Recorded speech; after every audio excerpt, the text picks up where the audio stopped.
Alright, welcome back everyone. 皆さんおかえりなさい。今日は379日目です。It is day 379, day after our lesson, our over 36 lesson. Let's get right into it. Okay. 声明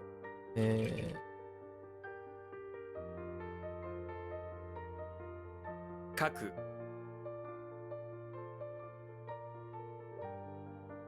I can't spell. Okay. しみ Shimi? Oh man. Oh, it's the other way around. Shimi. Okay.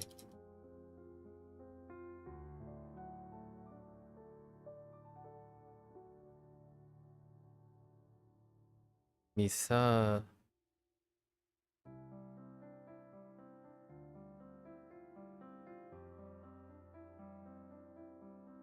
Uh-oh.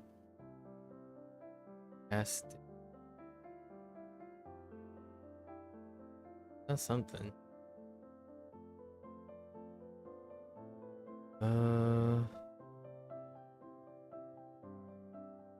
みさお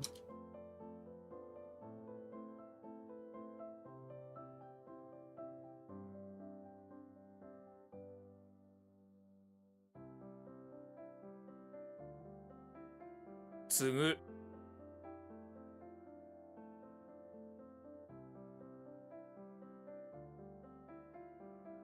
地蔵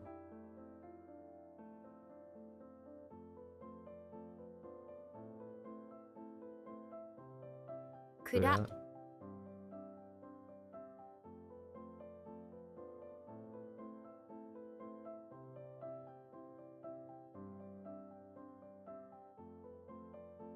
縄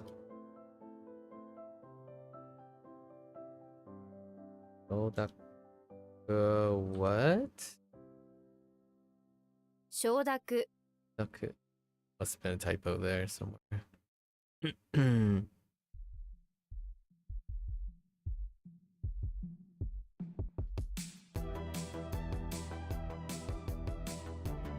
売れる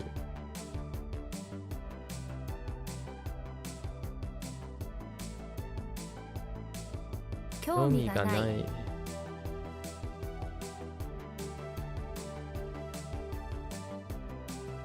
学費 学費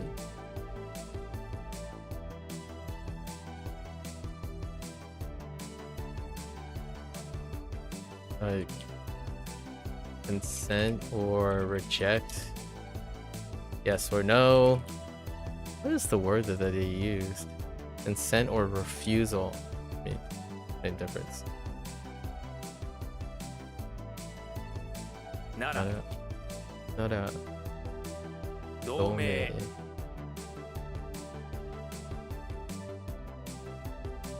継承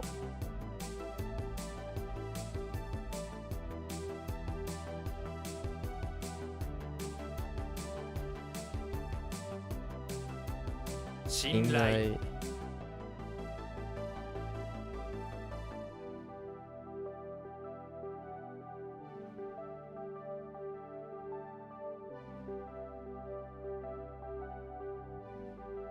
Say what?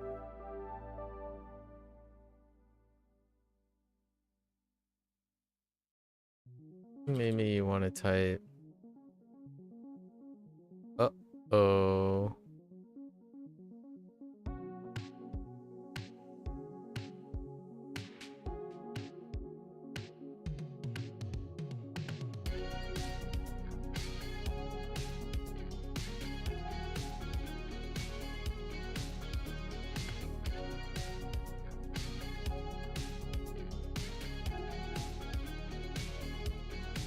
Time here.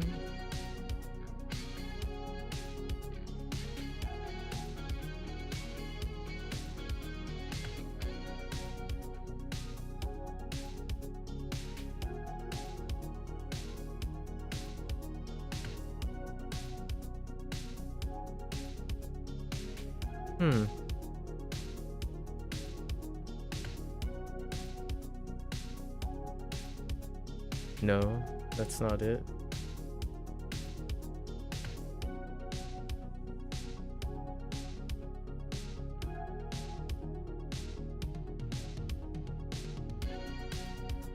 So it's like 彫刻 Chokoku.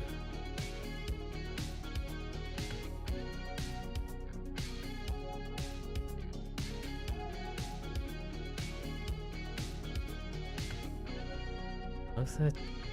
I don't remember Cho. I guess they're both carved, right? Culture.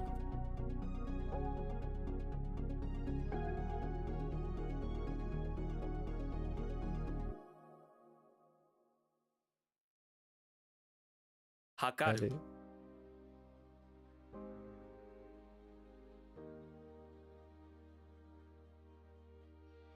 Tenugui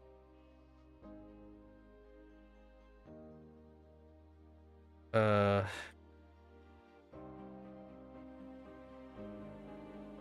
what would you call these then? Are they not like what?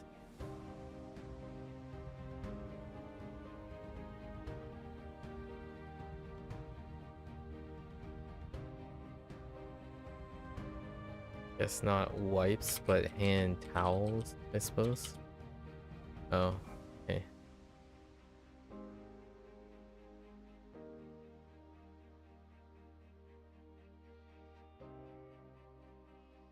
大将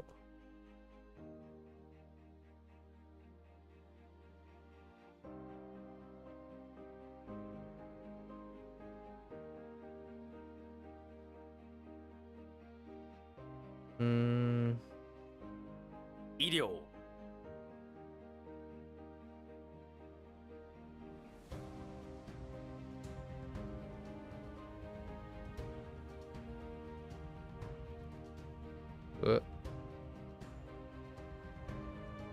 複数形。複数形 複形。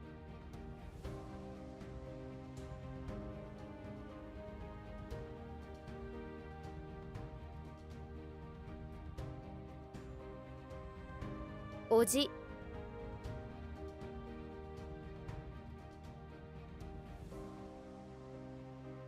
収納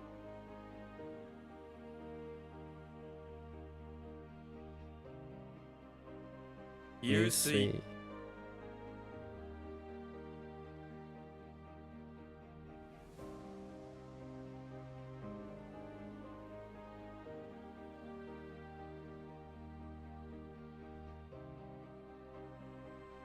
Oh,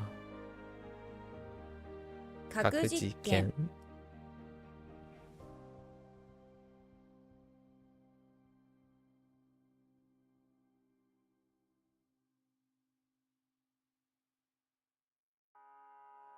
簡易簡易。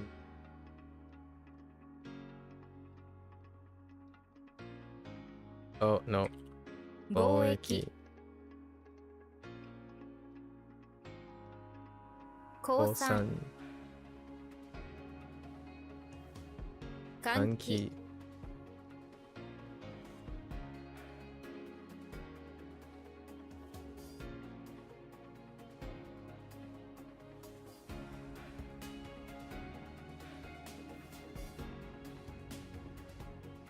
献血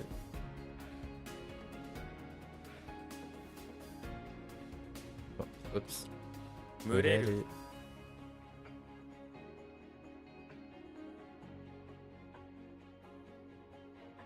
蒸気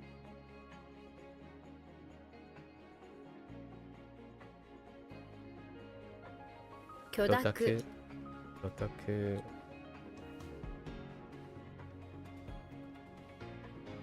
田舎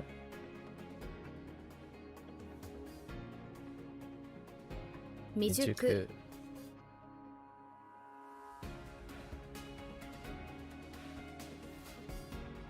縄文文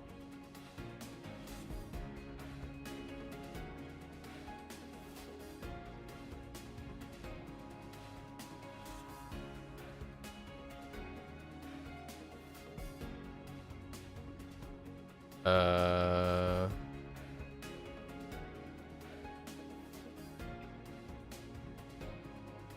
しゃべる食べる。象牙。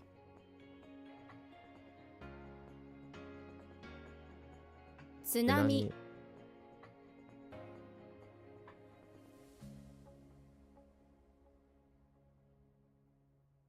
拡拡張張。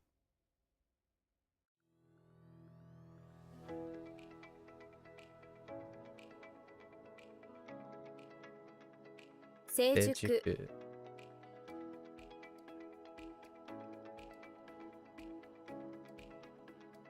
債券。券。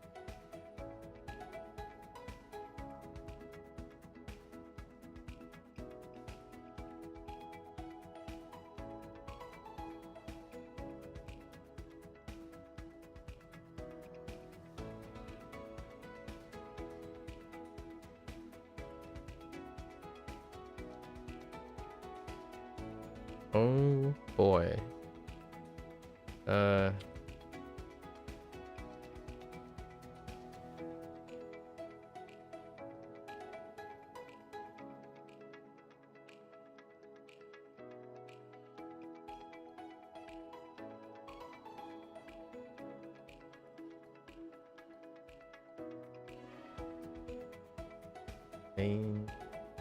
Maintain or maintenance. 維持。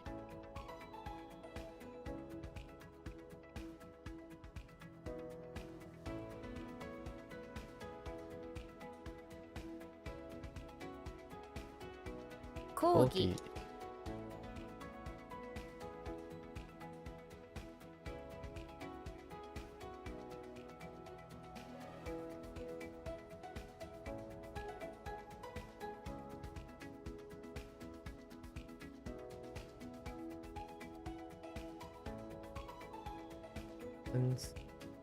Since plus.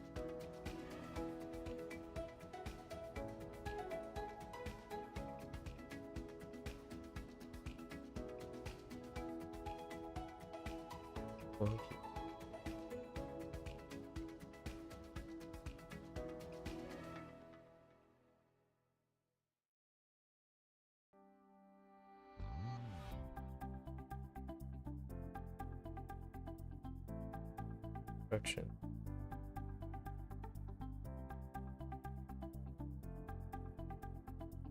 I think it's here.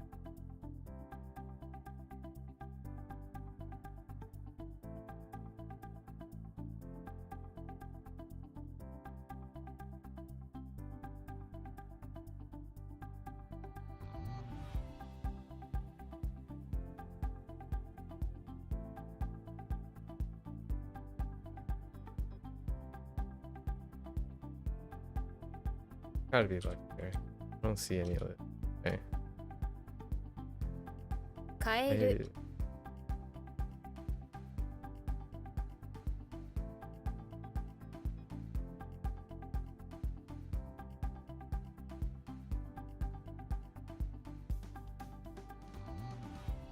拡大。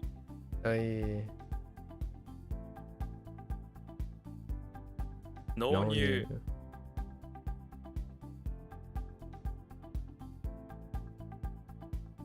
大幅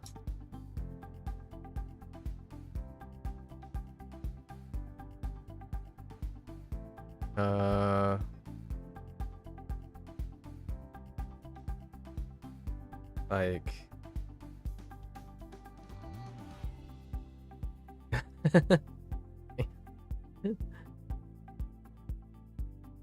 oops. 沖合。超連盟連盟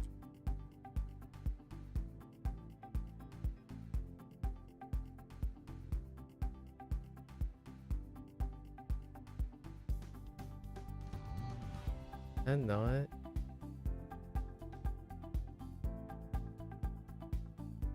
Oh. Kidding. Probably.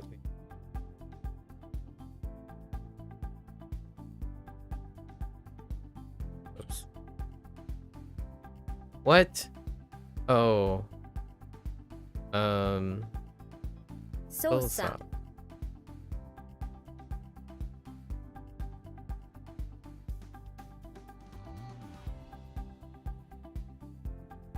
Oh no, wait. Operations.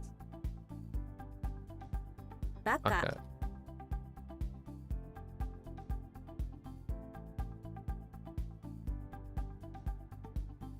Mm.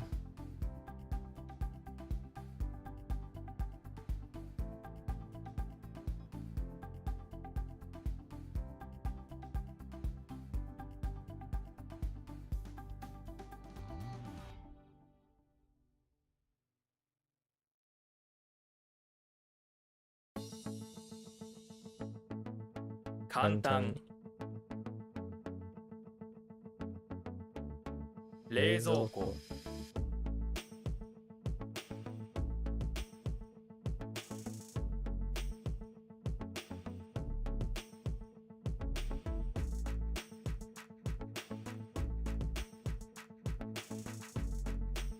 破線。 Asen.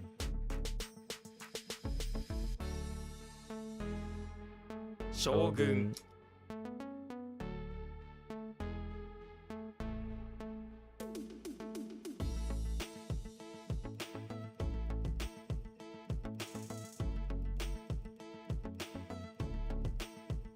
紹介。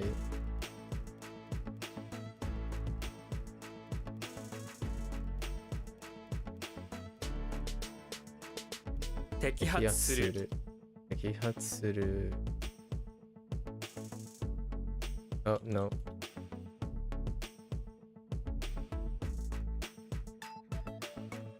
普及。 You. 旧姓。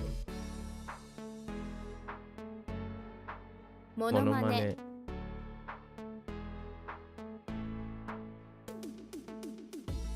鹿。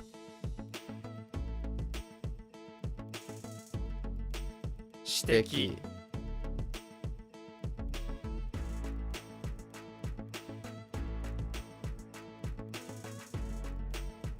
旧大。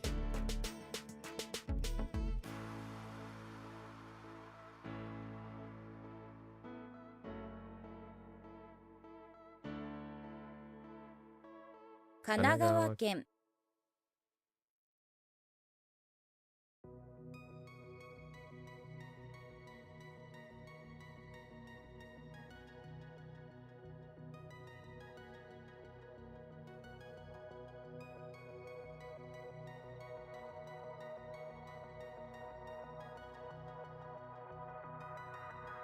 鹿児島県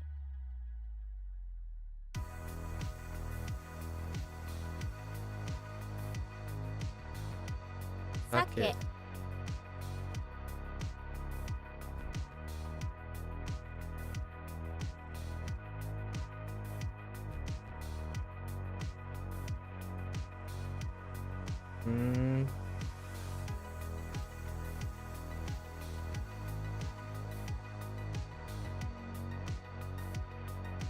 収める。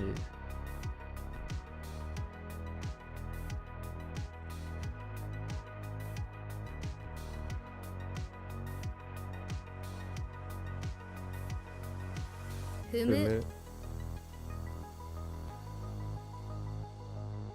はい、お、体操。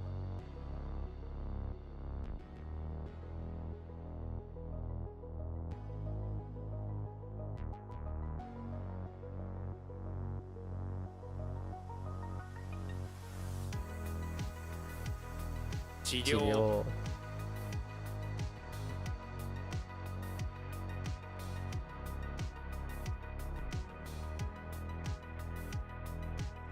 お、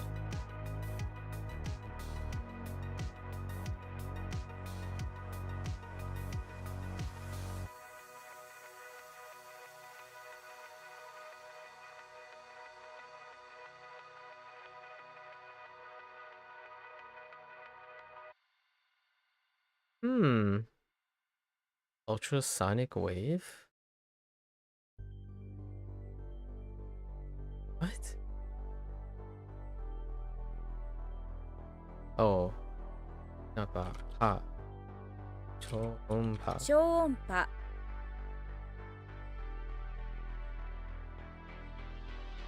名訳将来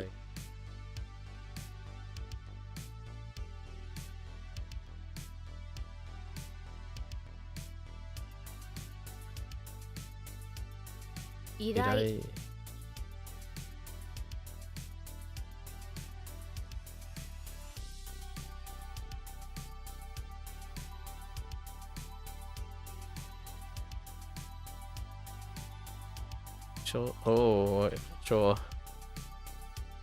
超自然的。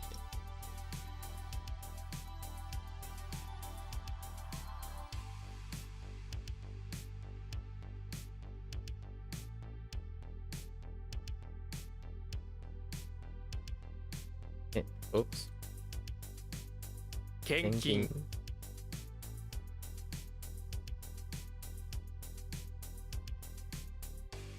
公園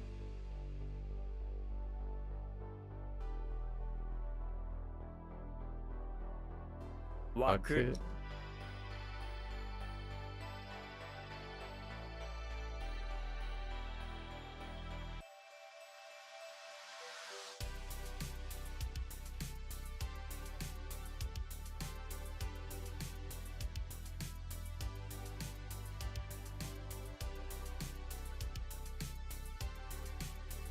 頼む。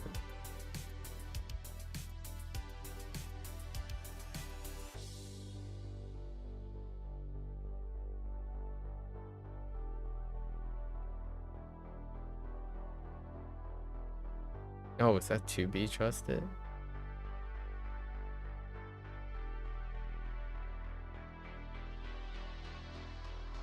Hmm.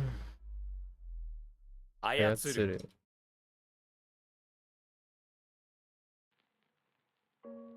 Wait.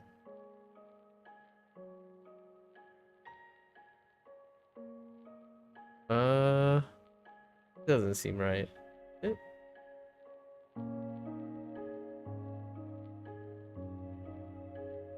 No. I don't. Oh, just there was a typo somewhere.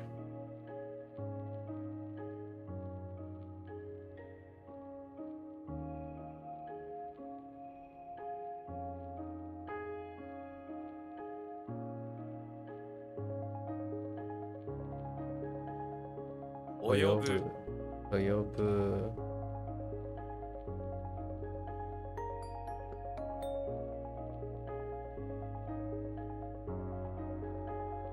一般。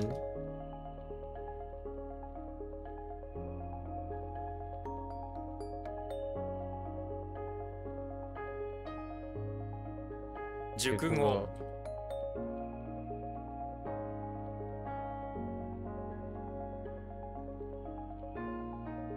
久しぶり。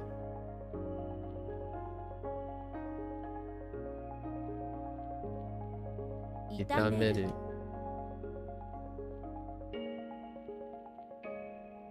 Whoops. 復旧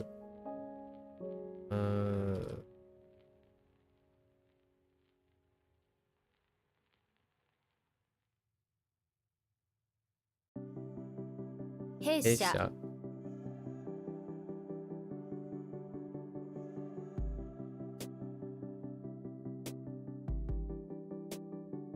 おば。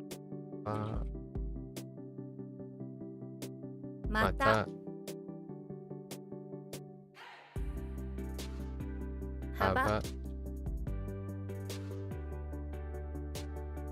広がる。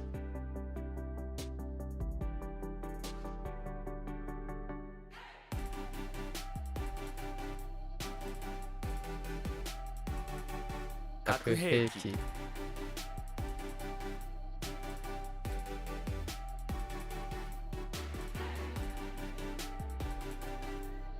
受受諾諾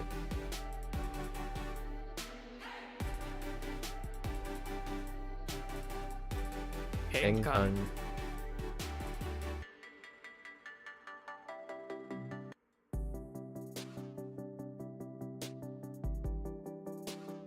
債権債権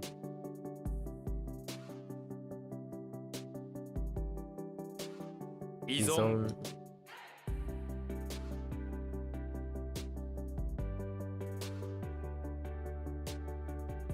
うーん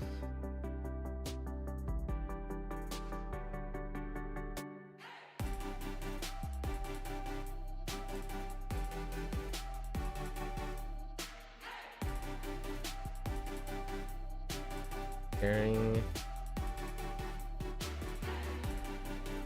破破るる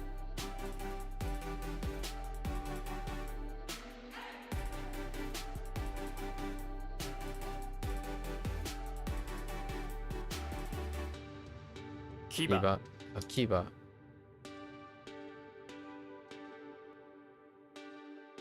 飛び込み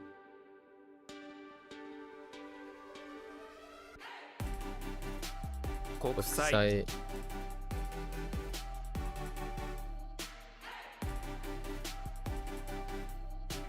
首首相相首相首相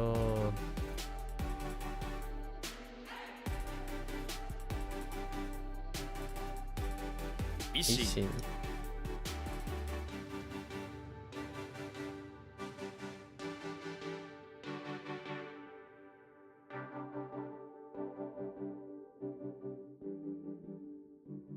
つつけるつ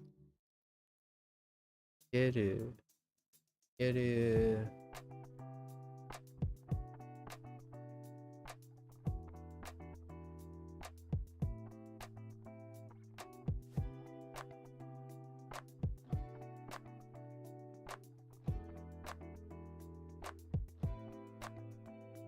伸びる伸びる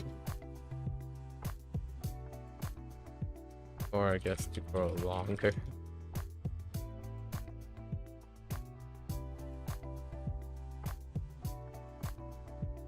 積む All right. What does tomorrow look like? That's gonna be like half of them. And that leaves some stuff, some schwuff here, and then some. That's a weird looking schedule. Okay. Over our stuff here. Again, would love for this to extend to 3 rows. That'd be really great. WaniKani team, you know, would be really great. All right, so let's do our definitions.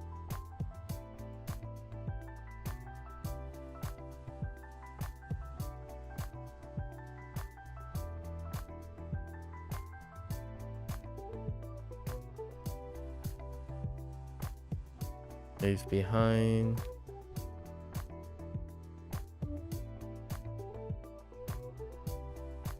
Obsolete. Wait. Dance. On a keywords. Cool.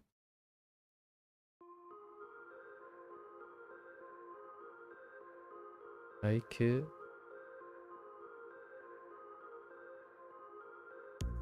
Sama.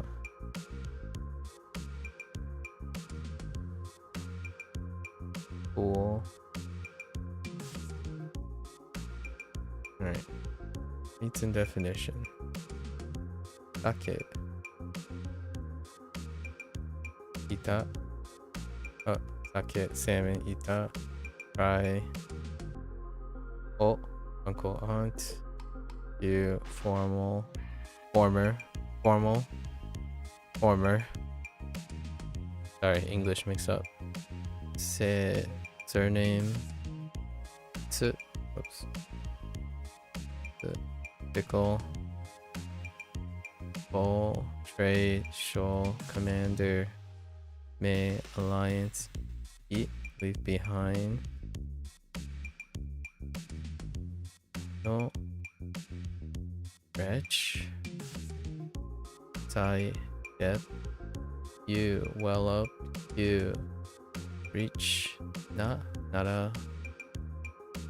Haba. With. I. Obsolete. Ama. Sweet. On. Exchange. Deki. Luck. Kaku. Nucleus. Oki. Open sea. Joel. Rope. Tsu. Harbor. And offer. Yo. Heal. Inherit. E.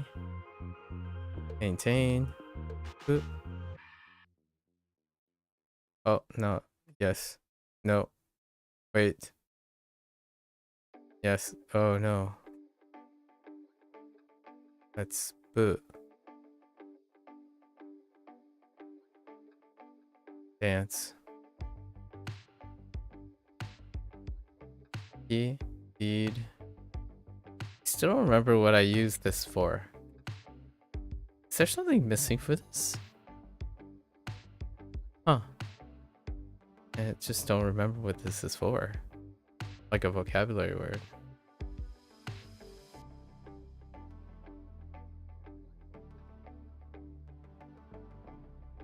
Toe, step. On, generally. Generally. Die.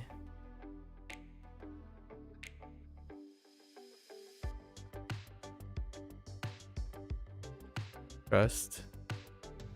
E. Reliant. Scott. Fear. Daku. Agreement. Get. Bang. Show. Ultra. Alright. A wrap my WaniKani session. If you're gonna watch this later, arigatou gozaimasu. As always, feel free to follow along. Pick up WaniKani, give it a try. You're always welcome to come on by, yap, discuss. There's some mutual interest. Until next time, minasan mata ne. Mite kurete arigato. See you guys next time. Thanks for watching. I'm gonna take a quick bathroom break, stretch, and walk around a little bit. And I'll be back for Bunpro.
Alright folks, welcome back everyone. 皆さんお帰りなさい。今日は19日目です。It is day 19. We're gonna hop right in. I think yesterday went pretty well. Here, hop right into our grammar. たくさん、たくさん ordinary. Like magnitude ordinary, like ordinally, like ordinary. It's interesting. Word type is ordinary. Taksan plus phrase, taksan no plus noun. Yeah. There are many cases in Japanese where a noun will appear as an adverb, particularly with words that are describing amounts. Taksan, or right, taksan, as it is regularly seen.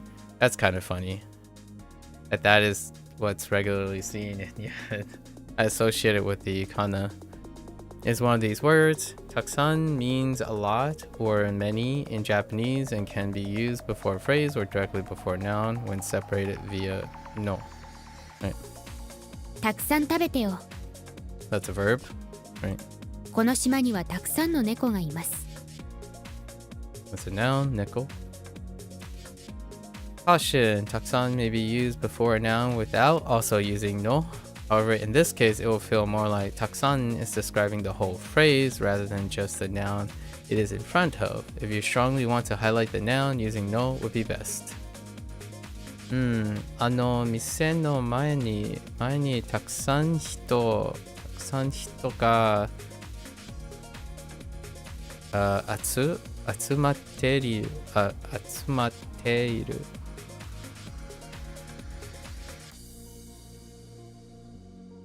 Right.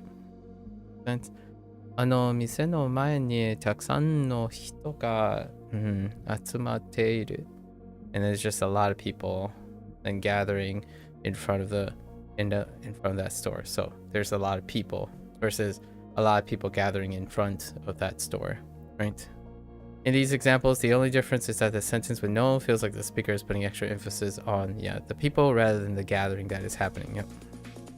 There's a lot of people gathering in front of that store versus there are a lot of people gathering in front of that store, right? Personally, it would be kind of an interesting convention if this had a comma there, right? But that's not... That can be understood like that. So what this appeals to me is that this down here, because of the no, this is a gerund phrase. So I'm treating it as a gerund phrase describing people. As opposed to, it's not exactly the right thing, but what I'm doing is in speech, I'm pausing here, where it treats it more like another thought, like a lot of people which are gathering at the in front of that store. How am I finding Bunpro so far? It's pretty good. It's delightful. It offers a different dimension of looking at Japanese that I had done recently. So this is more like a pausing moment for me, where it's like a adverbial, not an adverbial, adjectival phrase. So that's kind of how I treat no when it comes to taksan. So there are a lot of people gathering in front of that store versus there are a lot of people gathering in front of that store, right? That's how I would phrase it in English. Not that it would be different for reading purposes. I don't exactly know if people actually read these things differently. I would probably read it differently if the sentence before it talked about either the place, like what's happening, or they were describing the people. That would be how I would tell the difference in English. Reading it out loud would still be the difference. Like there was sometimes when people ask me to read proses or something, like when you narrate, right? Focuses on the store. I wonder why there are so many people in front of that store, right? Like the way you read these is where this difference comes from. Meanwhile, Japanese does have a written convention for it. That's kind of where English, the nuances in speech, at least in my opinion, the nuances in speech or interpretation of the text. Okay, anyways, yep.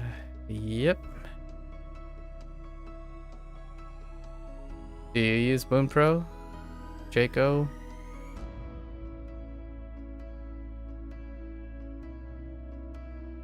Jaco? Mine is fine. Oh, yes, this was the thing that we saw. You've been using it for a while? I see. Nice. How have you been finding it so far? Mine is used when describing something that's either before something in time, right? Or in front of something. Yes, a location. It is used with verbs in their non-past form. Just checking for...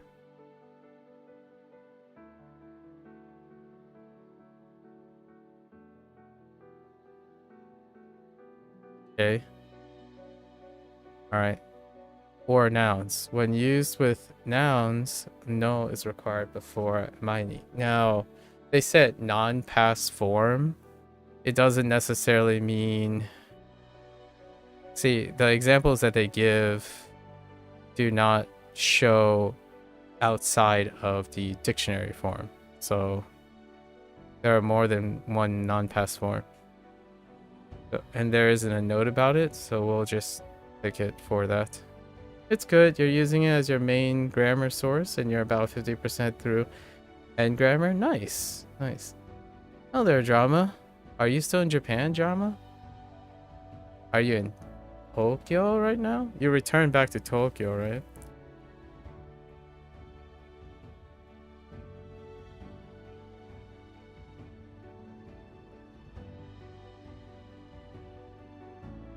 You're at the airport. Oh, okay. Well, have a safe flight. Yeah, have a safe flight. Back home. 病院の前にあるコンビニ。 Right. 家に入る前に靴を脱ぐ。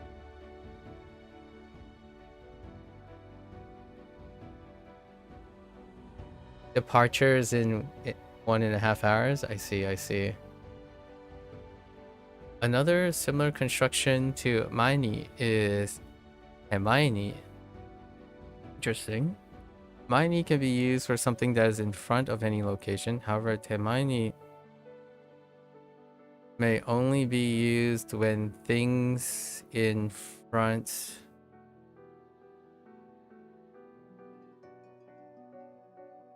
only be used when things in front of you may only be used when things in front of you or someone, something else are being described physically.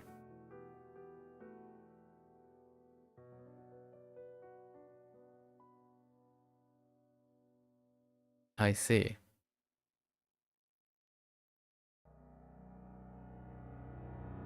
Ginko no mae ni aru ramen ya. 私の手前にある着物は高いです。Okay. I see. Intriguing. Okay. We're only going to look at ones that have a former review for relations and synonyms or antonym relations. Could I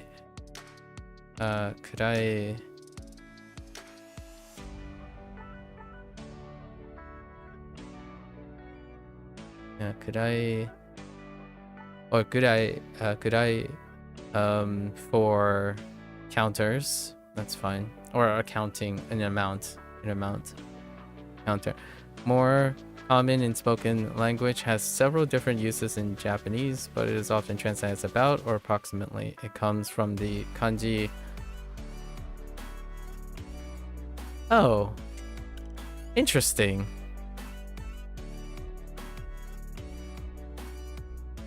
Not quite the one I was thinking of, which literally means a rank or grade of something, right? This use kurai comes after numbers or counter words, right? あと3分くらいで着く。4個ぐらい欲しいな。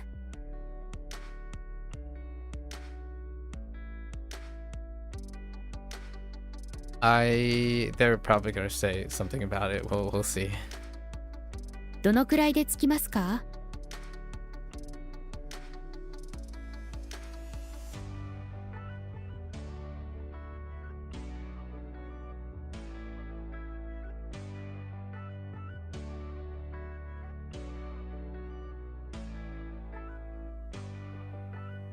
As can be seen in the last example, kurai may also be used after question words such as dono, which when asking about the extent or grade of something. Never heard kurai? Really? Only kurai? I heard kurai every once in a while, but yes, I would use kurai most of the time. Yeah. Due to the original meaning of kurai being rank or extent, it may not be used when referring to broad periods of time. Right. Oro will be used in these situations. However, kurai oro may be used interchangeably when referring to a specific time, due to the specific time being able to be thought of as an extent. Yeah, about that. 8時くらいでもいい？ Oh, hey, they added demo yi, which was our last yesterday's review on grammar point. 8時頃でもいい？ And now we have koro, but kokoro. 子供のくらいにディズニーランドに行った。ディズニーランド。Okay. 子供のくらいにディズニーランドに行った。Okay, right. 子供の頃にディズニーに行った。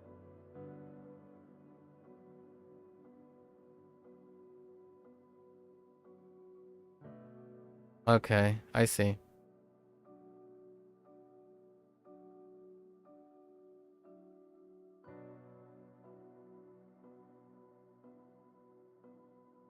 Interesting. Please use the photo grammar point if you would like to compare these structures further. I imagine they could come up in the next 2 points. Nope. Well, I'll have to come back to it at some point. Noun plus made until, yes. Right, but no further. I wonder if it covers both the points. Probably. Let's see. Made is a particle that roughly means as far as due to this when used with regular nouns or words that signify some kind of endpoint, a time or day, is often translated until, till, or to. Right. Time or day / where's location? There's location. Okay. 空港まで行く。Right. 9時まで勉強する。When used in relation to a place, made functions similarly to ni. This means that someone or something will go to the place but not any further. 駅まで送るよ。I imagine kara and made. Kara and made will be a separate point. Made or kara. 車で駅に行く。Interesting. Made may also be used about, yeah, the comparison between made and ni here. Made may also be used about points in time in the past where up until, yeah, would be usually be used in English, right? 昨日のパーティーは11時まで続いた。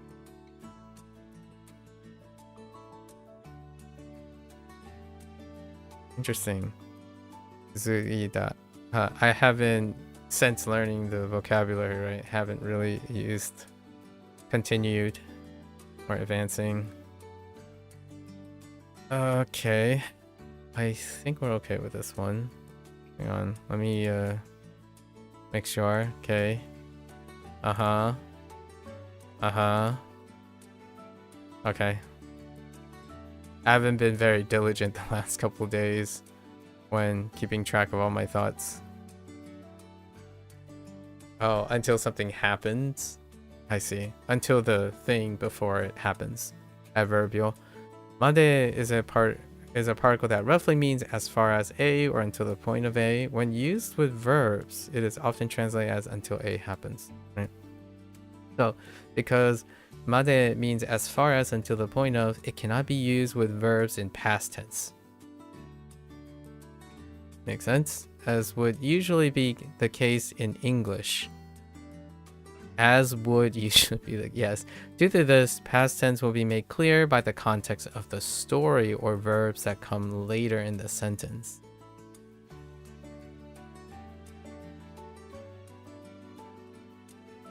Yes, indeed. 友達が来るまで駅をうろうろした。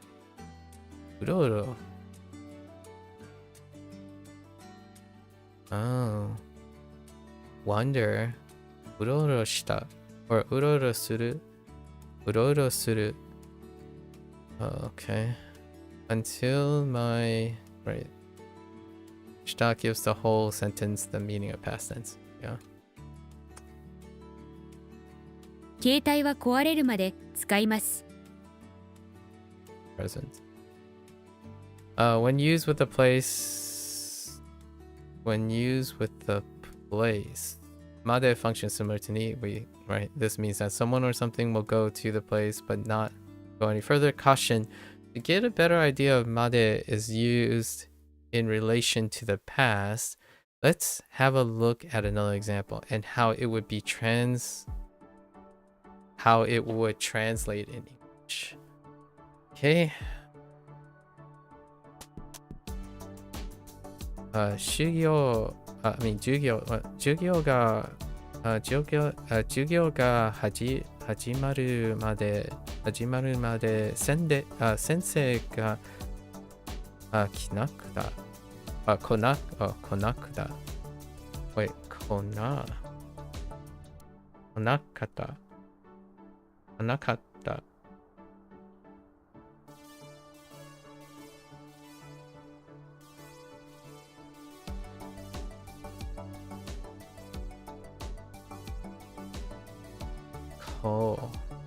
Oh, interesting. I got the stem wrong on that one. Onakata. So the teacher didn't come. You climbed all something mountain yesterday and met an 80-year-old man that worked in Germany and spoke some German. Fun guy. Oh, wait. Were you not the one that mentioned about meeting someone who is very old? Is that the same guy you mentioned last time? You talked about not getting an opportunity to use your Japanese, but you happen to have... Or is that a different person? Did you meet another old man? Tall Tail Mountain. That's interesting. Tall Tail Mountain.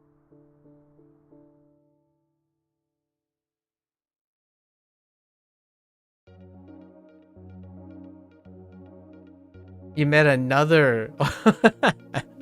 Well, I guess if I had to think about it, your odds of meeting old people in like naturalistic or old like historical places and whatnot would be pretty high in Japan. Maybe even statistically higher than other places, if you know what I mean.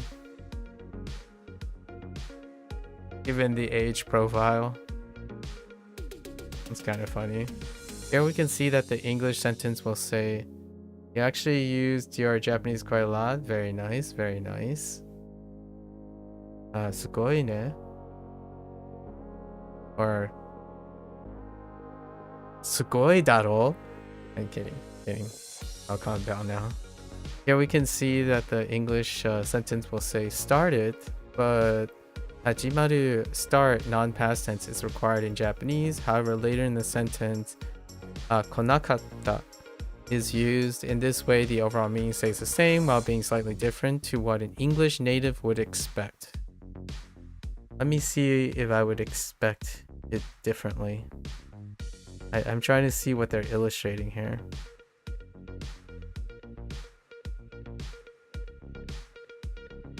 Oh, because the class started it? Yeah, started.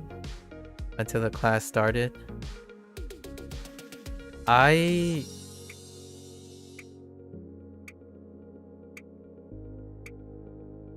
Yeah, that's true. That's true. That's a good one. That is definitely a good one. I'm not sure if I would even phrase it this way.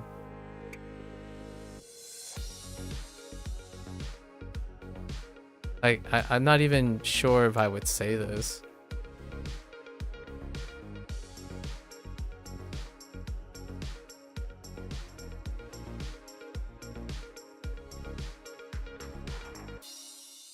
Yeah, I would say the teacher, it doesn't matter, this is a preference, but the teacher didn't arrive is the word, but it doesn't really matter. Come is fine.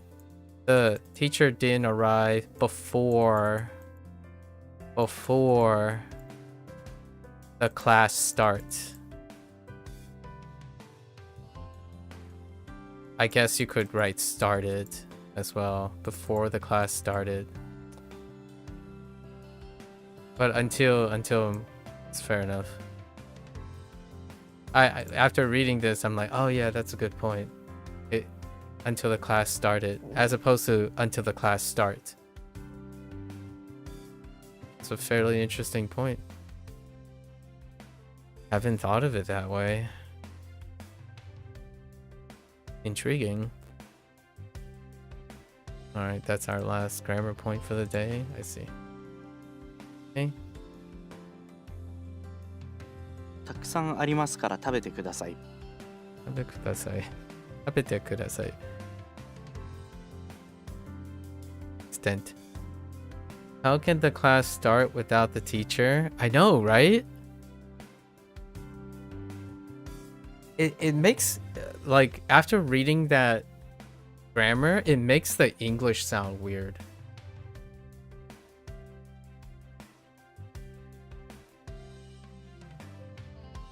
Like, for example, because they're saying until, right? I would say after. And then the class started would make sense to me. But I said before because it's about before and after something has started. But I would say like the teacher didn't come after the class started. Or the teacher come after the class started. Like, instead of saying like didn't, the teacher came after the class started. It would be in the affirmative. I would use it in the affirmative. But then again, the way they said it is like, that's perfectly fine. But my preference would be the teacher came after the class started. So that it'd be past and past. It would be congruent. Started and came would be in the same direction. So it's interesting to say. So what happened is that's a tense shift in one sentence. When you have tense shifts in a sentence, it's confusing.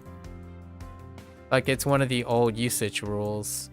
I still remember this. I did this before when I was in high school. I think it was 9th grade. My English teacher kept the English teacher told me that I have a uncharacteristic use of tense shifts in my sentence, and when you tense shift in your sentence, it can be confusing. So when they said teacher didn't come, right? Teacher didn't come until class started. That's a tense shift. You're shifting tenses. So didn't come is in the present, and class started is the past tense. That used to be a usage rule. Like you're supposed to stray away from that. You make it in the same tense. So then it's the teacher came when class started, or after. You would write it in a way that it's after something. So now came and after, the teacher came after the class started. That is far more or less ambiguous. So I'm not entirely sure if this is a new age thing but when I read it, it sounds okay. However, I deliberately remember that it is. And to answer your question, it's already on the screen, even though you redacted your message. The teacher starts the class. The teacher claim.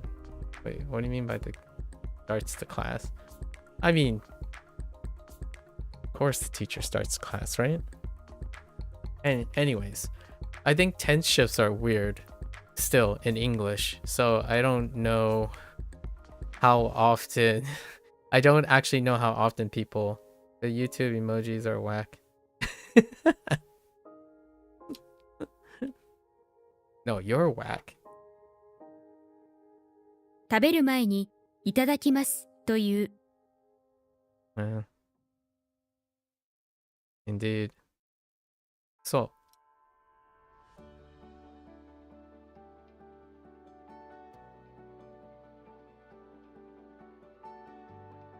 何時ぐらいに来ますか？何時ぐらいに来ますか? Yeah, they take both. So, your kurai comment, right? For you and me, I typically lean on gu because of Chinese, and not so much kind of sort of because of American English.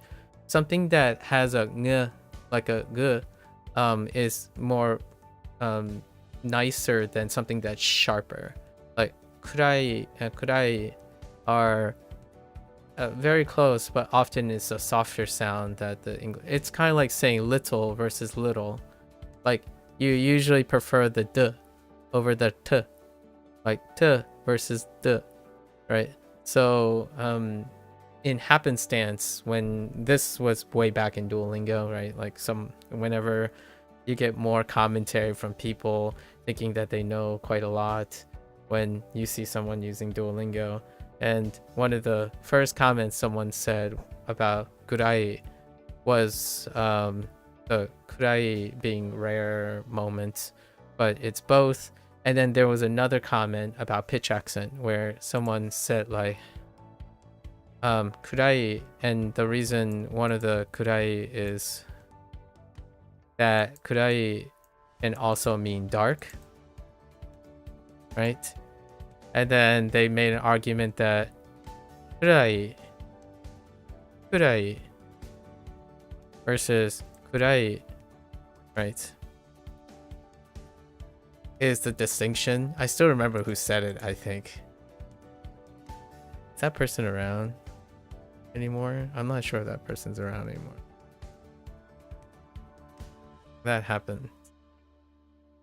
They get more hot tips depending on the grade of apps you use or the things you stream.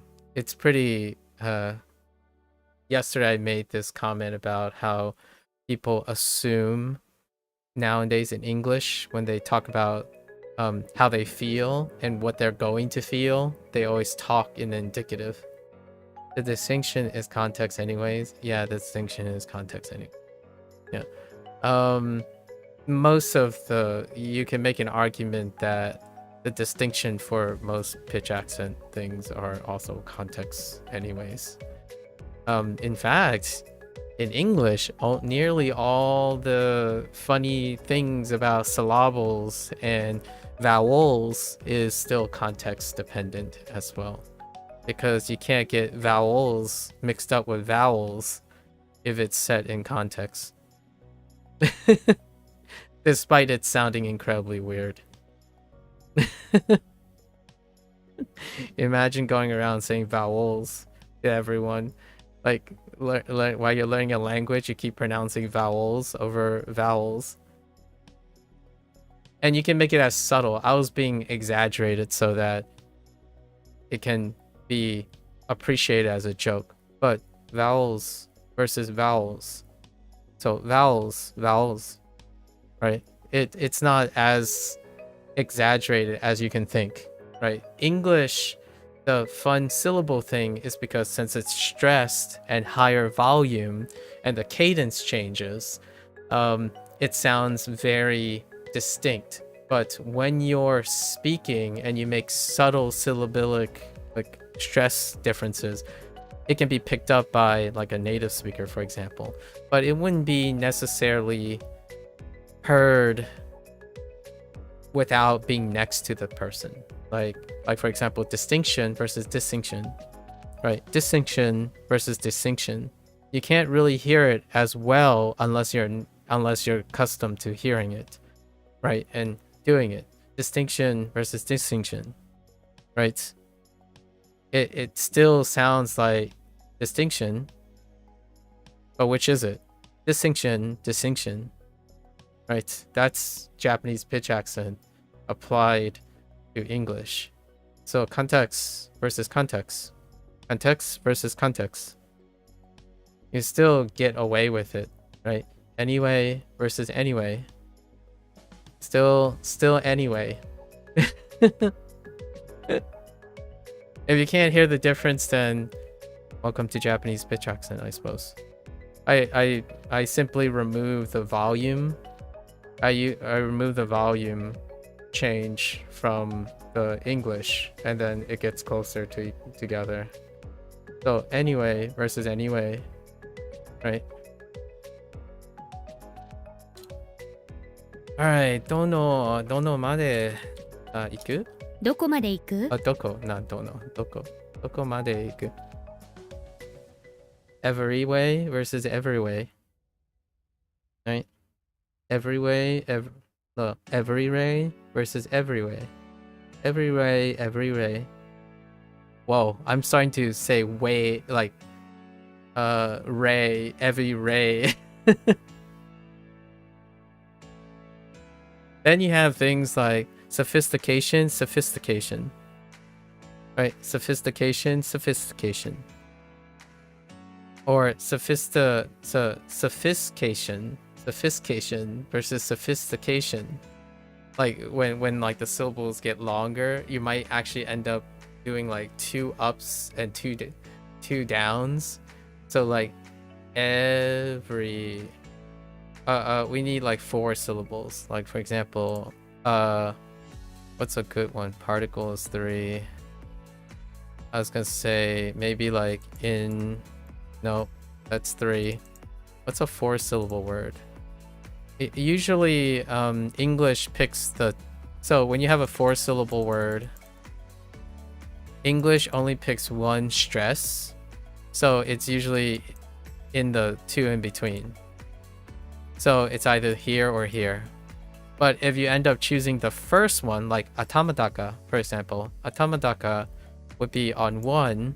Then what happens is you might have to accent 2 syllables, which then makes it sound kind of like combining Japanese particles with English words. Like, so I thought about this recently, which was really funny. Like repercussion.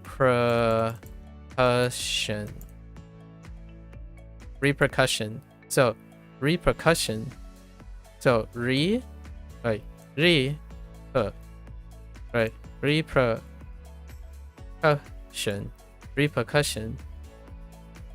but it'll be repercussion. Repercussion. Right. Or oh yeah, water. Like water. So watermelon. Watermelon. So it'd just be like watermelon. Watermelon versus watermelon.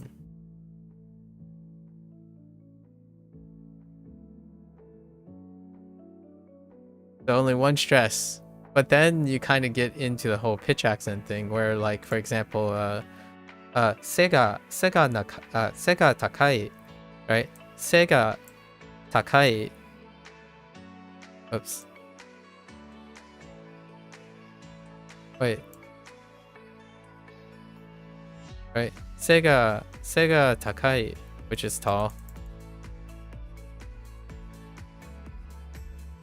So then you have two peaks, but it's one phrase. Anyways, more on that in the future when I get a little better, I suppose. Wait, do we actually have 2 Mada points? We do have 2 Mada points. 映画が始まるまで sorry, 友達と話した。映画が始めるまでとてもsorry 友達と話した。Yes. Alright. Let's get into our vocabulary. When the height is tall, yeah, 背が高い。どこね Okay.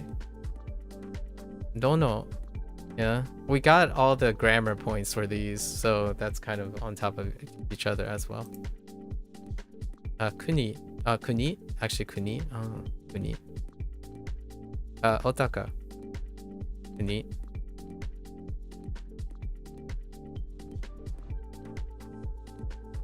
Yeah, Sega Takai. Yep. That is correct. Height is tall. Yep.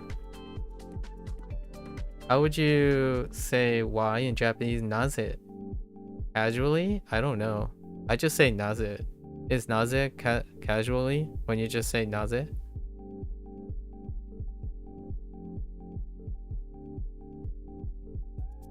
Let me see.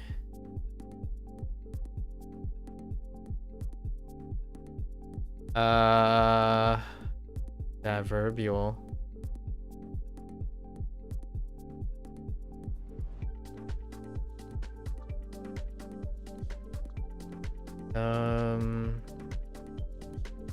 I don't know. Nande. No one says naze. Nande. Oh, okay. I say naze in a sentence.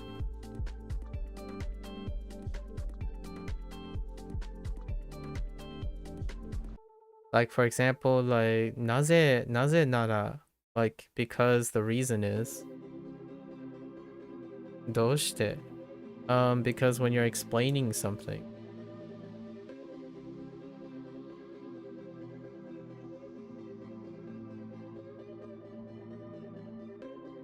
I don't know. It's because I'm more used to it than saying nande. I mean, I guess you can just replace wherever there's naze, I suppose. Either of those you hear a lot. I know. That's different. Drama. That's different. So before, if you want to be really technical, which you are borderline technical right now, what I hear, I said what I used. You asked me how would you say why in Japanese, and I told you what I would use. I didn't say what I would hear. That's very different. So yes, I agree with you. You hear them. That still doesn't say no one says naze. I did. I just did. So somebody does. I'm just saying. And some writings do as well. So that means, at least for writing, still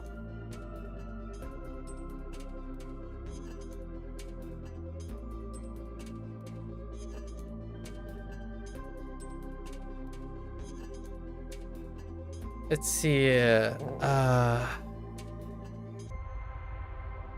Ryori. Ryori is fine. Dealing with skillfully. Interesting.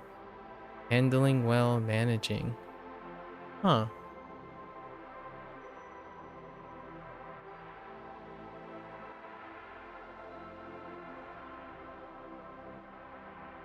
Everyone is a difficult term? What do you mean, like Mina and Mina? Is that what you mean? That one? It's a nuanced phrase, but okay.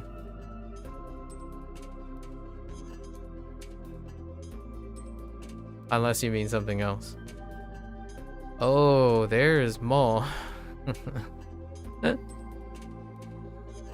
You mean to use? Yeah, that's what I meant to say when I said nuanced. I guess the question was whether you were referring to Mina or Mina and be technically right. Sure. Is it your goal to point out something that's technically right because you want to share something about the word everyone?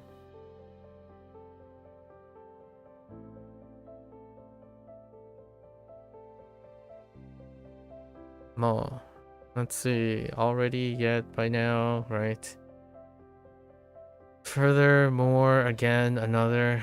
That's fine. Soon, shortly, before long. Huh.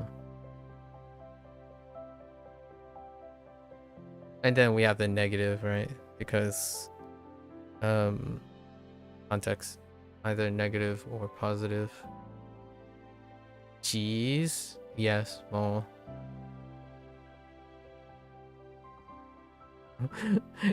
Boy. More like boy howdy.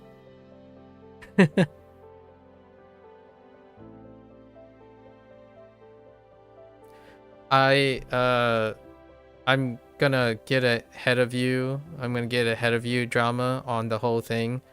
Most things are technical in the way you think about it. The more you learn something, the more it's technical.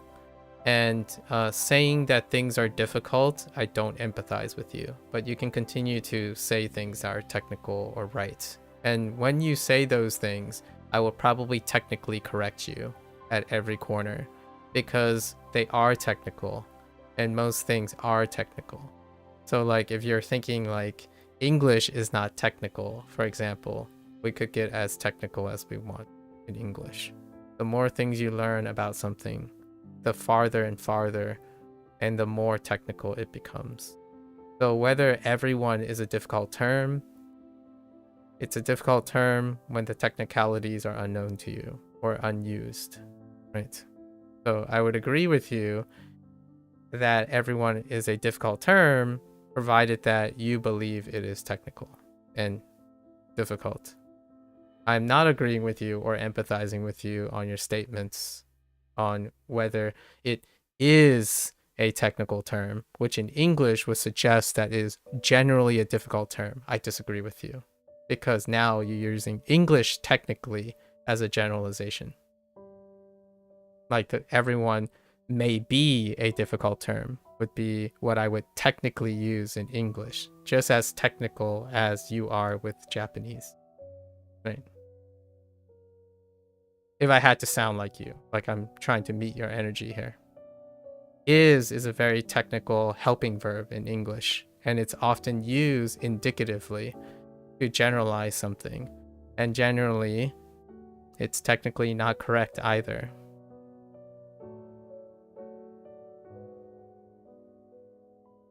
You'll go through security now. You'll check in again in a moment. All right. Good luck with security. Don't hit, don't raise the alarm there. Hopefully you don't get like, I'm not sure if you get random spot checks in Japan.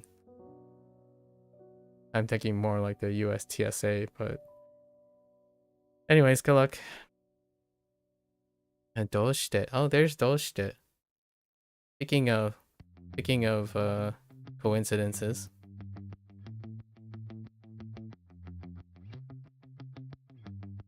Although I remember doshite as how, much more than why.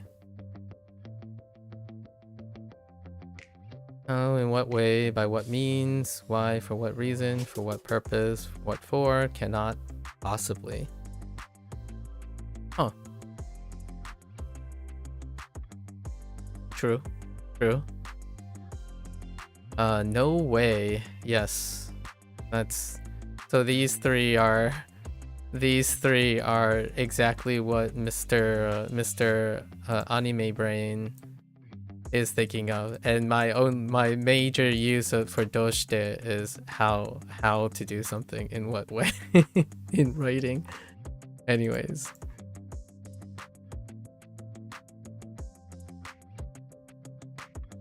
Let's see. Okoru.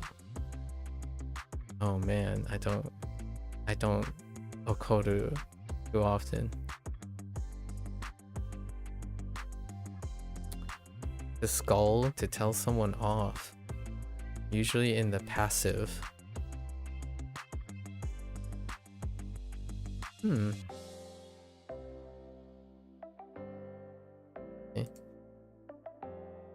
Toru.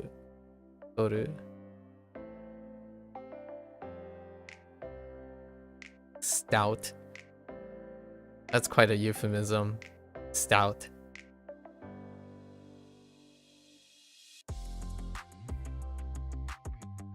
Naru. Basically everything. The result, to consist of. I don't. Consist of is very interesting. To complete. You realize, yeah. To change into, to come, to do. Right. To play. To play.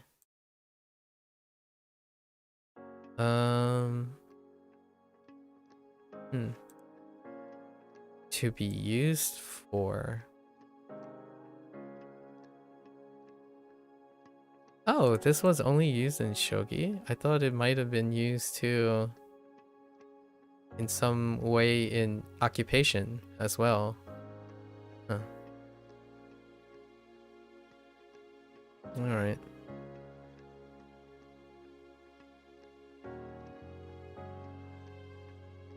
Wasn't there a doyate as well? Isn't there? Yukuri. Yukuri. Slowly. Easily. Interesting. In time. Onomatopoeic or mimetic word. Easily. Huh.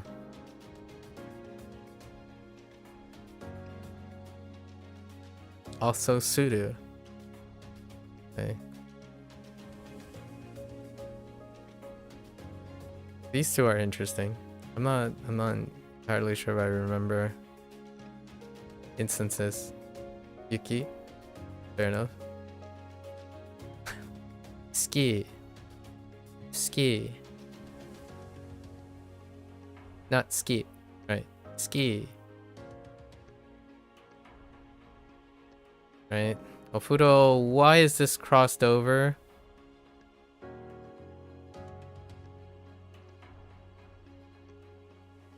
Oh, is that how they do the two separate things? Is that how they do notation for two separate things? I'm not sure if this is what I think it is, but like ofuro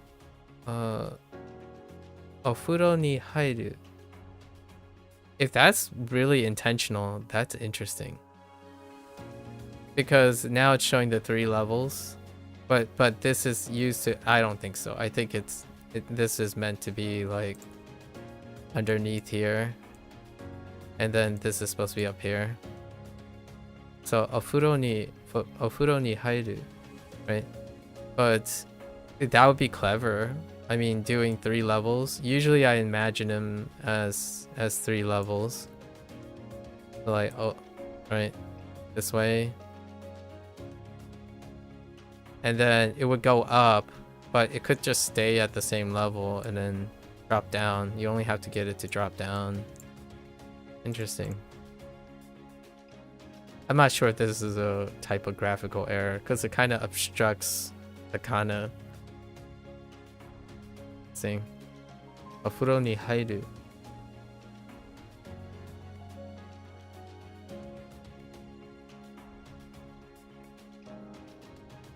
Or that could be an error and it's like ofuro, right? Ofuro ni hairu. It depends. This is it. I don't know. And there's no audio for this. So. Okay. Suzushi. Yeah, suzushi. Also clear and bright. Eyes. Intriguing.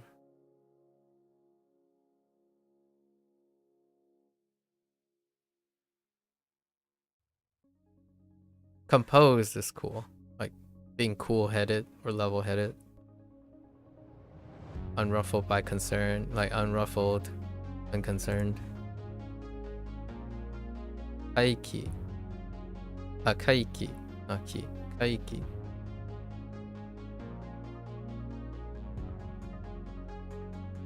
I think we're okay with this, right? Yes. Owadu. Not the greatest.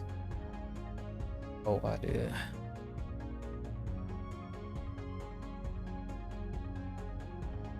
What was the left? Do?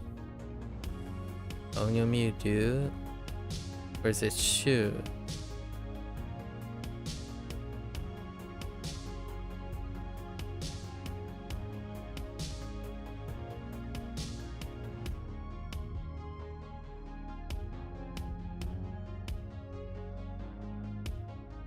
Do.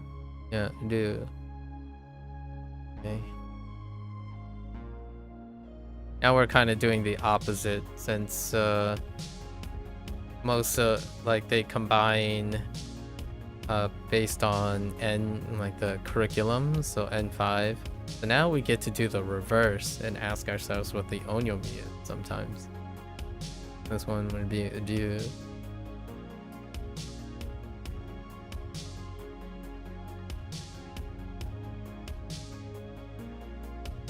To be awful. Oh, these are colloquials. Interesting. Really?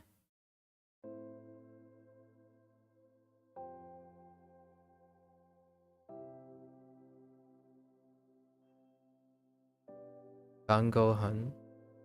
Bangohan.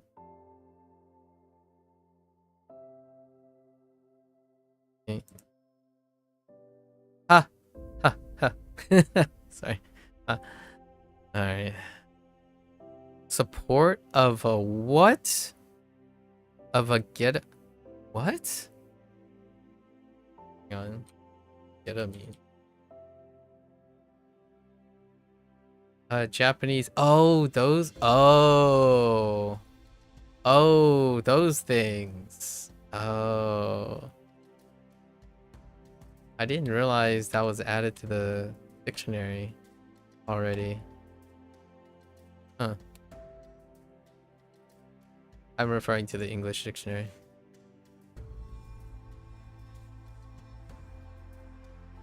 Right. 一緒に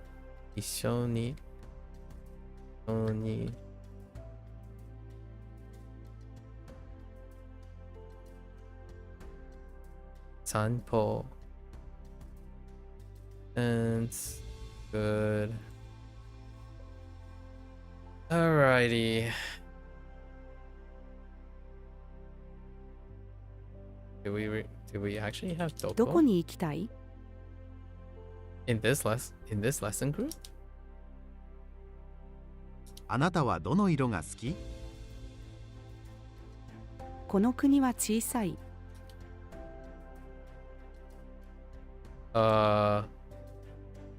Wait. Oh, Osada was part of this group? No.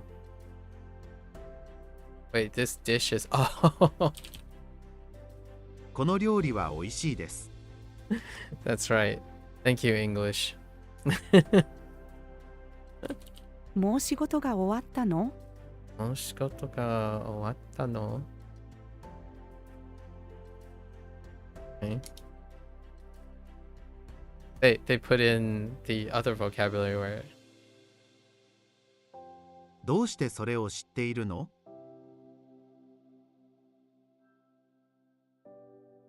それ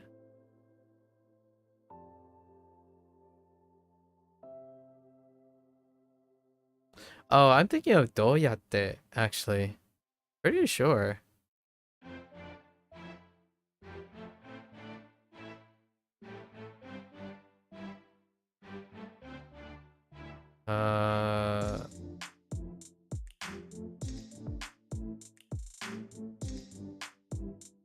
How do you angry? I knew I was gonna have a problem with angry. Oops. 私の母はよく怒る。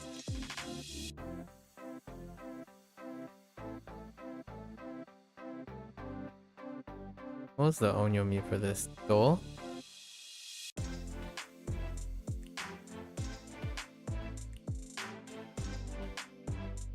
Yep. Okay.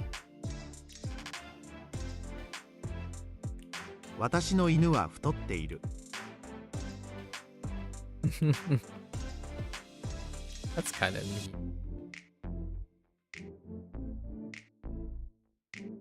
娘はパティシエになった。It said became.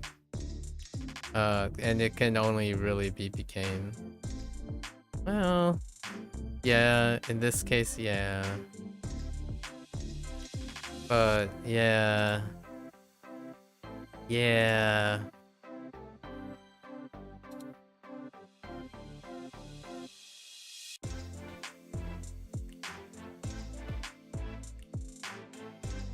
Wait.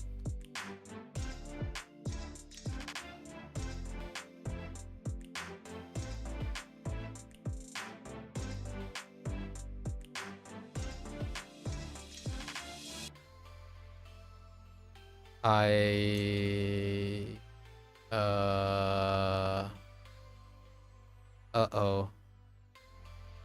I sent help.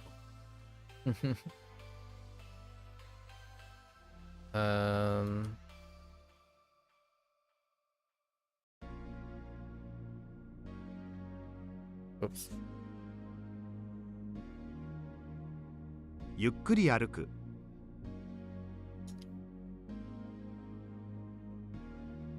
今日の天気は雪です。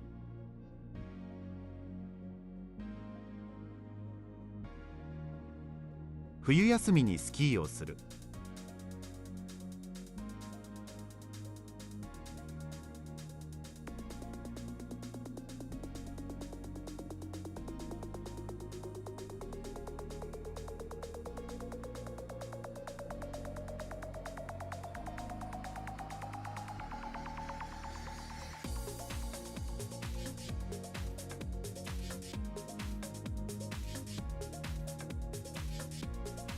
Oh no. Oh, we have to get into it, right?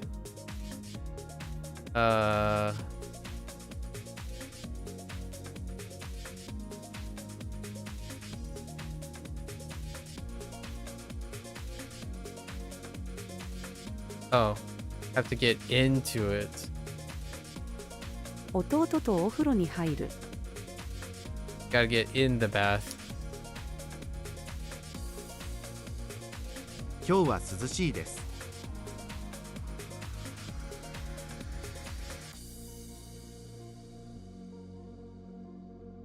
今日は会議が3つもある。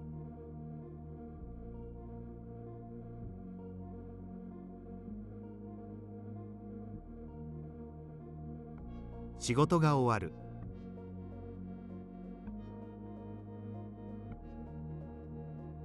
今日の晩ご飯は何？歯が抜ける。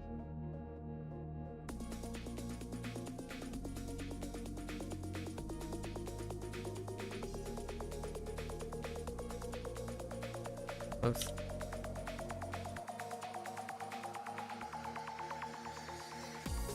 一緒に勉強をする」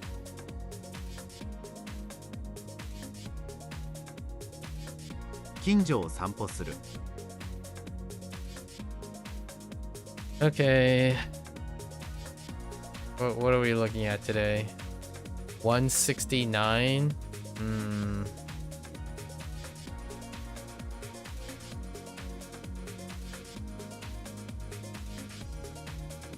I don't know how I feel about 169. Okay. "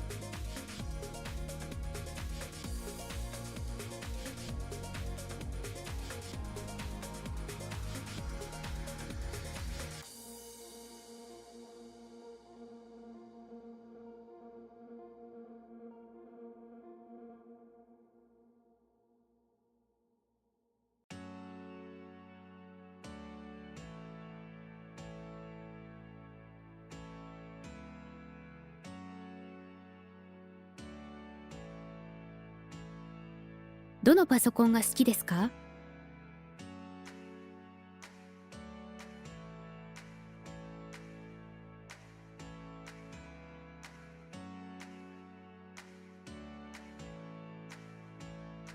Oh no.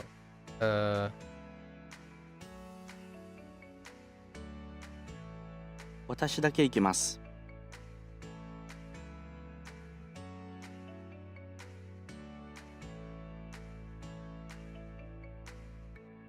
Okay. "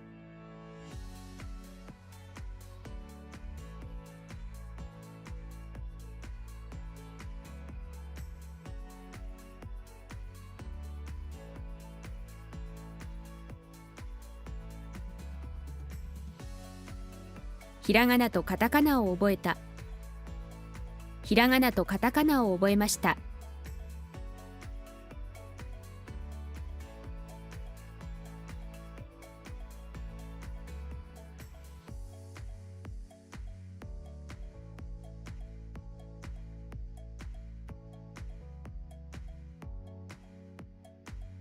Whoops.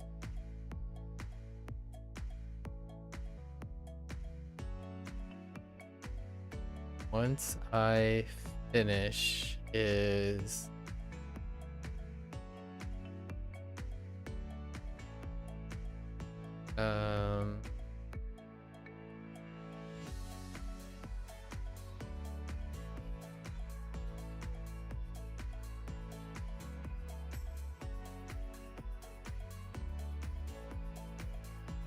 you got 600 WaniKani reviews piled up. Nice. You'll blast right past them. You know?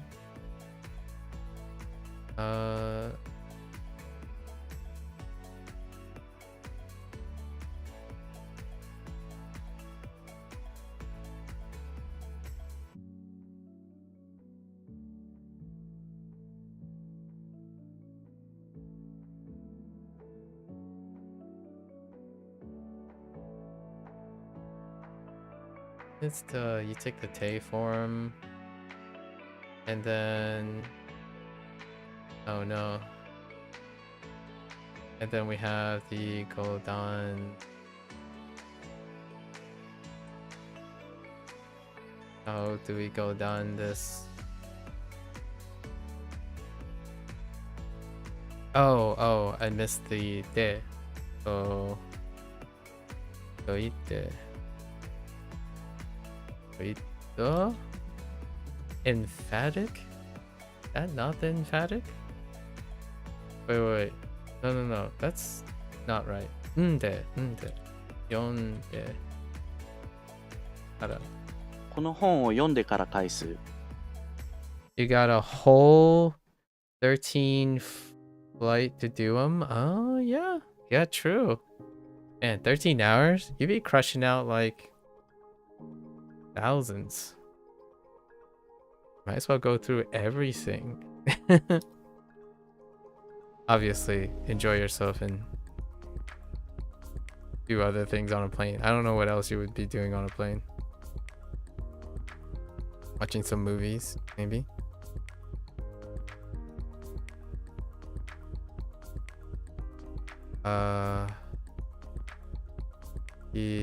So we're gonna be like,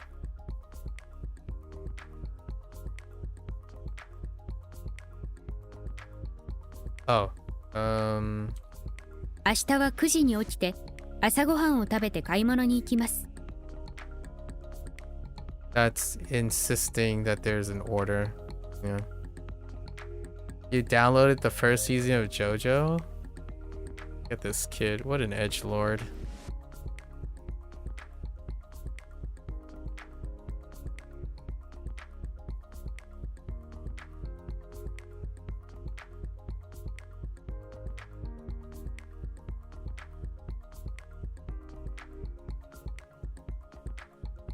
The general truth. Oh. Wait. What was the grammar point on general truth?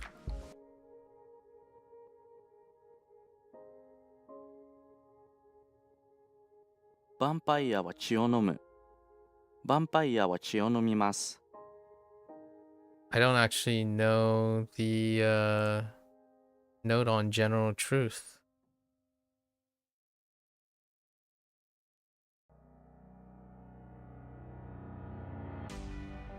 There are no words distinguishing time. I see the sentence. The nuance would be that stating a general fact. No time, general truth. Dark Slayer 69, vampires drink blood, yeah.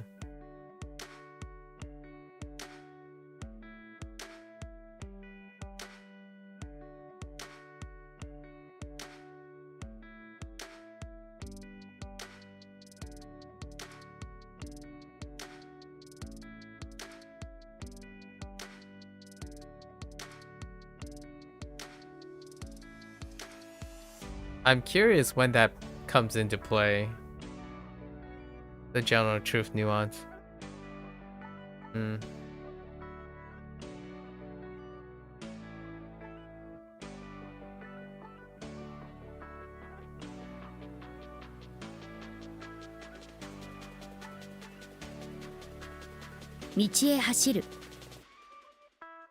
Explain?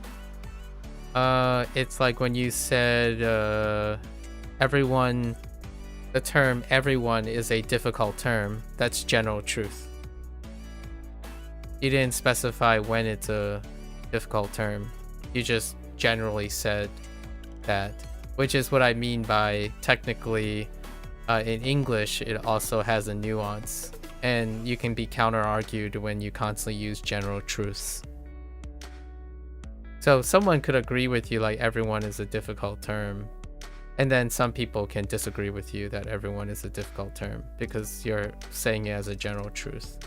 So in Japanese, there is a nuance to saying something that is restrictive or non-exhaustive, or like something that happens at any time with all the possibilities in consideration, or with a singular possibility that is confirmed that have happened. So like if you say everyone was a difficult term, it can be restrictive or a general truth. Since it happened in the past, I guess it can be both. Like that's kind of the thing about also using English helping verbs and whatnot without like any context. You can have technical arguments because most of the stuff you say are general. Like you said, I mean to use. For example, like you said, everyone is a difficult term. I mean to use. Now you're making it a little bit more restrictive. When is everyone is a difficult term? When it is being used, right?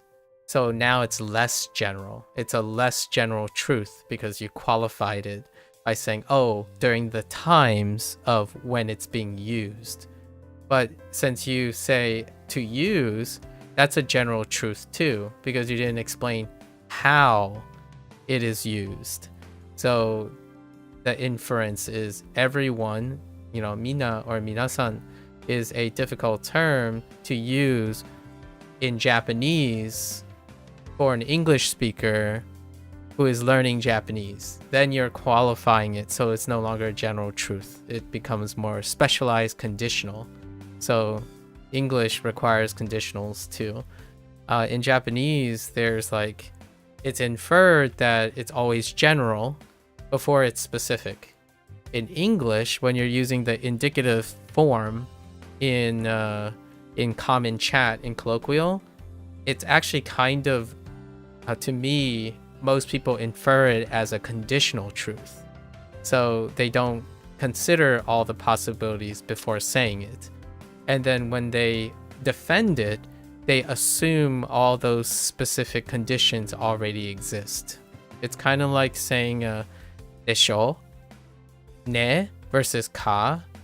So like if you're asking me questions or stuff, when you're saying ka, you're taking in consideration all the existing possibilities and then you're waiting for a response, versus ne, which means that you have an inkling that it is true, or desho, which means that both of us might know a general truth that are lined up, so there's a chance that we both agree. And in English, there's none of that. Like, usually, what I mean is, in English, it's usually referred as the indicative. So whenever you state a fact, someone will counter-argue you because you're stating it without a condition. And then whenever you defend yourself, when you defend yourself, it's as though you've already said it. So it's interesting. Desho Masho. It's a nice song. Desho Masho. Who sings that?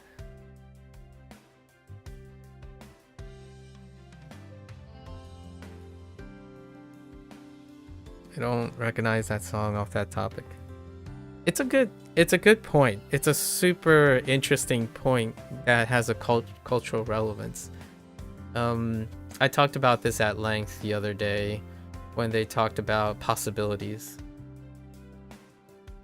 Desho masho. Interesting. I still don't know what that song is. Oh, desho masho. Enshi yonezu. Is that the one you linked me before off the show Tokyo Diner? Is that the same one? The name rings a bell, I think. Enshi yonezu. Oh, it's a new obe. Oh, okay. Let's see. But is that the same artist? Or composer or singer?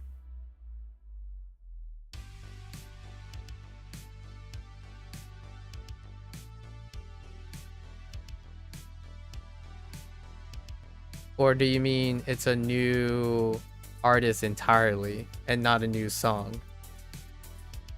New artists.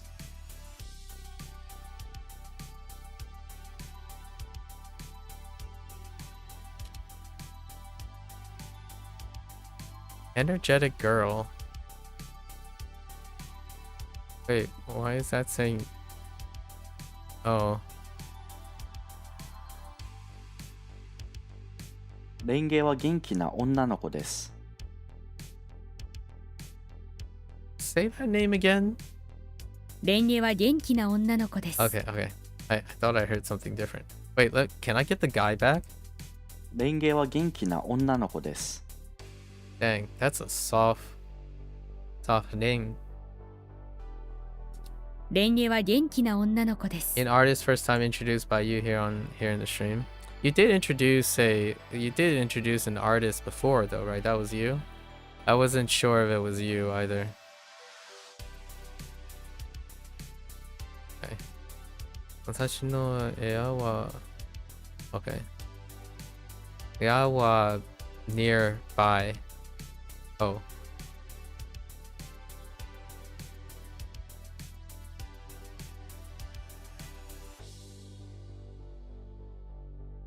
私の家は近い。私の家は近いです。 I'm not familiar with the person's work. Okay. 彼は晩ご飯を捨てたって言った。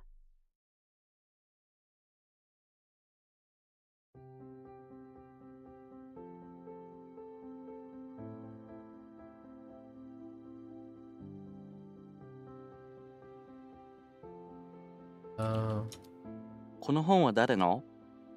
先週に来たお客さんの。 So that's how they're doing the. You introduced a couple of artists? Yeah, but I didn't follow up on. Oh wait, yeah, I did. I did follow on more than one artist actually. It was that one artist that had the questionable lyrics.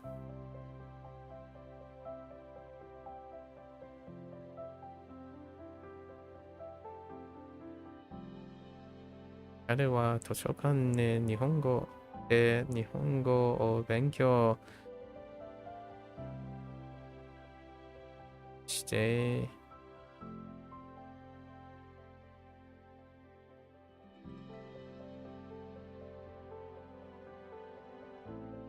Standard progressive.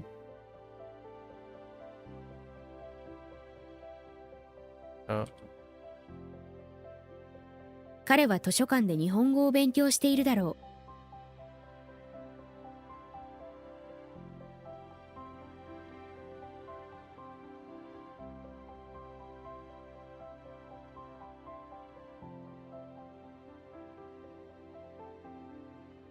I only followed up on those two artists, by the way.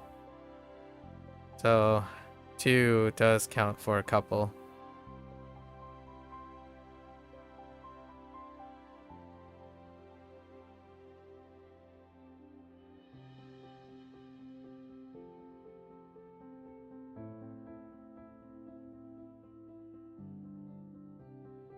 "ここに来ます」。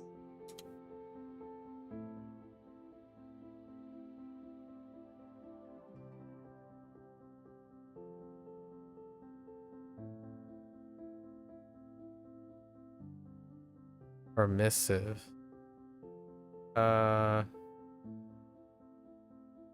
Probably. Oh, no, wait. There's a desk there. Permissive.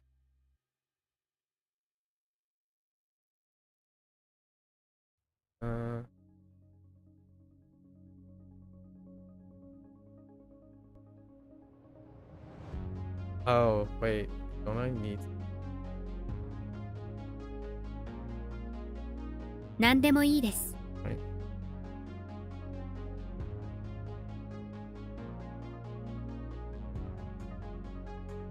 Yeah, because it's none. Or the class before.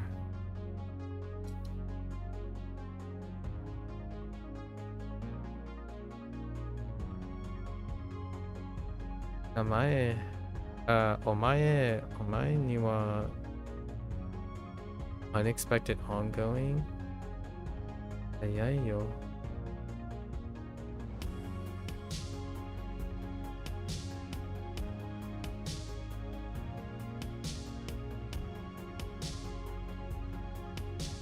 お前にはまだ早いよ。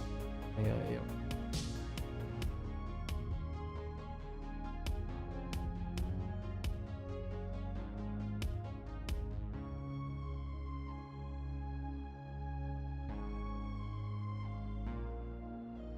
Progressive standard?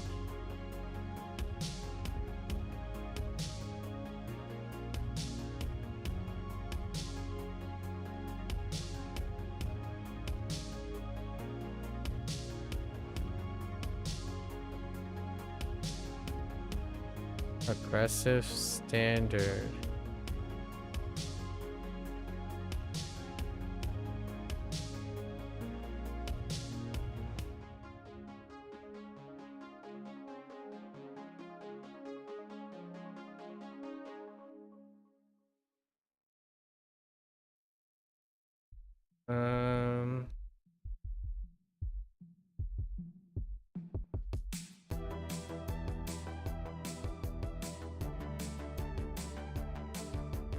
Oh wait, but this is considered a special note. No. Hold. Cursive standard? I mean, unless I'm conjugating that inappropriately. Hang on. Sure, that's considered a duo.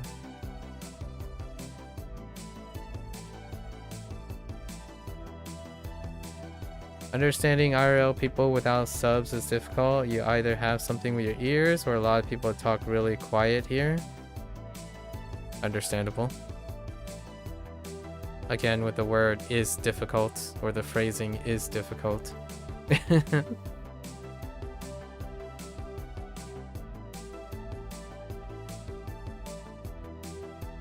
Huh. So, how else can I be... And it's still going. Yeah, how else can I be screwing this up? So...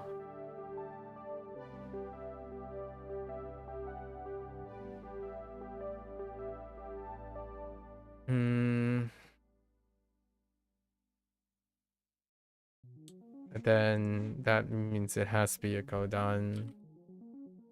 Like... パーティーは始まっている。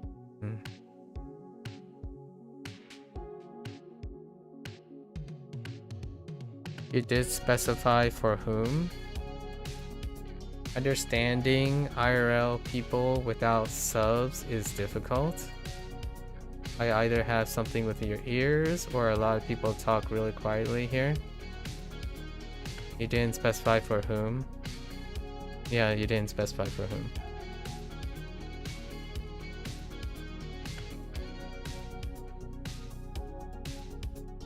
But you didn't specify a lot of things. It's good that you specified like a lot of people talk really quietly, so IR people that talk quietly is pretty nice.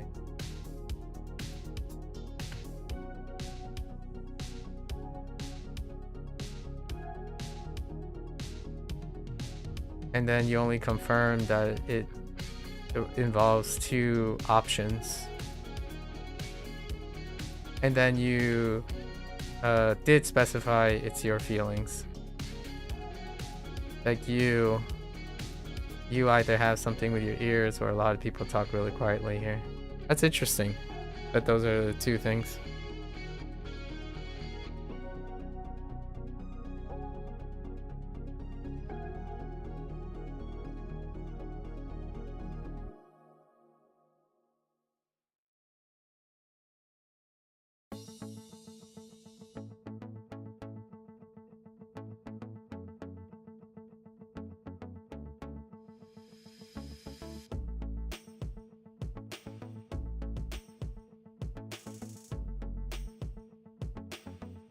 Yeah, I know. Maku, you said subtitles. Right. I don't know why you're writing Jimaku in you already said subtitles. Or you're saying didn't specify subtitles. I don't know where the line of thinking, you know.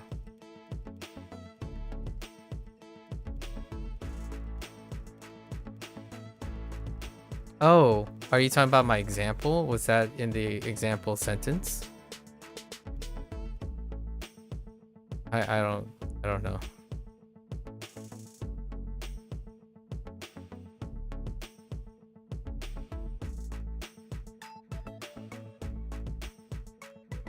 Kimi wa bunpo o benkyou shimasu.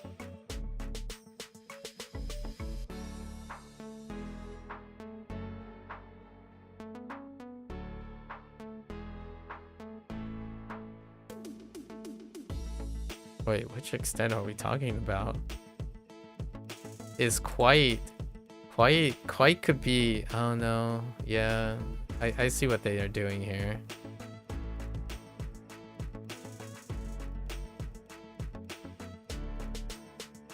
Interesting. We're probably talking about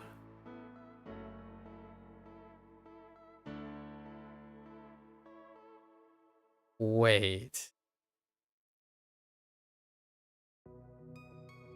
Are they talking about like...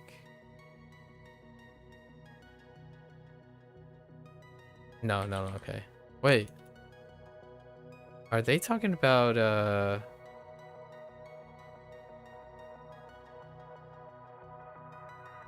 このカバンは結構高いです。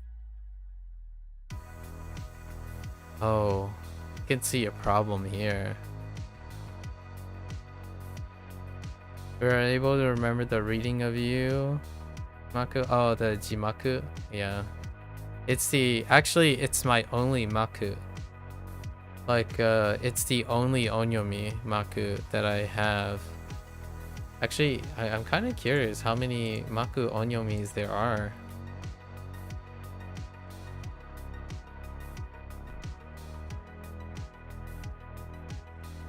There might be one other, but yeah, it's a special Onyomi, which is kind of nice.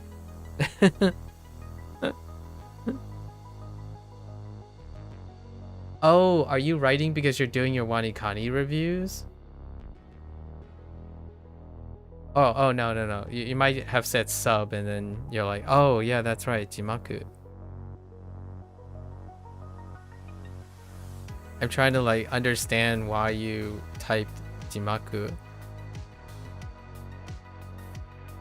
Okay, so this can be a problem, honestly. So what would Totemo be under? It wouldn't be an extent. Oh, there's no grammar points for Totemo actually. Yeah. But that would be an extent. And then there's also Made. Made is an extent, but I guess you don't have to worry about that because it's not next down. Interesting. Wait, there's an alternative. Nakanaka. Oh, okay, that's for later. That actually didn't come to mind until I saw it. Yes, that's right. Okay, well, at least the other ones are not there. So I have to understand why...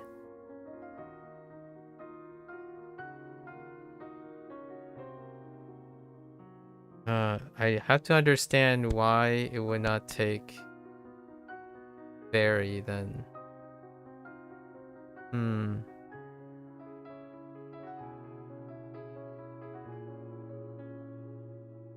Interesting. Unless they only show... No, they definitely show all the alternatives despite if the lesson came up or not. So... Pretty sure. I'm pretty sure this one doesn't mention Nakanaka. Yeah, it doesn't mention that. So... Something else to find out later. Oh, this is in order to. The more grammar points you have, the worse it gets. Actually, the more grammar points I have, the easier it gets. Actually. Most of the time, again, this is the whole you thing. I'm guessing you is a general fact that you're stating.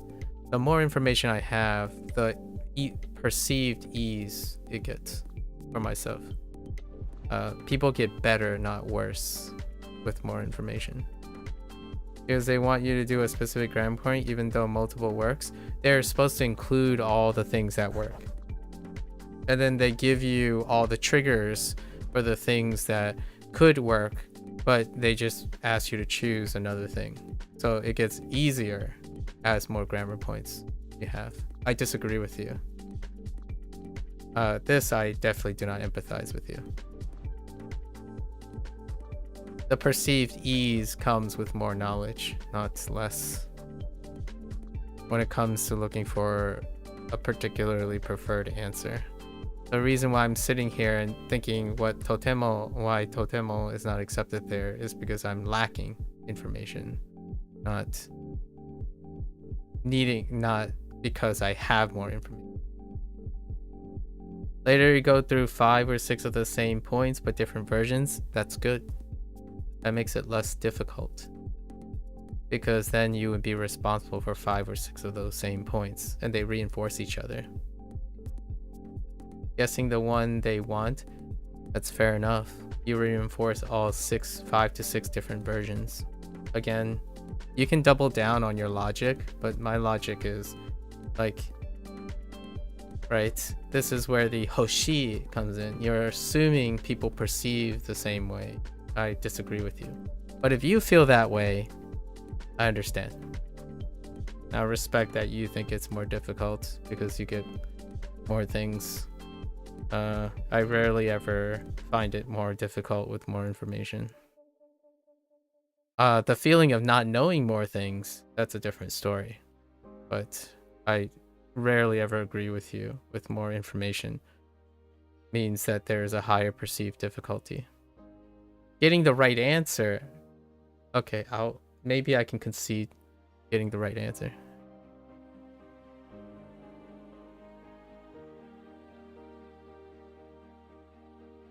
Okay, then it gets worse.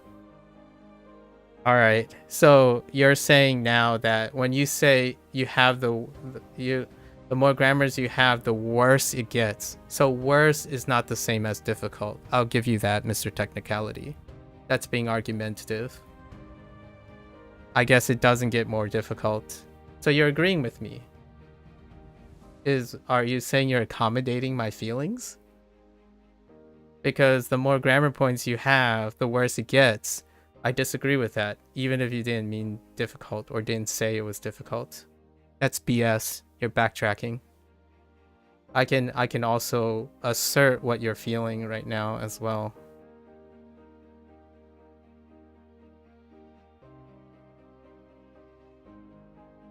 It doesn't get worse with more information. It gets more fun. It actually get better with more information.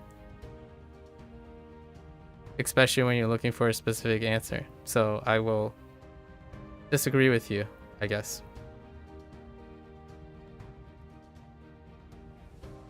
If you find it more difficult, I agree with you. Right.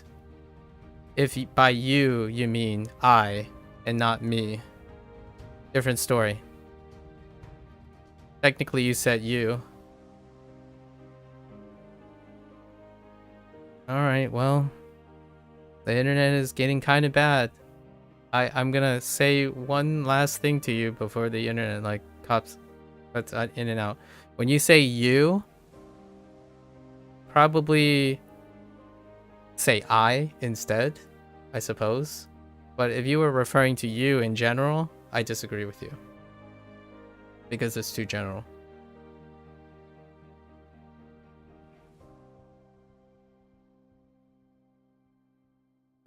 Let's see.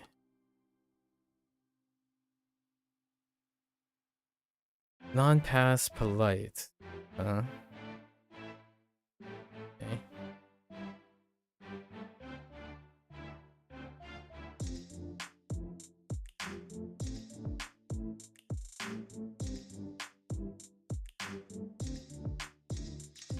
Oh, in order. In order to buy.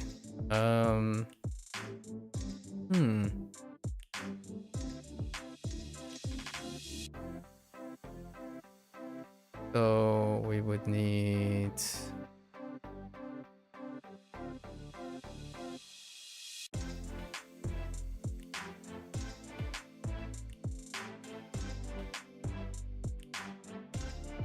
order to buy. Huh.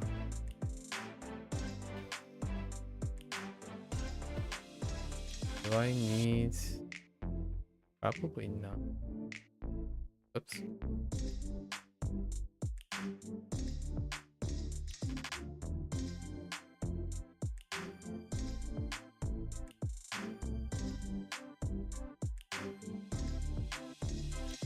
I do need something.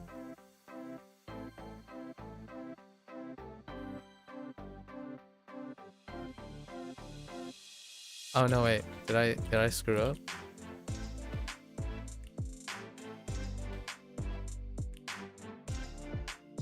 I did screw up. No? Huh.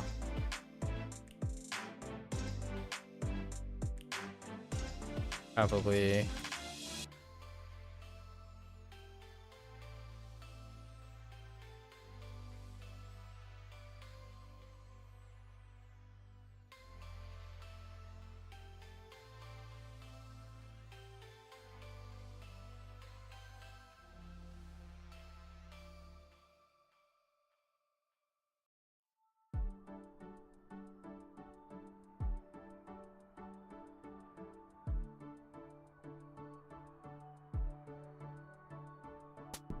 Okay, this is as close as I'm gonna get on this, unless it's like stem only.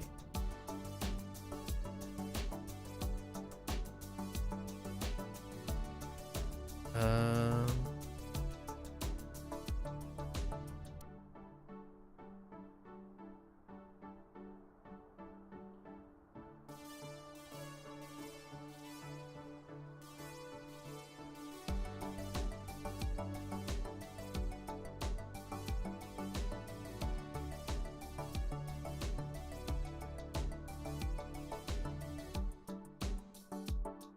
I'm missing the E.「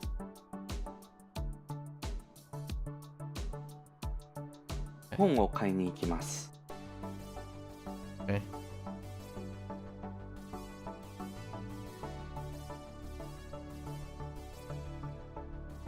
So the stem, but a stem with the on the E column.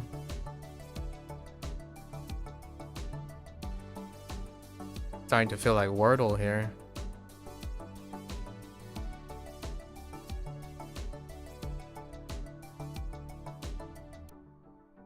どこがいい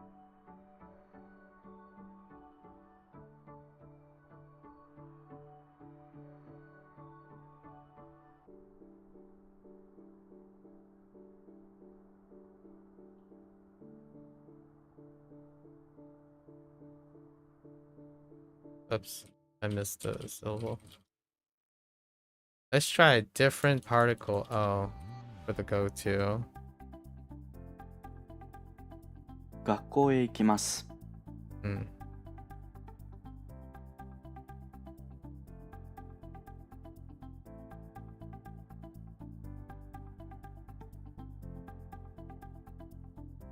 彼は誰でしょう？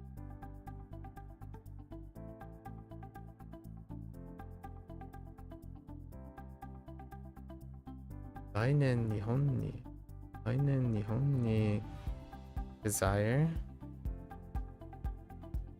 来年日本に行きたい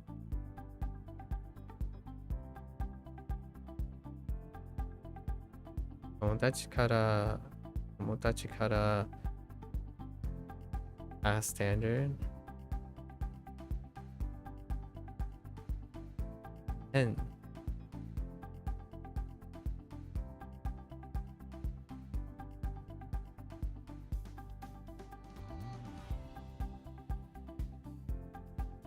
友達から借りたペン。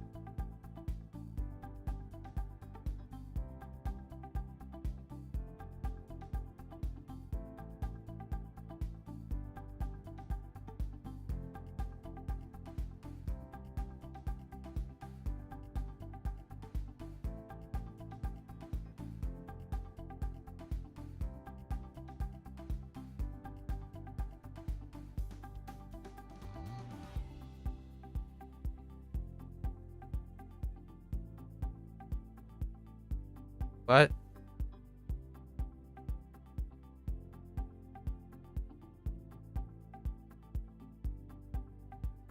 Okay, I guess.「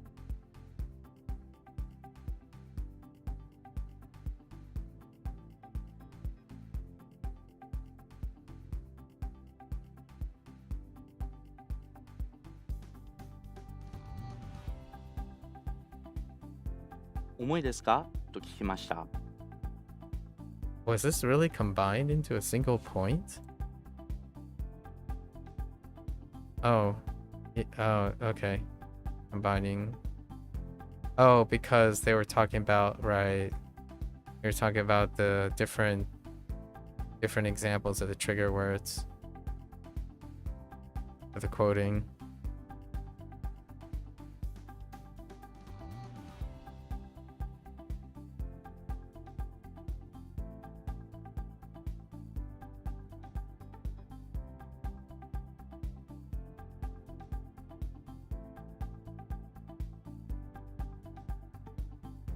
Uh,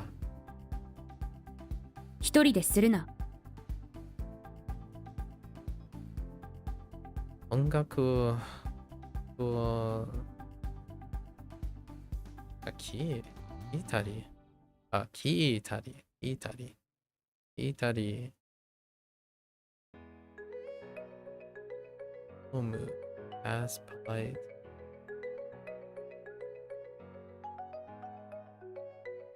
What? Wait. Oh, I've got the tari.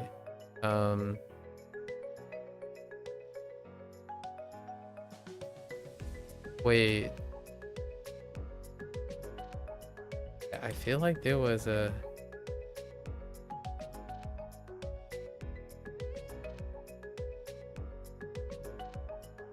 I feel like there was a note about this.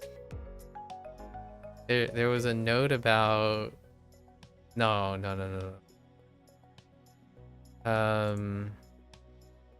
don't think so. Oh, yes, there was. Something like...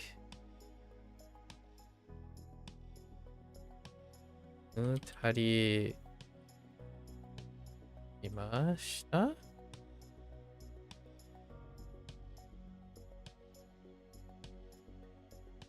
That's Yomu.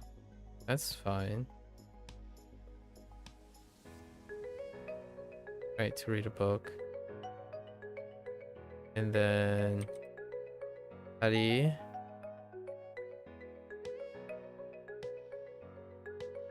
A light. And I would use a sudo, no?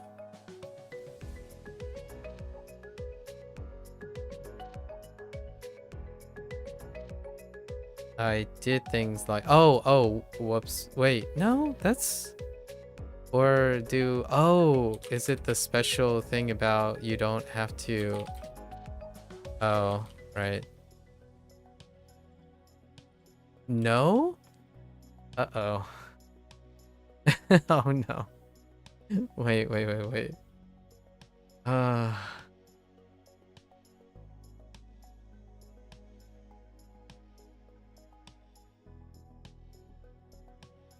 Oh, I still need to conjugate. So...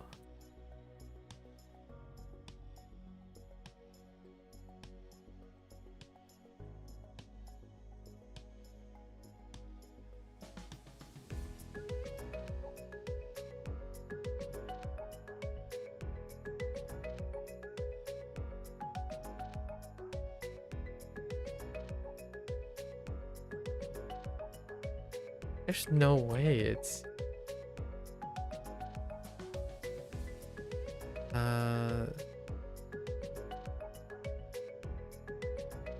There's...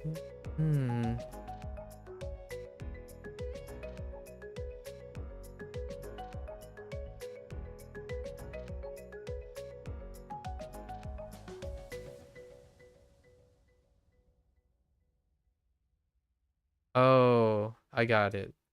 So that the ta is actually the thing, right?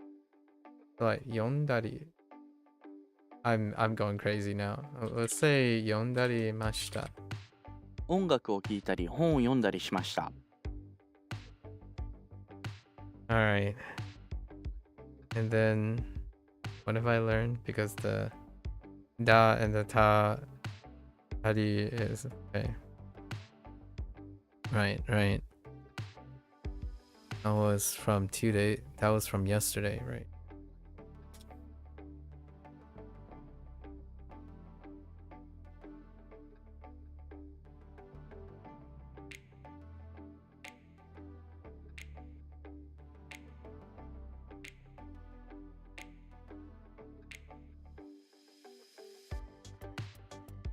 Negative, aggressive.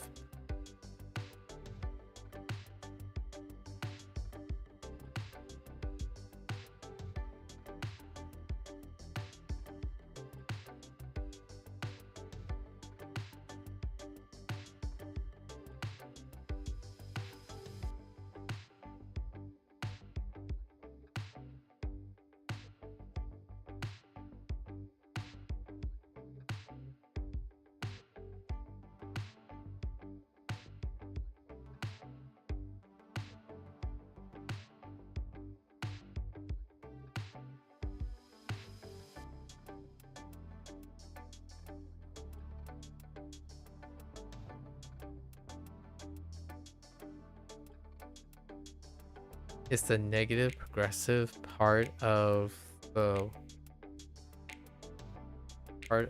verb's conjugation? Or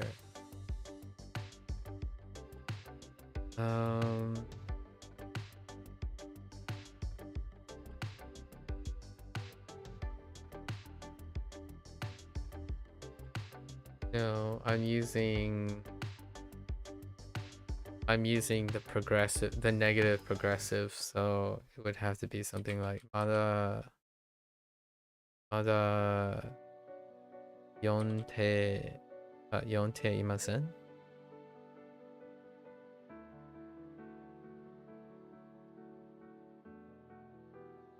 Oh. Oh, yonde. Oops. Wait, how the heck did I execute? How did I click on hint?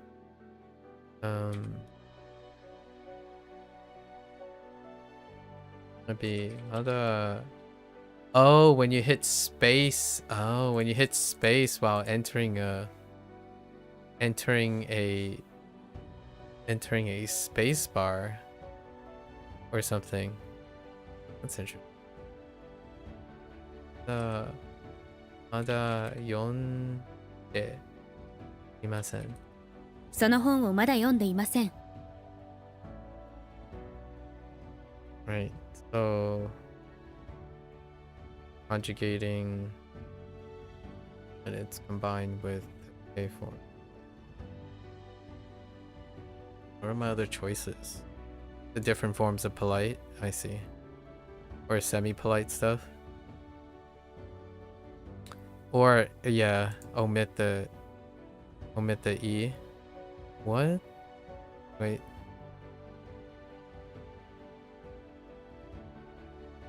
Right, omit the E. Okay.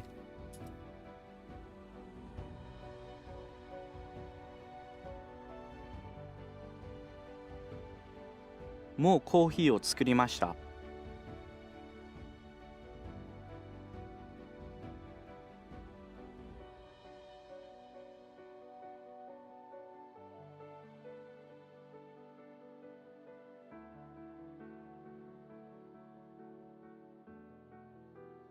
Non-exhaustive?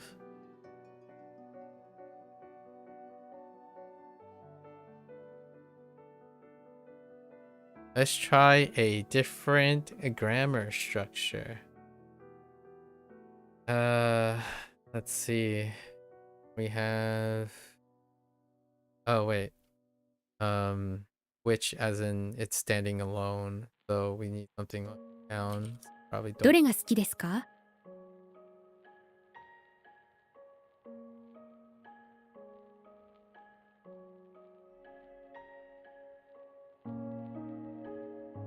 Non-pass standard. Okay.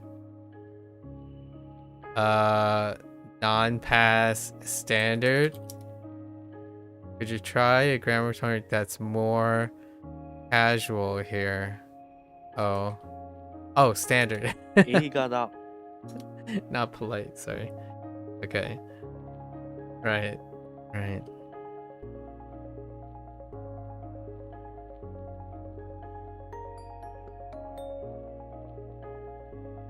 What? Away from both parties?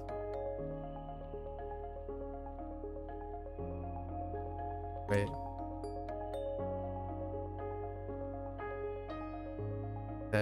functions as a noun as well.「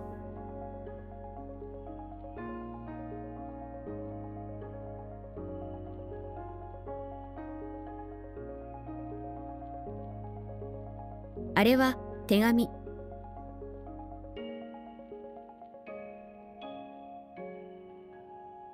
What is this trying to tell me? Oh.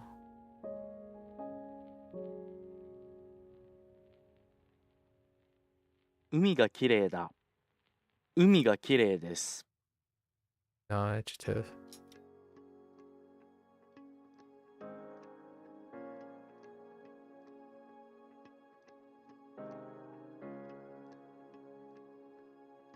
Negative non-past polite.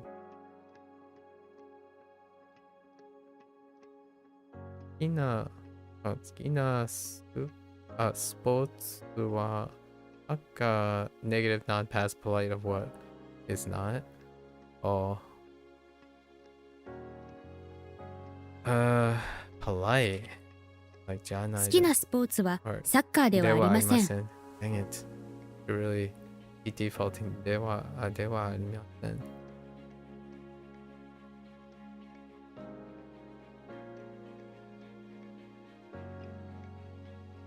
Someone gone semi-polite. That's my focus right now. Ken this. 危険です。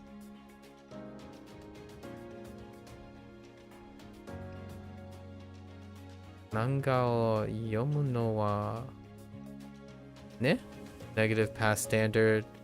What are we saying? 難しい。Oh, negative past standard.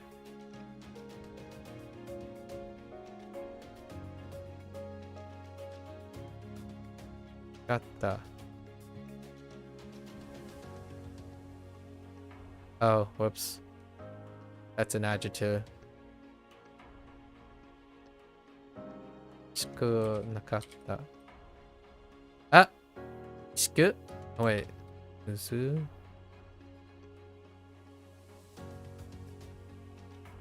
Negative past.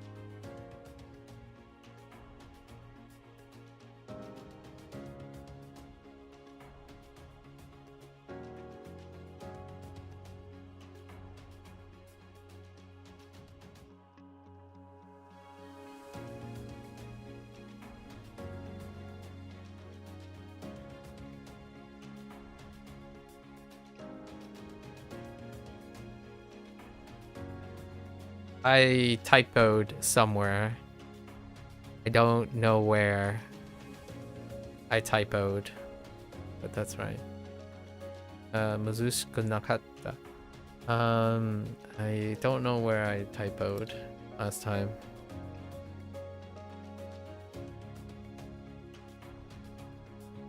Dictionary standard?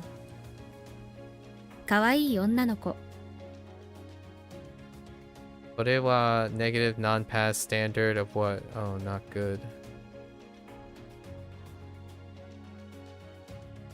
Like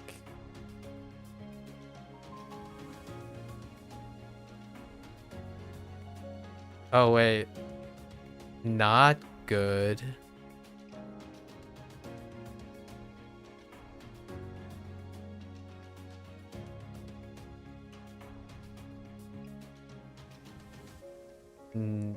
Wait, not. Oh, I'm saying not bad. Whoops. I wrote not bad, not good.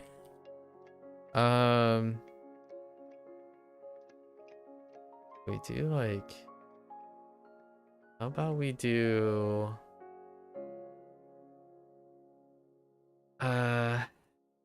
Probably gonna be like. Can we get away with?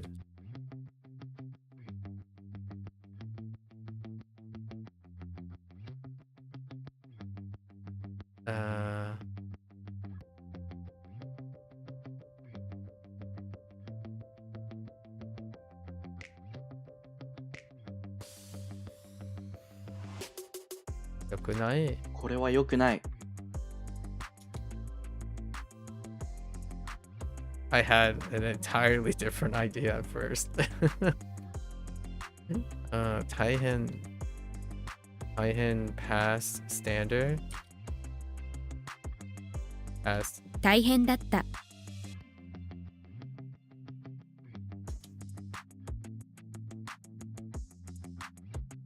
彼は真面目です。 Oh, we're going back to our first day grammar stuff. これは何？彼女もかわいいです。彼女も可愛いです。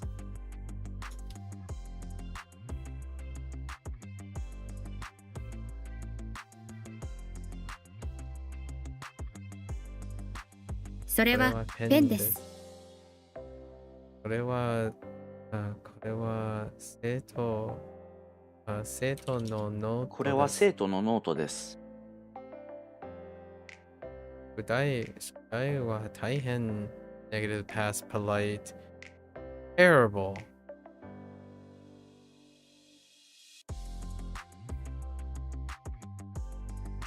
さんもかわいい。Hey James. So, how did the italki thing go, James? 宿題は大変ね。Negative past polite.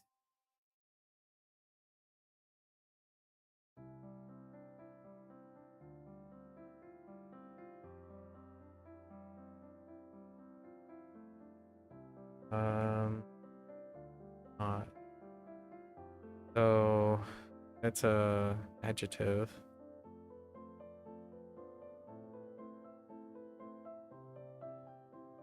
And that's a non-adjective.「宿題は大変ではありませんでした。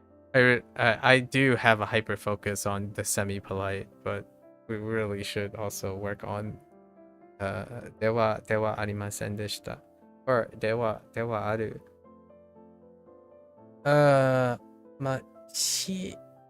楽しかったよ。Oh, very nice.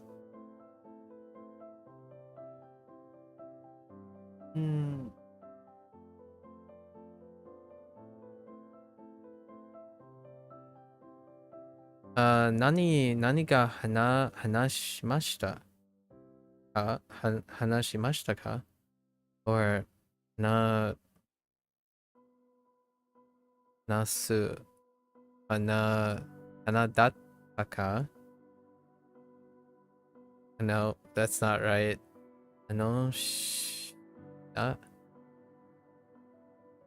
だったか？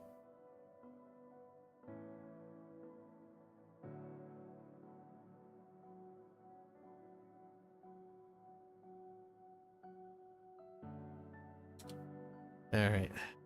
We can't delay too much. So we got 154 vocabulary.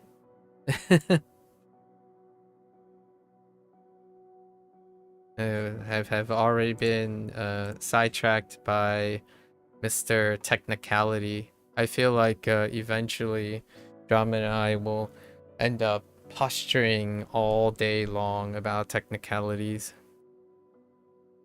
Matching the technicality energy might not be the way.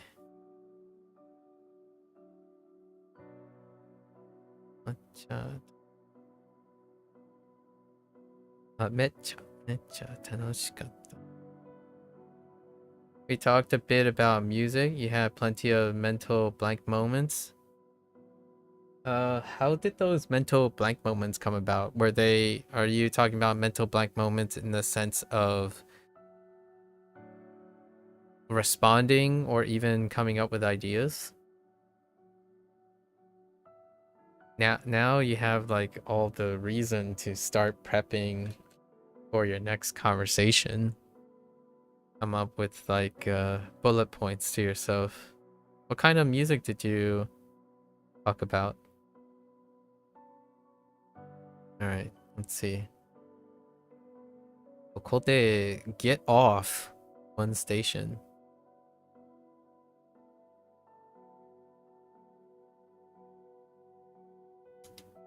Oh no, wait. Okay, get off. Yes, we have a couple. But we're talking about getting off of something.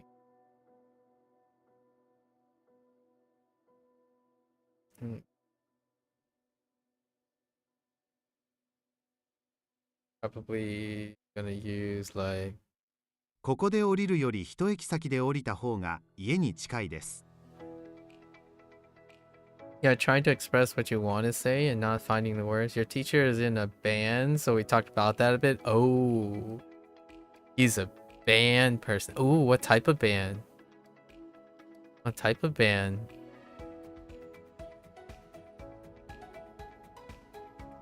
Rock bando? Rock no bando?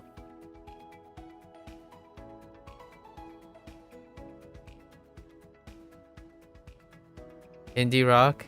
How do you say indie? Probably just like ND rock? I have no idea how they say ND. Or indie, sorry. I said ND by habit because oh, you can have indie. Yeah, indie actually probably works too. Indie rock. In before rock no indie. Ah, indie rock. Okay. Fair enough. Dang, that's pretty cool. That's really cool. Did you get a chance? Did you get a chance to like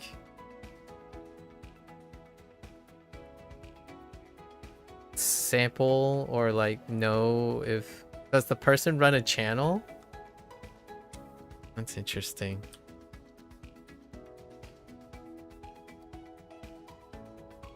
Oops, I've got the rest of the phrase. I've got to write the rest of the phrase.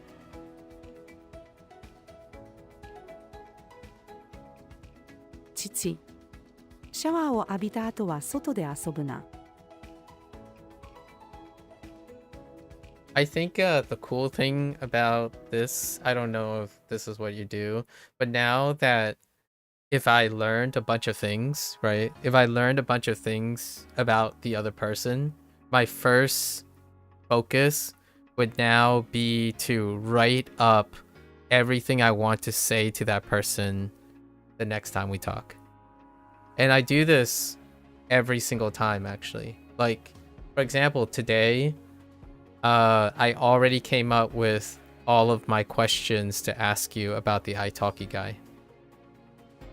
Or person. Right? Drama, I already came up with a bunch of questions that I would ask Drama, but Drama is on an airport right now and on a plane, 13-hour flight back from Tokyo. I actually thought it was either today or tomorrow that Drama would be back from Japan. So I do this even when I'm not like talking, even when I'm not practicing Japanese or something. I actually practice this for pretty much all of my conversations. It was your first real focused Japanese only conversation, so a lot of it was just answering basic questions about myself or talk about the weather or where we live and things like that. I see. Language Jones just put up a video today about tips to make italki sessions more effective. Was interesting. Oh, can you give me a little bit of hot takes? Like, give me the TLDR on Language Jones stuff. I watch a few people who like, hey, here's a way, here are my ways of doing things, and those things are really fun to watch because there's a variant of it. And the thing that I often encourage people to take into account is if you resonate with the person that is saying those things. So like if Language Jones, for example, shares details about their background, their motivations and whatnot, and that was sufficient to create a parasocial relationship with that person, and then they do videos on engaging in how they quote unquote make things more effective, that is usually those people that I end up watching. So I tend to consistently watch people who I resonate with, as in personality, background, maybe some cultural overlaps that they express, as opposed to a purely professional channel that has no tether to the person. Tethering to the person is necessary for stuff like that to be more germane, I said. Language Jones just put up, he's a PhD too, actually, in linguistics. Oh, that piques my interest, because there is a chance that might make it more unlikely that we relate to each other, or it could really make it likely that we can relate to each other. Like, I'm speaking personally this time. Like, that is interesting. PhD in linguistics. I wonder what type of behavioral patterns and storytelling and emotional response this person exudes in his daily content, having a PhD in linguistics. I think PhD, much like most specializations, depending on your field, there's a great speciation, like a divergence in emotional responses and whatnot. Like, for example, a mathematician and a physicist, or like a physicist and a biologist, they tend to like emotionally diverge the deeper they get to. I don't know if I, by coincidence, happen to cross paths with content presented by a PhD in linguistics, so that's interesting. Wait. Hold up. Language Jones isn't the same person that I'm thinking of, right? Hold up. I might... Hang on. Gotta make sure it's not the same person. Hi, Oh no, that's not the same person. I'm thinking of the British guy. Oh, who's the British guy's name? And he kind of travels too.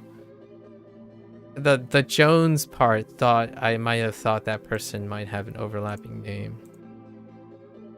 He has a British accent. He does, like, I think he might have a PhD in linguistics. He is educated in linguistics. I don't know how much though. I'm thinking of like possible coincidences that may have occurred. He's the guy that the first video I ever watched of this guy was, what if the English language has accent marks? So he did like this thing where he like pulled from all different languages that he's aware of and their use mechanic of accent marks, and then he applied them in a logistical, logical manner to the English language. I've got his name though. I'm still working on gathering all these names. I'm not even entirely sure if his name is in his channel name, so I would probably have to do a little background digging. Lately, I have not had a lot of time to indulge. Rob's Words, yes, Rob's Words, that's it. I was thinking of like a very classical name, like Jones and Robert and stuff. So Rob's Word is who I was referring to. Right on the mark. このテストは簡単です。 Triggered memories, man. Triggered memories. They're incredibly impressive, aren't they? Like, in no way would I have been able to recall Rob's Word, but the moment you said it was the moment I was thoroughly confident the person I'm referring to is Rob's Word. Good old triggered memories. It's something that obviously we don't have the luxury of when we're speaking to someone. Drama earlier was talking about how he said that it is very difficult. What is it? Understanding IRL people. I'm going to quote from him.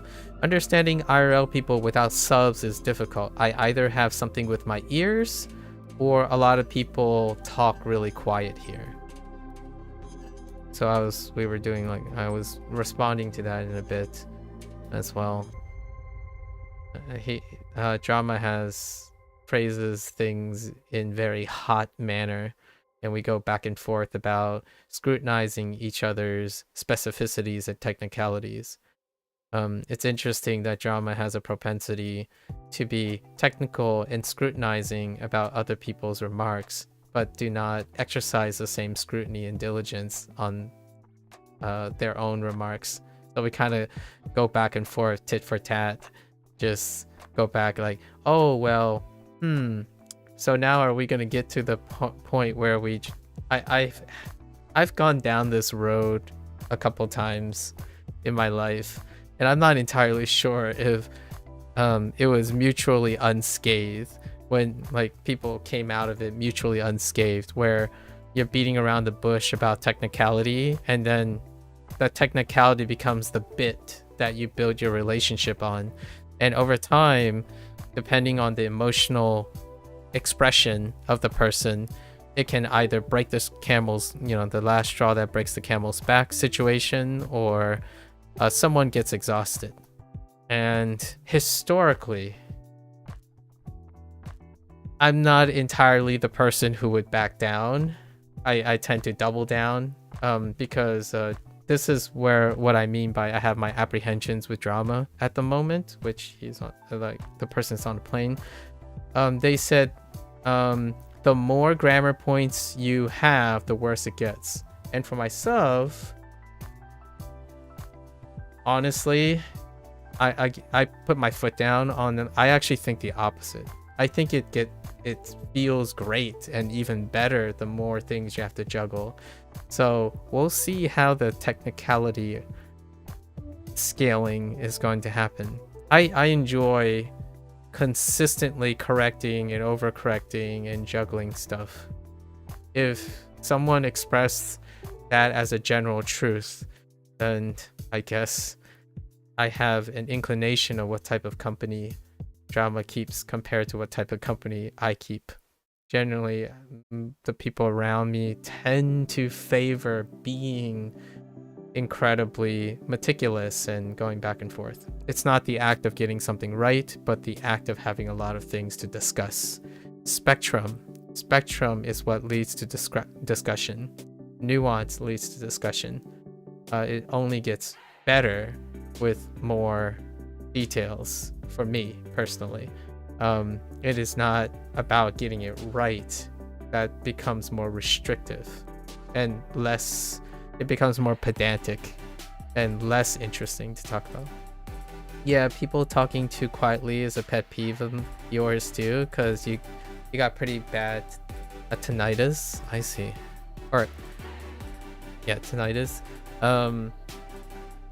May I ask, is it because of, does that have anything related to your early drumming situation back in the day, or is that due to the drums? Okay, I figured. I was like, the connection you mentioned yesterday would be the drums. So I'm like, I imagine it had something to do with the drums. I didn't want to be too presumptuous, so I wanted to ask first. Sorry, there might have been a delay, chat, but I noticed that. Yeah. Does it interfere at all with like when you're talking with the italki guy? Because I'm not even sure how severe tinnitus can get when it comes to like audio equipment and whatnot. Alright, we're gonna keep going with this too. Close the... Oh, they were closed. Wait. Oh, they were closed. Oh, and it's data. Wait.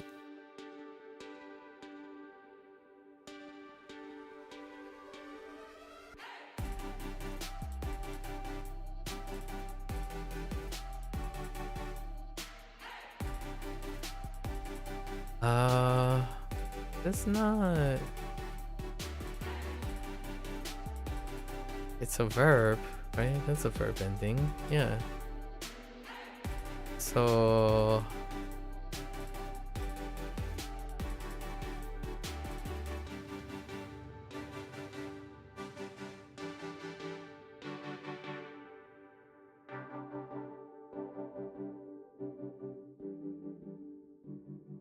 close.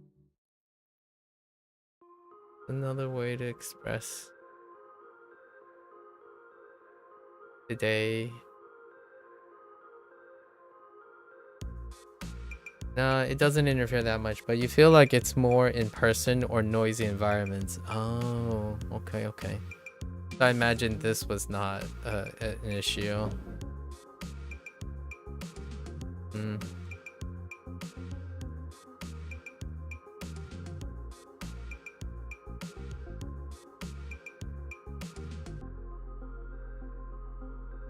I don't know what this is referring to. Close. It was just simple close, no? Oh, wait. Oh, that would mean I need an adjective.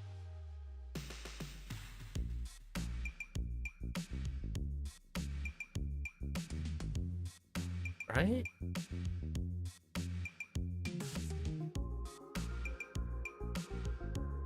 Right?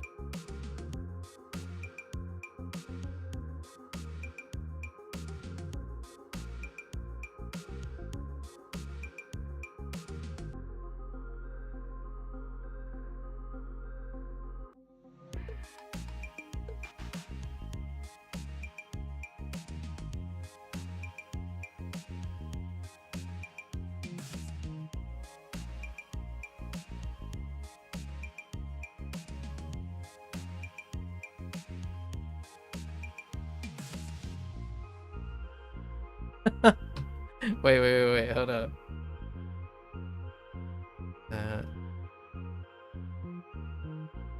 Wait.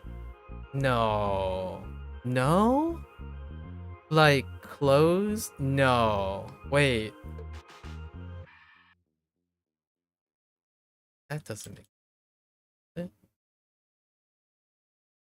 皮膚科へ行ったが、今日は休みだった。Wow.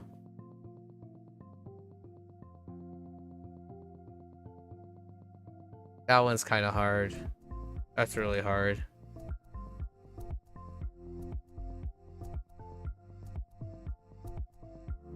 The ending helped though. This helped. Knowing the grammar of this helped quite a bit because I kept thinking of a verb.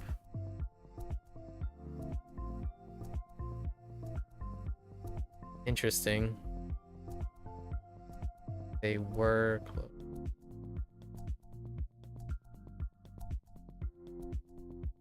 The translation helps too, but I was trying to see if I could. This helped, which is where the trend.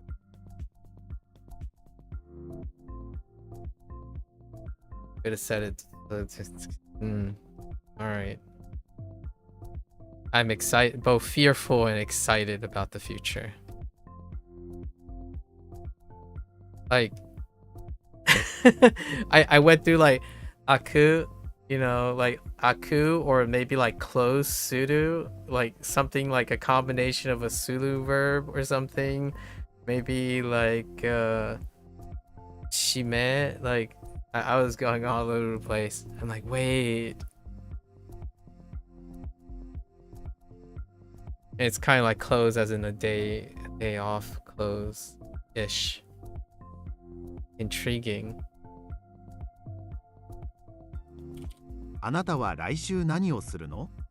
This is probably the thing that I feel Drama was alluding to, where Drama said, like, you know, it gets a lot more because they want you to do in the future for grammar points, because they want you to do a specific grammar point, even though multiple works, but they do try to cover all the alternatives.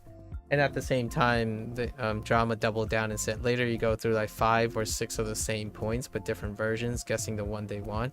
And my first thought was like, it doesn't get worse. That's getting better to me. Like that is even more interesting. Like it gets better for me. But I said later that it doesn't, just because you know more information doesn't mean it gets more difficult. And then drama said I didn't say it gets more difficult. And I'm like, okay, so you mean like it gets worse, as in there's worse feeling. So I still stand by my thought that it's hard, it's difficult, which drama said he didn't say difficult. So just because it gets difficult doesn't mean it gets worse, at least for me. So that's kind of like one of the biggest, like the whole point of learning and mastering, or like delving and technical, is the idea that you have these. And it's really interesting. Like the longer time I spend on something, the more I'm like, I think it's not getting worse, it's getting better. Like there's so much to talk about. I'm not entirely sure if we'll ever meet eye to eye on that, because that's so different. Yeah, it can't be hard, but they don't fail the question if you use a synonymous grammar point. Yeah. And then they would tell you, like, they would try to like wiggle you into the other ones. Like, oh, can we try like a different point? Is there something before? I really like Bunpro's thing. I hope they continue to like be like that. And then also alternatives, alternatives, and the, hey, can we get this like in a little bit more casual? Like, I like that almost feels closer to talking to someone, if you know what I mean. Like it's not an exam format. Like it's not restrictive, and it's the opposite of focusing on right or wrong answers. It's more like, hey, I would love if they continue to make it more and more granular. Like, hey, this is a good idea. It could work, but how about something else? Like, I absolutely love that. Despite not having a human being in front of me, right? That's kind of a great way to surrogate. Not the greatest, it won't replace human feedback, but I really do genuinely enjoy. That's the challenge that makes me like challenges. Like when you play a video game, right? And there's no like yellow paint or nuances, but there are contextual things that at some point you're like, let's think about this again. Like, all right, we're just gonna keep doing this. It's like, oh, okay, all right. And I absolutely love that. Yeah, you like it. They put a lot of effort into the design and function. I really enjoy this stuff. So in the future, when like the grammar points get like 6 or 7 overlapping grammar points, I can only imagine how funny it's going to be. Like, this could work, and you type it's like, can you think of, I actually think whoever is writing it, they could give it cheeky. They could get really like cheeky about it. Like, we knew exactly you were going to do this, but how about thinking about something that's a little bit more sophisticated or something like that. I am looking to see how cheeky they might get. It's like conversing with someone when you have a friend and you're trying to review something, and they like tell you they're holding the flashcard, right? They're holding a flashcard. It's like, what does this mean? And then you're like, I don't know, is it something like not bad? And they're like looking at the back of the card, like, how about try to think of sunshine and trees. And that's what I hope. Like, I enjoy that stuff. We need it. I know ChatGPT could, like, machine learning LLMs could in the future do these kind of things. I look forward to that thing. Plus, they have the section which explains the nuances between related points too. Yeah, I quite enjoy that. So now I've been doing it in order, as a interest of time. I use whenever I covered a grammar point, retroactively we would read the related comments. And that, to me, is how you do the cross-sectional thing, right? Where, like, so far, for example, they have three teiru points, right? And they're separate cards.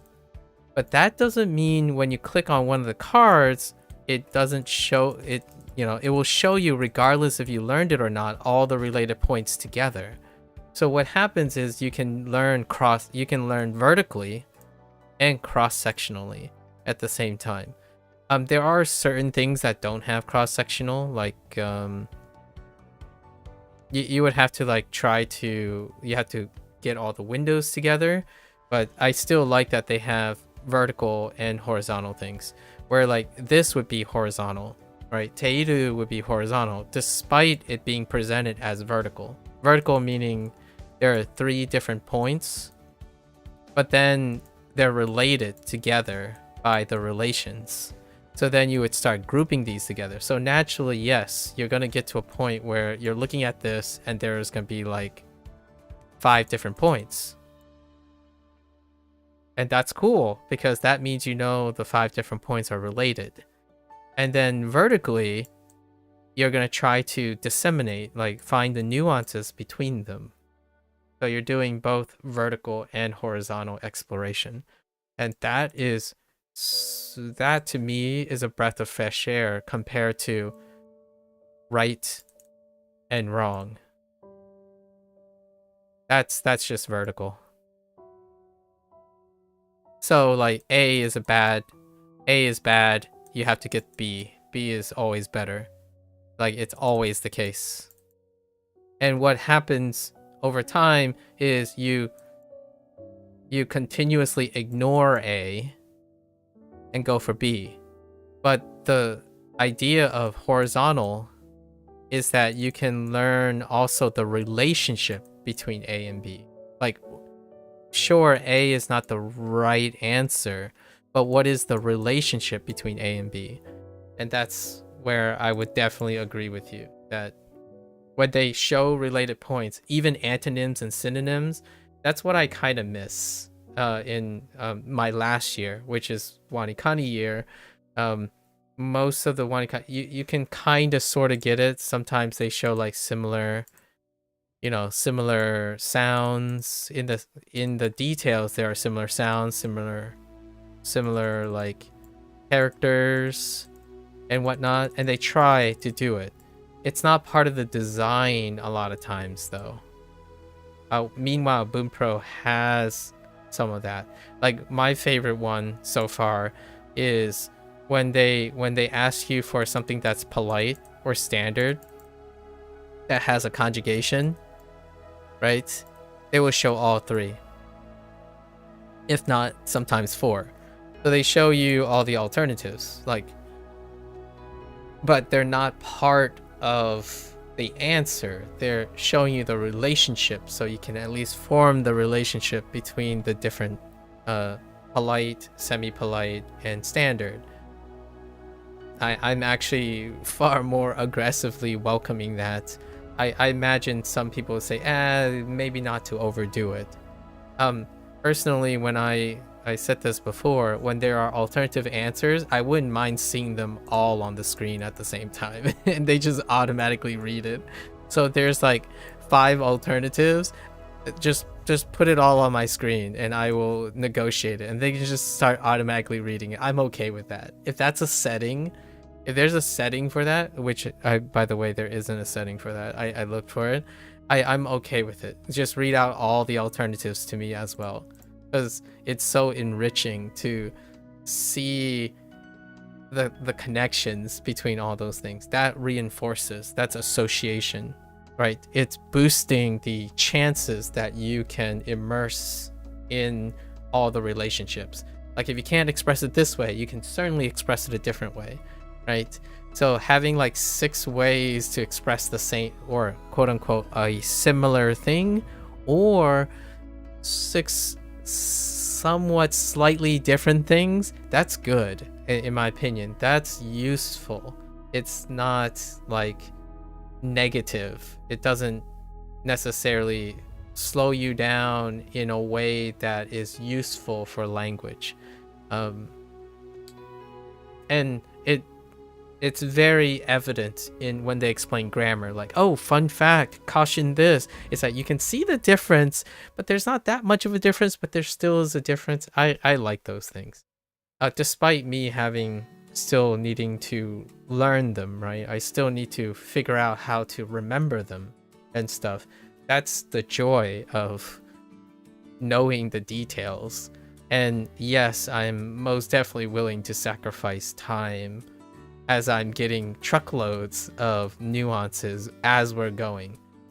I understand that when you start a language, you don't necessarily want to deep dive into nuances. That's perfectly fine. Where I am currently, that is the motivation now. The motivation is to go over things and see it from a more nuanced appreciation. It's very nice. I like it. It's hecka different approach than the streamline approach. Last year was, WaniKani it's very streamlined. It's like characters. 私はベランダが西向きの家に住みたいです。 Oh, it's so character heavy that I've realized that I completely ignore the ending of verbs. So like now I have to rethink about my strategy on how to remember the endings of verbs. Like what I mean is like the extra endings, like the terus and the kerus and the rirus. So I encountered that issue yesterday, and then like in the last couple days. So now I'm trying to think of a clever way of trying to cover that, because most of it was based on recognition and sound, but if I have to produce it, that's a different story. I haven't been producing it very, very well or frequently. Funny, very funny. See, look, this works, but there's another way we can say it that fits more naturally.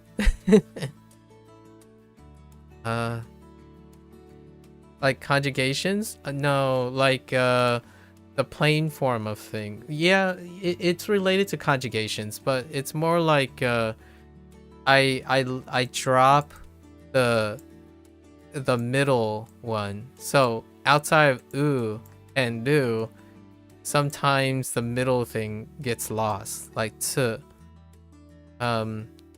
wa, right? Like suwaru, suwaru, if it's one character, like suwaru is one character, so suwa is part of that character. But when there's another kana in the middle, that's when some of them gets dropped. Like for example, akeru, akeru. I'm like, wait, was there a ke? Was it a ki? Because the characters were the dominant carriers of the reads. So like, if the character itself is ake, that's fine, right? If it's ake in the character, I can remember that. Like, that's the dominance of how character focus it was. But if the character was if the kana was outside of the character, then it kind of, and it's related to conjugation because conjugation is afterwards, right? It's afterwards. But we're talking about the kana that's in between. I'm like, wait, is there a ko? Is ko part of the? Because when you're typing, you're not necessarily the same as writing them, so to speak. Nacho, you think the Bunpro vocabulary rules you're doing should be pretty useful for that? Yeah, because it's ironing out this part, And then I'm retroactively using my mnemonics to indicate this. Now the thing is, it's only the beginning ones. So the earlier N5 ones and N4 ones have that problem, or like have that gap. It wasn't really a problem to begin with. It's just there's a gap there. Later on, it's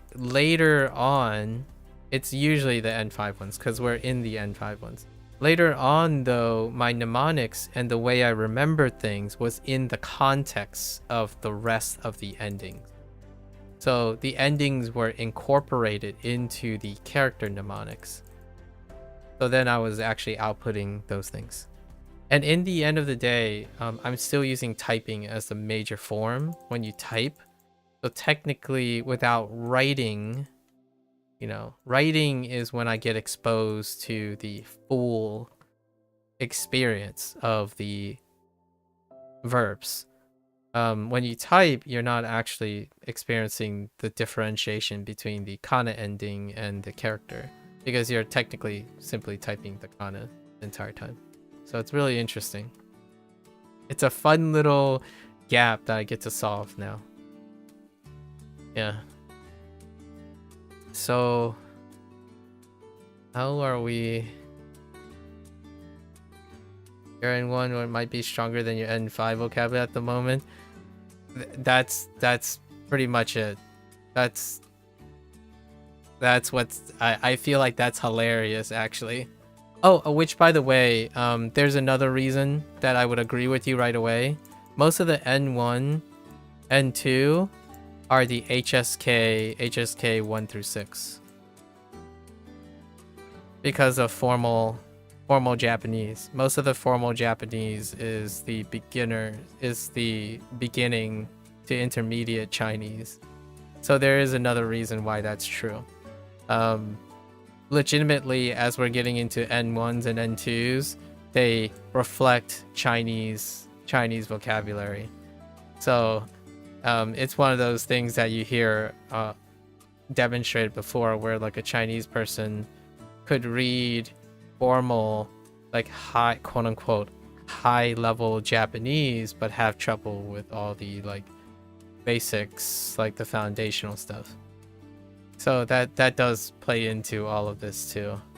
A lot of times whenever like an N1 or N2, I immediately, even though I don't know what the grading is, I'm like, this feels like an N1 vocabulary, because off Chinese it's self-explanatory. And usually like 70 to 80% of the time, the higher vocabulary is self-explanatory off Chinese. Which makes you kind of think, like, huh, why was that the case?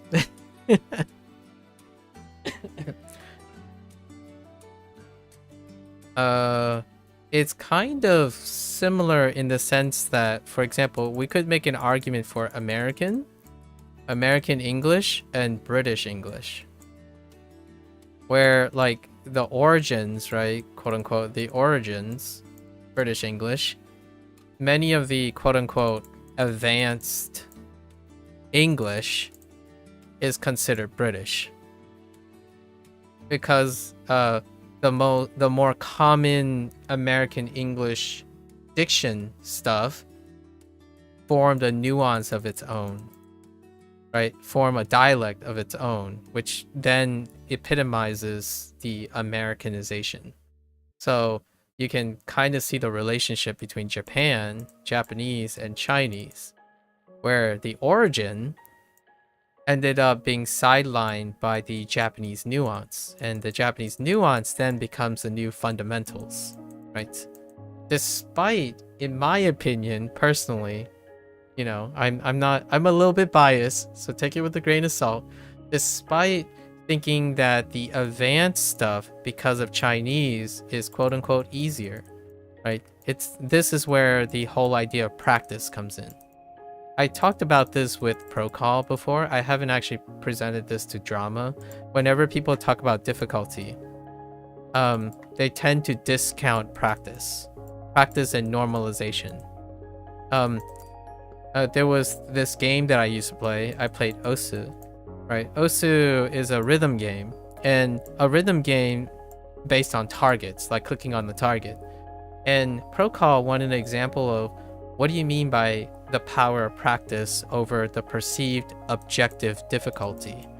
I'm like, because when you have practice, subjectivity comes into play, right? And it can be viewed as objective. We'll say objective practice. Like, for example, in Os, there's a common phenomenon where it is this is an easier target. This is easier. This is perceived as easier than this target. However, objectively, a bigger target is easier to hit than a smaller target. That's true, objectively. When you factor in practice and subjection, the performance ends up favoring something that is objectively more difficult due to the effect of practicing, so nuanced practice. So this is like a native speaker, right? If we take it and translate it to native speaking, there are concepts that feel like they are perceived as very rudimentary.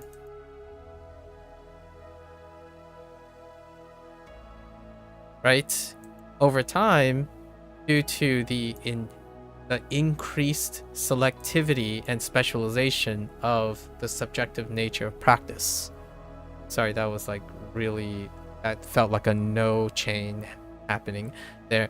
And then the objectively difficult things end up being subjectively easier in perception because of the high skew of practice over the objective difficulty of it. So kind of like whenever someone says, yeah, you know, Dark Souls games are all easy, for example, Souls-like games are all easy. And then meanwhile, they would go and play a puzzle game and they want to throw a controller across the room. And then what I would say is, puzzle games are the best. I don't know what the deal is with Souls-like games. You might as well just play a puzzle game for intellectual curiosity. That type of thing. So human subjectivity when it comes to practice is potentially enormous. It can even supersede the perceived difficulty of all the objectives. So like, do you think Japanese native speakers think Japanese is hard or English? Like, for example, and then, you know, you have a combat or like a conflicting arguments about which language is objectively more difficult. Meanwhile, the subjectivity of practice and normalization is often what I appeal to when someone says, oh yeah, what do you think is the hardest language that you've ever encountered? And my thought is every language I chose not to learn. That would be the most subjective and logically objective answer. Somebody then would say, no, Indonesia, Indonesian is the easiest language, objectively speaking. I'm like, Indonesian is one of the hardest languages that I'll ever come to know because I haven't learned it. Despite all the arguments about trying to quantify how difficult something is, the most difficult things by default are all the things you choose not to. And it's a combination of that. Your willingness, your motivations, your obligations, your consistencies, your mood, your incentive for immersive learning, all of those things factor into perceived difficulty. So yes, while it's objectively like, oh, this language has all these forms and stuff, that is objectively the most difficult. It's like, well, yes, but if that is your native language, it would be seen as subjectively easier than any other language that person haven't learned. And why is this all important to me personally? Because the perceived difficulty is what stops people from learning. It is not the objective difficulty that ultimately stops them. In my opinion, 20% of it, if you look at objective difficulty and you're like, okay, I can start. It is the other 80%, the perceived difficulty, that ultimately causes the person to stop. Not whether like, oh yeah, this Japanese has like 3,000 kanji. It's like, oh no, like this is just too hard for me to even start. And it's like, that's fine. But when they start, it's not necessarily the perspective of how much kanji you have, is the perceived difficulty every time they go about thinking about how difficulty works. When you're learning something, for example, it's going to be difficult. If you think that you're learning something because it's easy and it's simple, then you're not quite learning. Not quite learning that much. The more you learn, the faster you learn, it's probably the more difficult it is. So for myself, I'm always trying to seek, quote unquote, some objective difficulty while perceiving difficulty to understand that that is what happens with learning. So this is my, like, if I have something to take to my grave, this is what I feel is one of the greatest separators. One of them. One of the maybe 5 or 10 greatest separators between younger people today who wants to learn a skill versus an older person who have acquired many skills. When they have acquired many skills, one of the things that they do not weigh and feel and get swept up by is objective difficulty. Ultimately, they ask themselves, can I do it? And if I can, we're going to make it as difficult as possible for us, with as many things that we have to learn that we can handle consistently. Because if it isn't difficult, then obviously you aren't learning anything. When it's simple and easy, it's relying on more things that you already know than you don't know. That's kind of, so you have to strike the balance, obviously. Don't make yourself quit by setting your hands on fire or something like that.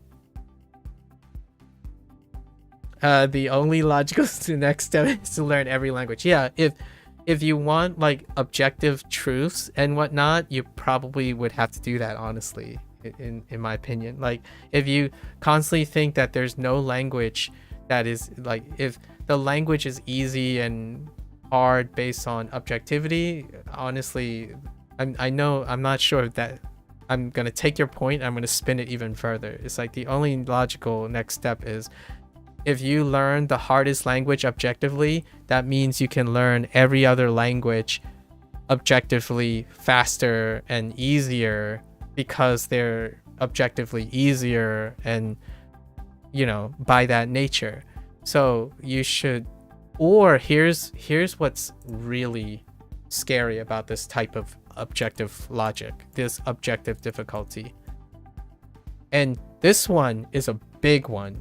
And it doesn't have to do with language learning, but you can see the examples immediately. I have a few examples, but let's use video games. Let's use video games for a moment. This is a lot more relatable to video games at the moment. When people evaluate things on objective difficulty, let's say they play a game and they evaluated the game at a 10 out of 10 difficulty scale, and they were successful. Because they view everything based on objective difficulty, they choose not to play any game that's relatively lower than a 10 out of 10 difficulty. Objectively. So what happens to this? Your reward centers are gone. They just disappear. Because what does this do? This creates objective escalation. And this happens so much in video games, but I do have a few examples in languages. And I think, James, you're getting to that already. You immediately got my response a lot of times to other people. When you view everything on objective, like, scales, naturally humans would escalate. So what happens is, if you learn, quote unquote, the hardest language, you will try to seek another language that is objectively harder than it in order to reap the rewards of accomplishment. Video games occur like that all the time, where a person can no longer see the challenges and the reward of learning how to ease up or a different skill because certain skills are more valuable by their challenge than other skills. So for example, a Souls-like person, so like a Souls-like fan, can't ever appreciate the puzzle, the difficulty and the nuances of mastering a puzzle game.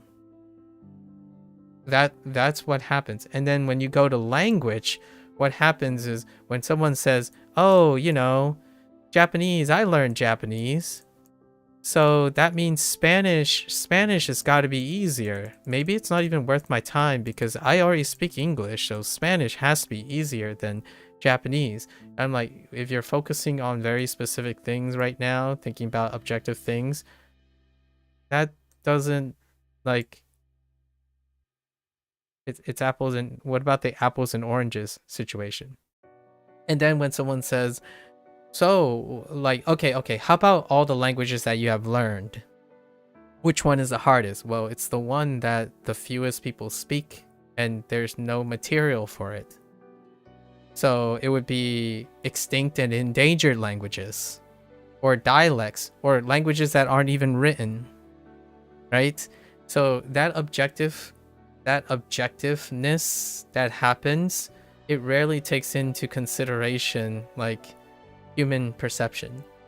And then what happens is you get these really weird one-sided discussions where someone's like, oh yeah, you know, Chinese is objectively hard, or they really just say hard. This is where English kind of gets truncated. It would be Chinese is hard, and I'm like, okay, so are you learning Chinese? Do you know Chinese? Do you think I know Chinese? Etc. Like, what do you mean by Chinese is hard? It's like, oh, you know, it's generally hard. And I'm like, I have nothing more to contribute to this discussion because you stated like it was an objective fact. And that's, it was a quote. I forgot. I usually don't drop names too often, but I think this one comes from Tyson Neal. He said something about like, how do you appreciate more the universe? Or it was like a question on a talk show, like how to explain how to get a human person to appreciate the gravity, puns intended, the extent of appreciation of the universe. And that's the idea of looking at things on a spectrum, because most things are on a continuum. So whenever you think about hard and easy and objectivity and objective truth, you're not thinking on a spectrum. You're thinking of zeros and ones, and that often simplifies things. And it is through that simplification that, in my opinion, a lot of individuals fail, not because they're unhappy. This doesn't mean they can't be happy and all that stuff. We're not talking about happiness right now. A lot of people fail, though, to see the granularity between 0 and 1. There are infinite numbers between 0 and 1, right? And that's kind of the idea where you start thinking, oh, well, Spanish is hard when it's hard. Spanish is easy when it's easy. But Maku, what do you mean by that? Spanish is an easy language. I speak English. I'm like, I guess you could make... I understand where you're coming from. The objective nature is Spanish is closer to English than, say, Japanese is to English. I agree with you. But it's hard when it's hard, and it's easy when it's easy. Like, isn't that like a terminating cliche? It's like, yeah, but when you tell me Spanish is hard, Chinese is hard, that's also a terminating statement. Because I can't counter-argue against that. You state it as though it's a fact. So you end the discussion. By the way, the punchline was Neil said, in order to appreciate the spectrum, it also gives the opportunity for discussion. And I totally agree with him, right? This is where scientific inquiry comes in. It had something to do with like trying to appreciate the scientific value or applying the thing about the greater universe. And I specifically liked his, he said a lot, Neil says a lot in a short amount of time. The association between the ability to have discussions versus someone who's constantly making technical and general statements. There's no room for discussion because there isn't granularity. There is no spectrum of discussion. When you say something is hard, that there's no longer a spectrum, right? At least that's how English is being used to me, anyways. Yeah, there's no objective difficulty across cultures because it's dependent on your native language. Exactly. Other hardest language would be extinct and endangered languages. You think the Foreign Service Institute language difficulty rating have been pretty influential in people's perception of language? Absolutely. Number one, it happens so readily. If, say, like, hear me out. I've done this experiment before, and I'm soon going to do this again, where when I reset something, so when I go back to 1, as in when WaniKani and HanziHero goes away, and all my streams are titled like, I'm starting this, or when the number is low, it will genuinely welcome someone who believes that I started something again. And one of the major concepts that are brought up is the perceived difficulty ranking based on the Foreign Service Institute language. Like they would say, oh yeah, so how are you finding Chinese? I heard like it is arguably one of the most difficult languages for an English speaker. And my first thought was like, how do you know I only speak English? Like, well, you're speaking English now. Like, well, do you know that the Foreign Service Institute language is ranking with a lot of pre-selections, like selective bias?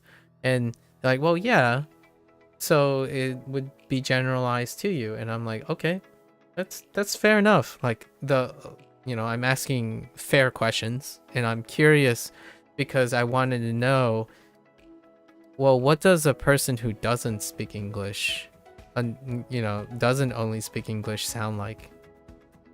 Like, what I mean is, if you're online and you're on the Americanized internet and you're net speaking, I'm curious, how do people perceive a person who doesn't only speak English? Like, the way I look, I don't know if the way I look could give you a propensity that I might not only speak English. I don't know. Nowadays, it's pretty wild how a standard can be used to generalize most things in order to not have to use your perceptions anymore. Right? You don't need to perceive anything if you simply restate a fact or a piece of information until it's true.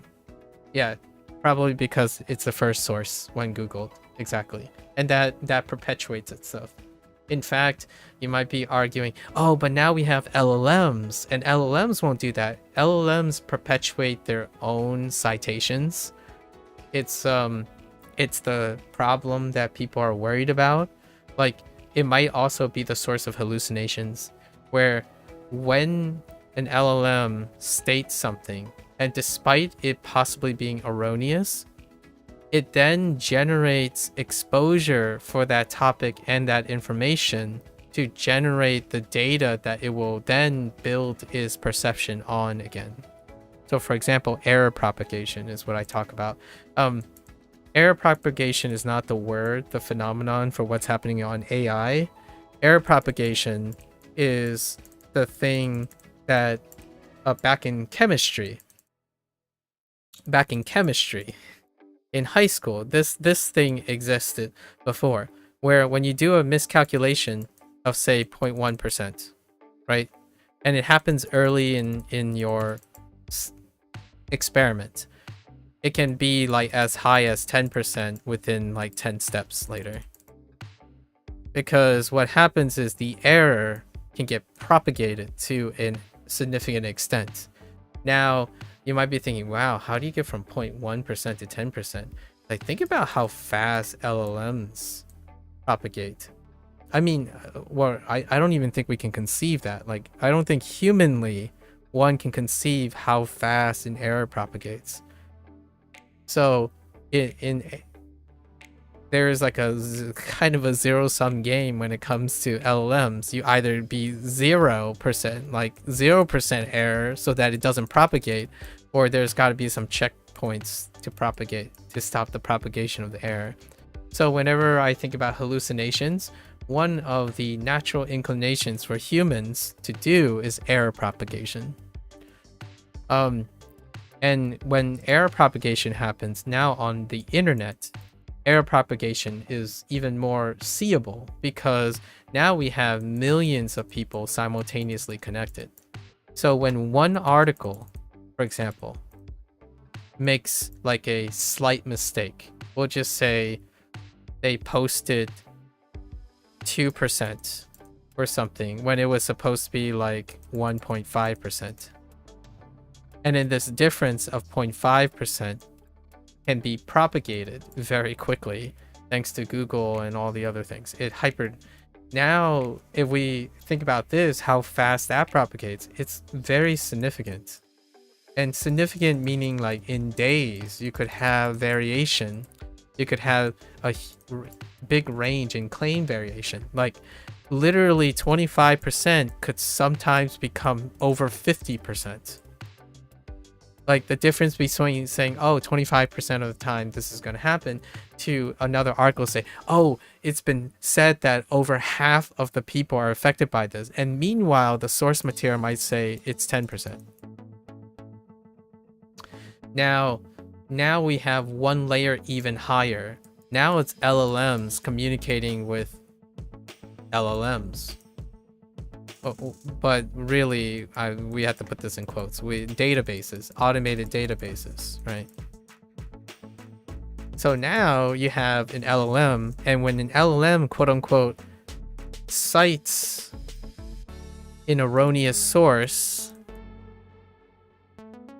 that erroneous source then gets distributed into the database. And anyone who interacts with this also can report and propagate the error.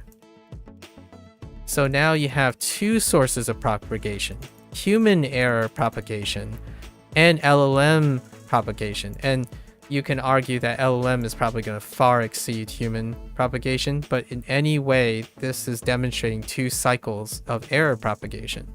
So now, when you think about how hallucinations work, this is conceptual. I don't know if this is the reason for hallucinations.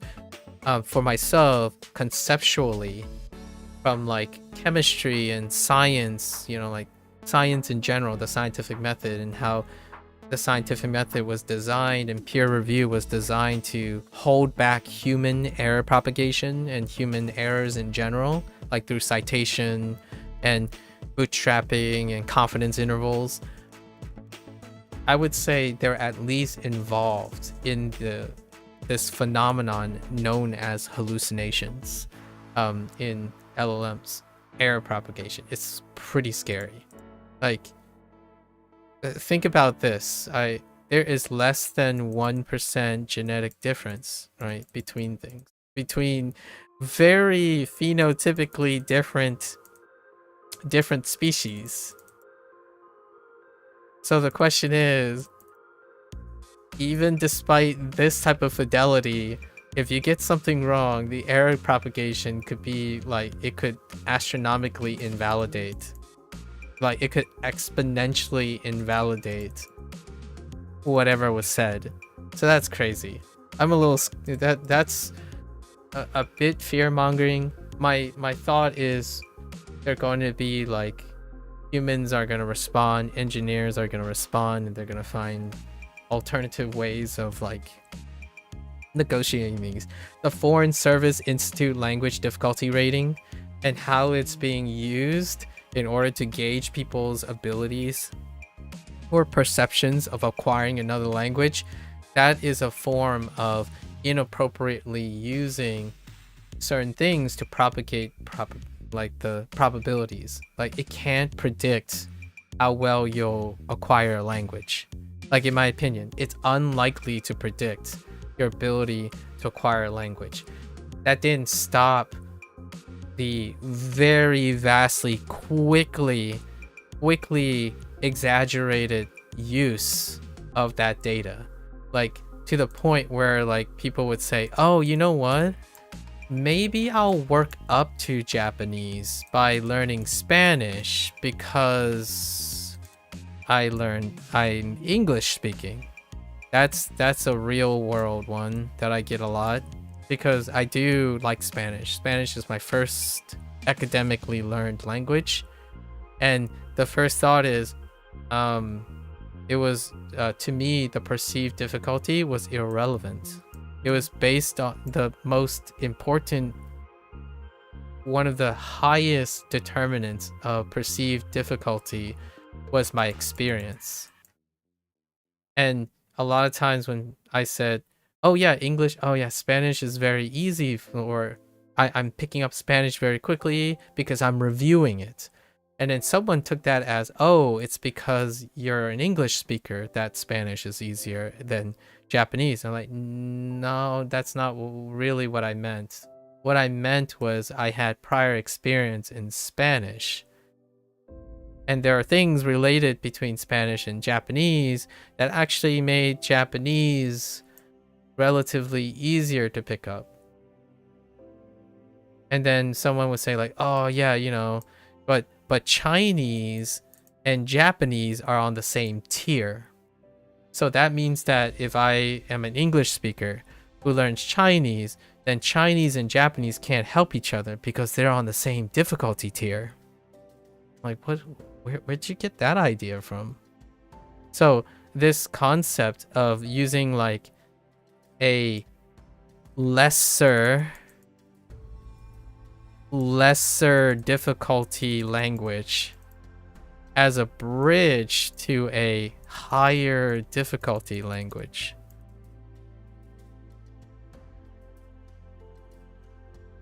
is a leap of logic. I'm gonna be like, one of the bigger things that happen is time. Like, all right, sure, you're hoping that learning Spanish is somehow going to reduce the time it takes for you to acquire Japanese because of a difficulty rating. Like somehow, because here's why I feel the difficulty rankings is used inappropriately. It's somehow that logically, when you rate something on one metric, it's not one metric, by the way, how the Foreign Service Institute language rates difficulty, it's not on one metric. It gives you one ranking, but the way they rank it is not on one metric. The person who's using that metric think of it as one thing. So what happens is they apply their leap of logic, which is what I criticize a lot of times. I'm very open about this, and I'm not trying to hurt people's feelings here. I'm trying to introduce, or at least my intent is to introduce, a different way of thinking about it. Like, why is it a leap of logic? Because something that's easier doesn't mean it comes before something. The idea that languages are ranked would suggest that they are associated with each other. So when they are associated with each other, there's a leap of logic that exists that when you take something easier, it can lead to something harder. So then the goal is often, oh, I'll learn an easier language so that the harder languages become easier. And hear me out. I can still use that same leap of logic and say I agree with you overall. Like, that is true. Now the question is, do the person that understand this differentiate between logical and a leap of logic? Because the leap of logic is that whatever you used, right? Whatever you used in Spanish is related and can be applied to being used in Japanese. That is the inference here. It's ranking by how many hours it takes to become proficient. Yes, and then how to become proficient is ranked. Proficiency is measured by multiple metrics. So at every step of the ranking, it not only measures time is another metric, ranking is another metric because time feeds into ranking, but how the person is determined as proficient is another condition. It's another metric. How one qualifies as a native English speaker or a person who's proficient in its current language in order to rank the things based on the difficulty in the pre-selection is another metric. It's a pre-selection metric, or their sample size. So all of those things still factor in. That's where the leap of logic is required. You're leaping to you're leaping to the conclusion that that ranking system is treating things as same by ruling out and keeping certain things consistent, which is like the way they measure proficiency, how they quantify time, right? How they select for the person's background, right? Because the person's background has to be normalized or ruled out to be statistically negligent somehow, right? And that is where I get into the TLDR. One of the hot takes, and this is a really spicy one. It's a spicier meatball for me. If it's hard for you to learn Spanish, it's going to be hard for you to learn Japanese. And if someone says like, well, yeah, obviously, and my thought is, I hope with all the rant that I was doing, I'm probably not saying the same thing that a lot of other people are saying. It's going to be hard to learn something you're not using, doing, or knowing in any way. So if you're thinking that, oh well, if you wrote it in a different way, if you said it's gonna be hard to learn Japanese, and then you're like, well, then it's gonna be less hard to learn Spanish, that's not what I mean. It's gonna be hard to learn something that you are not using, doing, or knowing. Period. Now, I can argue this, yes, 20% of the extent of this is probably true, but the ultimate ranking is the perceived difficulty in doing something that you don't use or do or know on your daily basis. So whenever someone says, oh yeah, I'm gonna learn one language, and then obviously the major conclusion is the next language is going to be easier, the second language is going to be easier. Right? Gonna be real. There's actually not that strong of a correlation. There exists evidence for that, but it's not a strong correlation. Like, it's not a strong correlation. There are evidence of people who have transferable skills. Basically, like, your techniques and skills that involve in learning your first language may be transferable to the second language. That's not based on the objective difficulty of a language. That's totally different. It's not attached to the objective difficulty of a language. It's attached to skills that are involved in learning a language. So evaluating the difficulty of a language is not giving you a metric for the transferable skills between languages. A metric like that would be required to show the relatability of the language.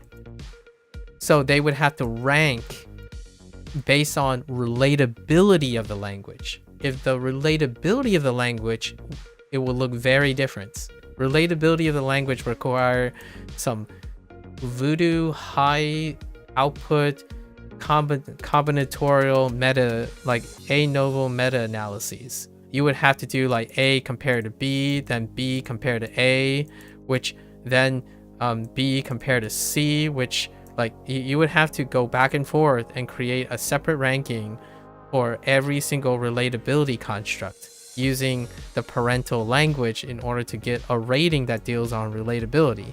That would give you a relatability metric for how a language is related to something else.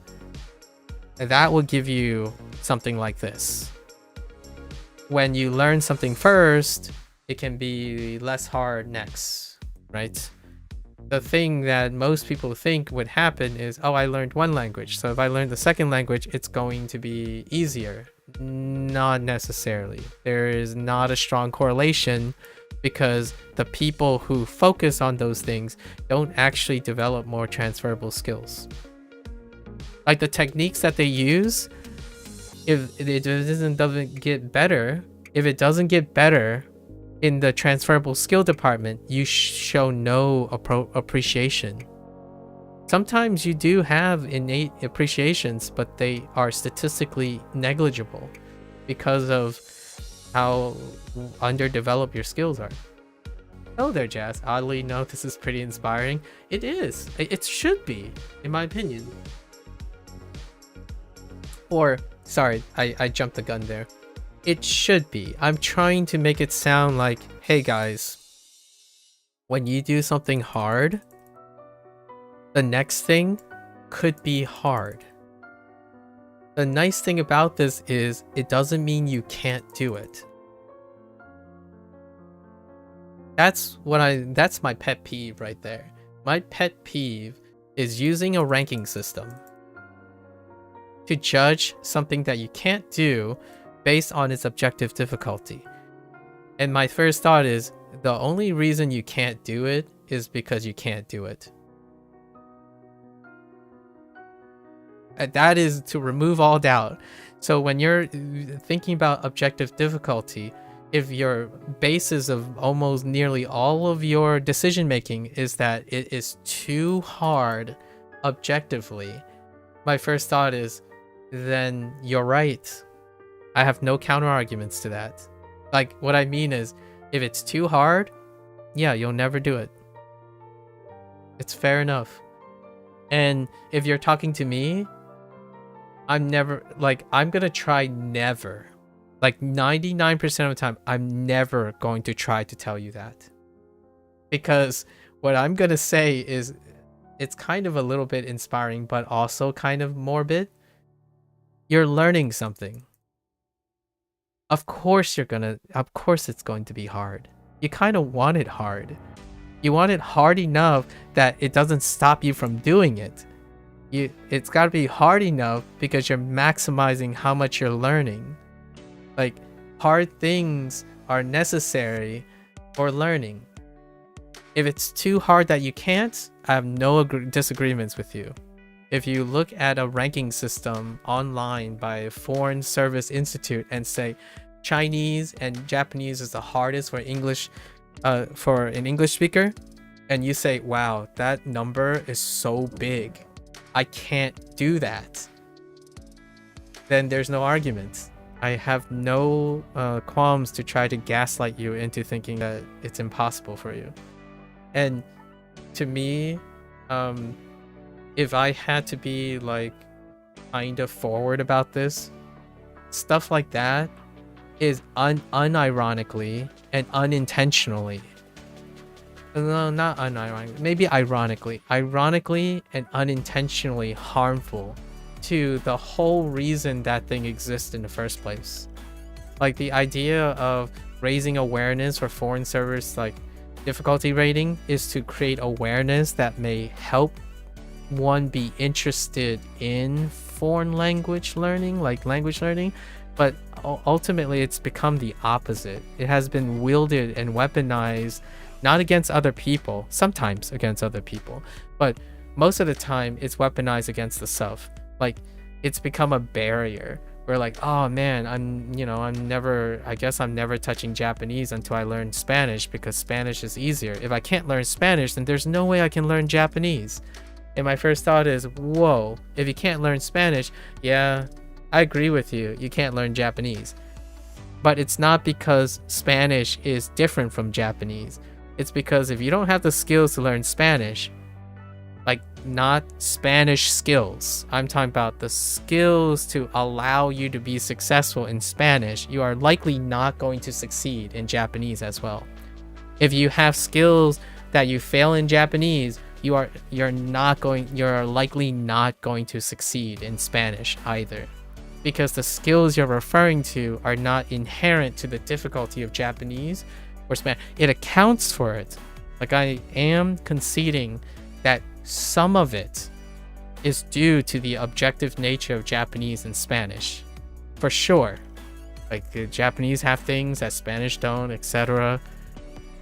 The thing that will ultimately determine your success, like more of it, in my opinion, hot take incoming, is all the other skills. The skills that require for you to be consistent, ever curious, immersive learning, deep processing, motivations, sentimentalism, all those skills, if they don't exist in Japanese, when you're learning Japanese, they are likely not to exist in Spanish. And the idea of a ranking system bucks it inappropriately, not by the institution. I'm not saying the institution is doing this. I'm talking about people who perceive difficulty ratings. They believe that if they can't succeed in Japanese, they might still be able to succeed in Spanish. And I would argue that's not the case. There's not a strong correlation between like, oh, I'm just going to pick up an easier language and somehow it makes up for all the deficiencies if they chose the harder language. That's not it, because the skill rating that you're looking at is perceived learning capacity, not the inherent objective difficulty of a language. It's both, technically, it's both. The one, in my opinion, is weighed more because it's deficient. So in the future, if we're all great learners, right? Like if the internet is like gangbusters and we have to learn everything, like, oh my gosh, I can't have ChatGPT tell me stories and tell me facts. I have to discover it all through learning. Then we can talk again. Because if that becomes a social norm, then I agree, you can use a difficulty rating based on objectives. Because now what would happen is most people would have met the minimum requirements, at least the minimum requirement of learning skills.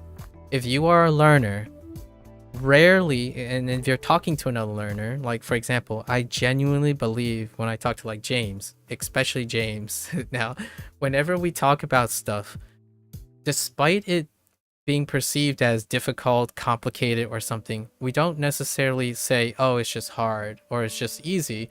We basically just delve into the details because that's part of learning. So when you're a learner, you're rarely spending a lot of time thinking about the objective difficulty, but rather how much information you can acquire from the stuff or brainstorm about the things. So like in science, a lot of times when people say, oh yeah, you know, that question, too hard. I'm like, let's just go do a question that is really easy. It's like, but why would we do a question that's really easy?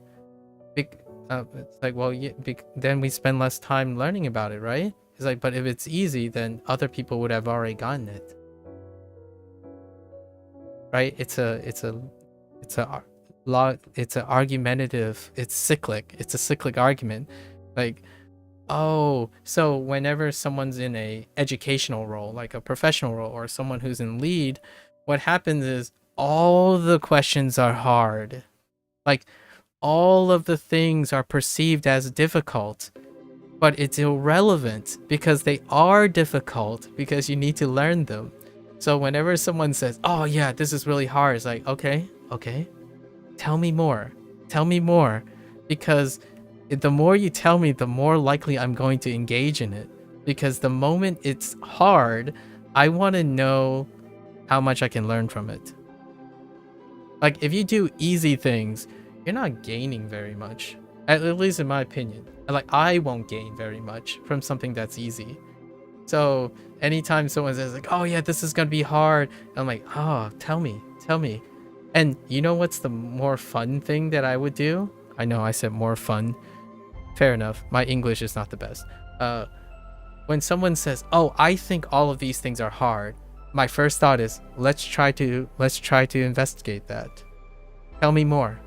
Like, I literally, by the way, right now, last couple days and like months, I literally sit there and watch someone try to demonstrate why it's hard to me. And I'm fascinated. I'm absolutely fascinated by how people try to demonstrate. Because they say it's really hard to explain, right? Like when I ask them, oh, so why do you think it's hard? Like, why do you feel this way? It's like, they would say something like, it's too hard to explain in text. Like, can we do it over voice chat? Can I even demonstrate it? It's like, sure, why not? And then when I go and watch them demonstrate it, I still get the same questions. Like, wait, so you staring at this blank point, right? You stare at this blank point for 10 minutes. And then you go and click and look at the answer. And it comes back and you do the same 10-minute stare. I'm like, what's difficult about that? Like, explain to me how that's difficult. And like, well, I'm doing the 10-minute stare each time when it comes back. It's difficult to remember. It's like, but you're not, the whole point of this is it's not difficult to do this. That's what I mean by the difficulty thing. The objective difficulty thing. This is what I feel is happening to the internet. This is the NetSpeak situation. What is difficult is remembering the thing, right? So they're focusing on the difficulty of the information. The information is difficult for them to remember. So despite doing the same task, which is easy, they're using the easiest route to try to remember the thing that they have forgotten. They keep saying it's difficult because the information is perceived as difficult. Like it's Japanese, oh, it's kanji. Kanji is difficult. And yet the thing they did was the least difficult thing, which is to stare blankly, do the same action, and do nothing about it. That is repetition. That is what happens sometimes with SRS.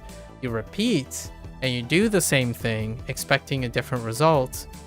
This is easy. That's why it's not difficult. You default to your easiest task. Now, it's different when someone looks at this as like, oh wait, okay, now I need to find new source. So I'm not saying repetition is useless. Don't get like that's not it. What happens is what you're doing with it. Like if you're staring at 10 minutes and you don't get an answer and you're looking at the answer, what else can you do, right? These are triggers for development of learning skills. Sometimes they don't happen. So to me, most people try to do the easiest things they can repeatedly and hope that the objectively difficult thing becomes acquired. And that is how I feel right now when it comes to hot takes about language learning. It really isn't.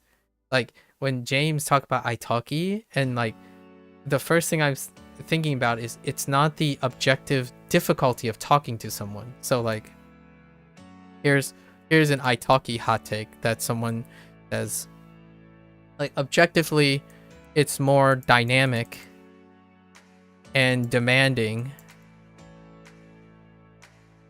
to talk to someone, right? And that's evaluated based on that talking involves a lot of unknowns. Unknowns that are unknown to the person, right? And that's why it's good for learning. When someone says that's good for learning. And my first thought is, no, it's not correlated with that. It might, or it can weakly correlate. I'm going to say still 20%. So like, yes, talking, verbal language, like moderation of mics and stuff and human feedback, that is more dynamic. It's objectively more dynamic and more demanding. Now, does this guarantee that you'll learn more from this? The correlation is weak. Is weak AF. Okay? And one of the, if you need a example, how often do you listen to your parents when they criticize you about things? And I'm not talking about anyone personally. Sorry if this feels like a personal attack. How much do you actually learn from someone you don't want to listen to?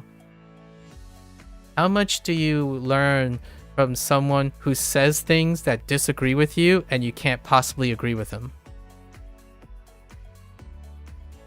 How much do you learn from someone you disrespect or do not respect at all and they are still talking to you? You probably don't learn a lot. So no, it's not the inherent nature of conversation that really actually drives your learning. It's back to my coined term, immersive learning. You gotta invest yourself somehow. Like, if you're talking to someone, go talk about your favorite topic with them. Or try to find a common topic with them. Like, you must have an investment. Those are the skills of learning. One of the foundations of learning involves those skills. Being able to construct a common point. Being able to see and read and respond to something that is happening in the spot. Listening and knowing that something is a dynamic process is rarely ever going to actualize its value. So if you think Japanese is hard, and somehow if you succeed in Japanese and you think the next language is not going to be hard, or it's going to be less hard, all the power to you, really. Like, honestly, that's big kudos. For myself, I wouldn't say that. Every language is hard to me because I want them to be as hard as possible. Otherwise, I'm spending time learning something I already know. At least in my opinion. And what I mean by that is the other 20%, yes, I'm going to be learning Spanish. The other 20% of the hardness is because Spanish is a different language from Japanese. Like that driving perceived difficulty, right? With the objectiveness. But every language I don't treat it as easy or hard in the sense of a continuum or like in the sense of juxtaposition. I think of it as, hey, all right, it's kind of easy right now. What am I not doing to get more out of it? So yes, I do put in like 100 to 200% on anything I do because I can.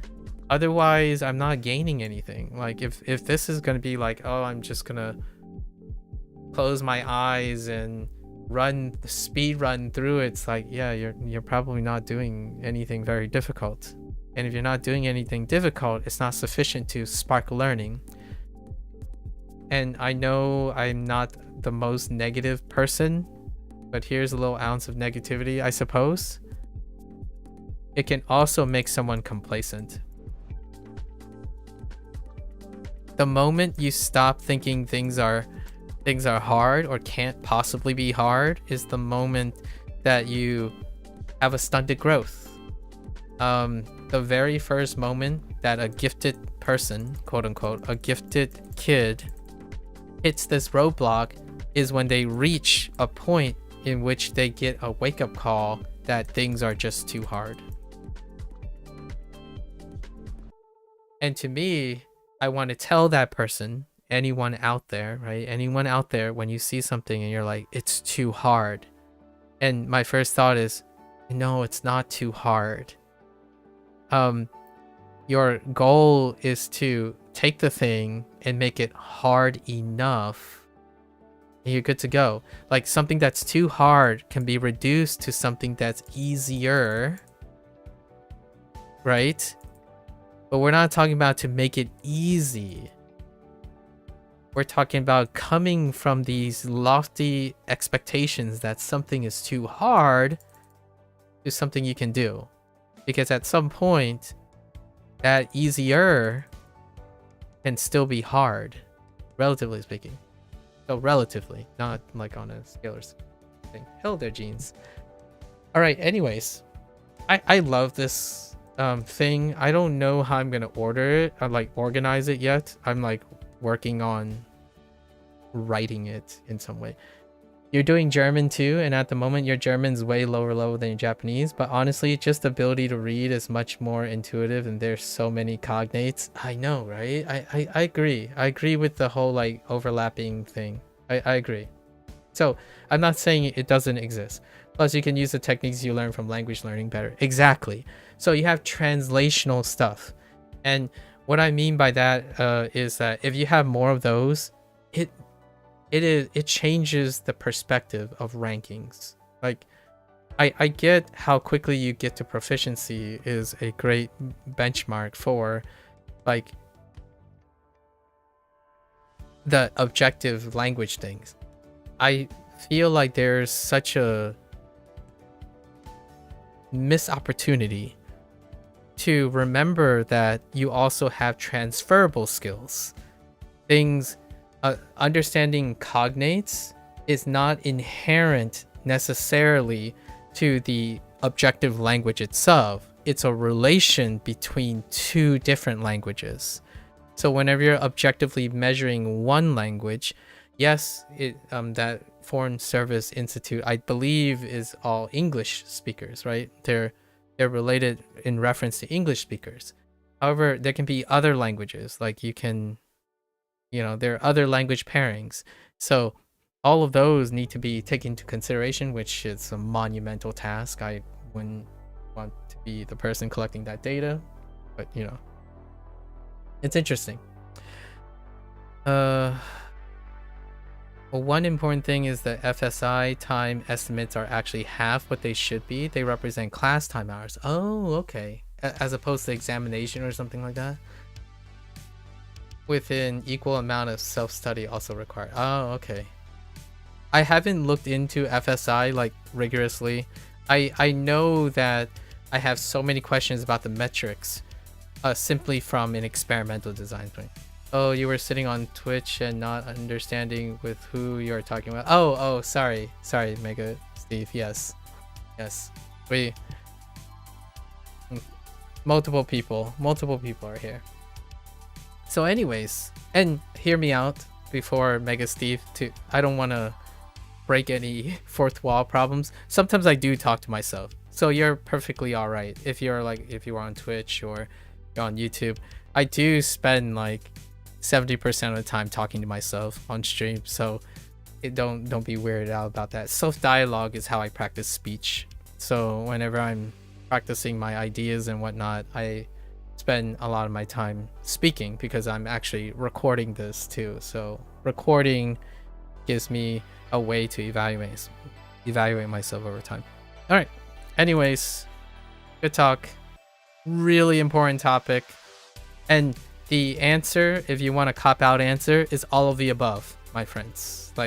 Or my figurative friends that are out there who may love learning. It's all of it. you wield all of this information. Don't stop at FSI, for example. Like, I think definitely putting your brain at a disservice when you factor in like one thing to determine your decision making. And so far, whenever I'm looking at like uni students lately, because it's been 20 years since I've been at a university, so like since I started university, so I don't know how uni students work now or across the world even. And then also like high school students, like late high school students. What is very clear is they often look and use the optimized structure. I'm going to put this in quotes, the optimized structure, and they repeat and hope that it changes over time. That's their solution to, or that is their existing protocol that happens, and it's not that dissimilar. It's not different from 20 years ago. What is different, again, is its intensity. It's the spectrum. So it keeps getting more and more restrictive. So the overall nature of the problem that I see is whenever now that I suggest something to diversify their strategy, it comes with stronger resistance and restrictions. So it requires relearning, retraining, or introduction of alternative things. Like, for example, in order to encourage someone say like, oh, you know, studying kanji is very discouraging because I always look at the kanji and I get a blank. It's like nothing comes to me. I'm like, okay, explain that. Are there any steps? Can you define steps? It's like, no, I have a blank. And I understand, you know, I understand what that means. It's like, I have a blank, so there's nothing to work on. So there's no solution possible. Like, do you know what came before the blank? Like, there are literally things that are coming to your eyeball. Like, you literally see lines. So it's not necessarily a blank, right? Now, what they're talking about is their method is a blank. A blank method. A blank method is whatever they intuited. And that sucks. You don't know what happens to your YouTube algorithm, but every time when you are trying to start to learn a new language, it always sends me a video like why you should not learn this language. I have, hear me out, Mega. I have a couple algo stuff, algo searches. So algo, why would you get that? The word why is in it, and then should not is in it, and these is combined in the form of a question. These are one of like the top 10 drivers of linguistic behavioral searches. So no, I would say probably not because of you per se, like you don't want to learn a language or something like that. It's due to population statistics, right? And also like viewership and stuff. The algorithm works when you use a why, you ask it in the form of question, and it's a negation. So despite you wanting to every time to start a new language, you're still probably preferentially going to be served these videos. If you're kind of curious if other people did this study before, I think it was like, I think the etymology nerd did possibly something on this. He's more inclined. He's got like statistics. There was one other person, like Progress in Progress Please or something. I've got her name or her channel name, but it's the one girl who does, and her crew who does like data mining on behavioral concepts online, especially for algo stuff. But this is very, yes, it's very common. I actually, just for the record, how do I know this works? One time I tested this by changing one of my videos. You can do A/B testing. You can do A/B testing on like titles and thumbnails, and I could write, like for example for Duolingo, I have Duolingo videos, right?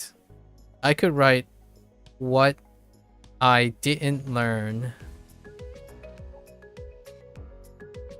on Duolingo on any one of my videos, and it would have more traffic than saying day 100 Duolingo session,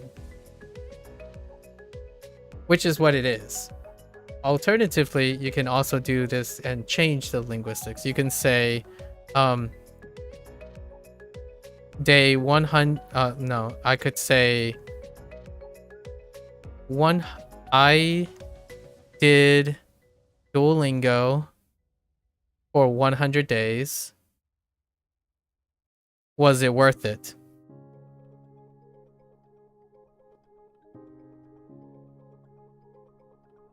So was it worth it? Worth it is asking a why as well. And worth it is a key word of objective valuation. And then you need a threshold of time. And usually for most people online now, 100 days is a very long time. 1,000 days would give you possibly more traffic, right? And then it has to be in the past tense because you have done it. And you can add even more. You can say, I did Duolingo for 100 days because you don't have to.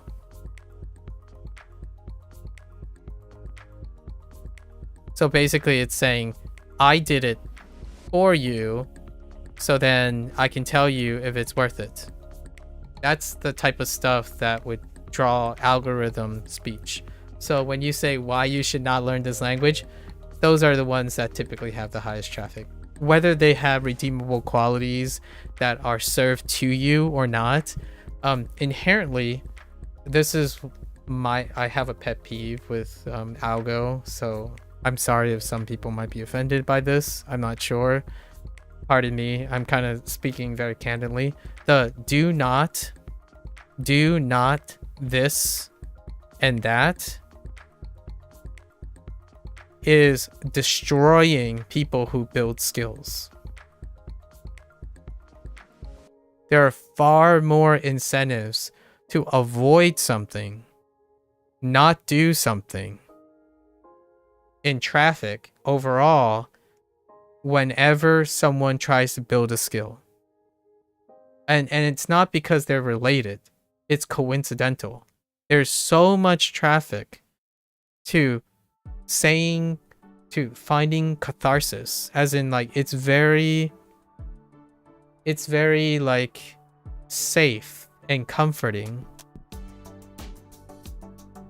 to note that other people struggle with this.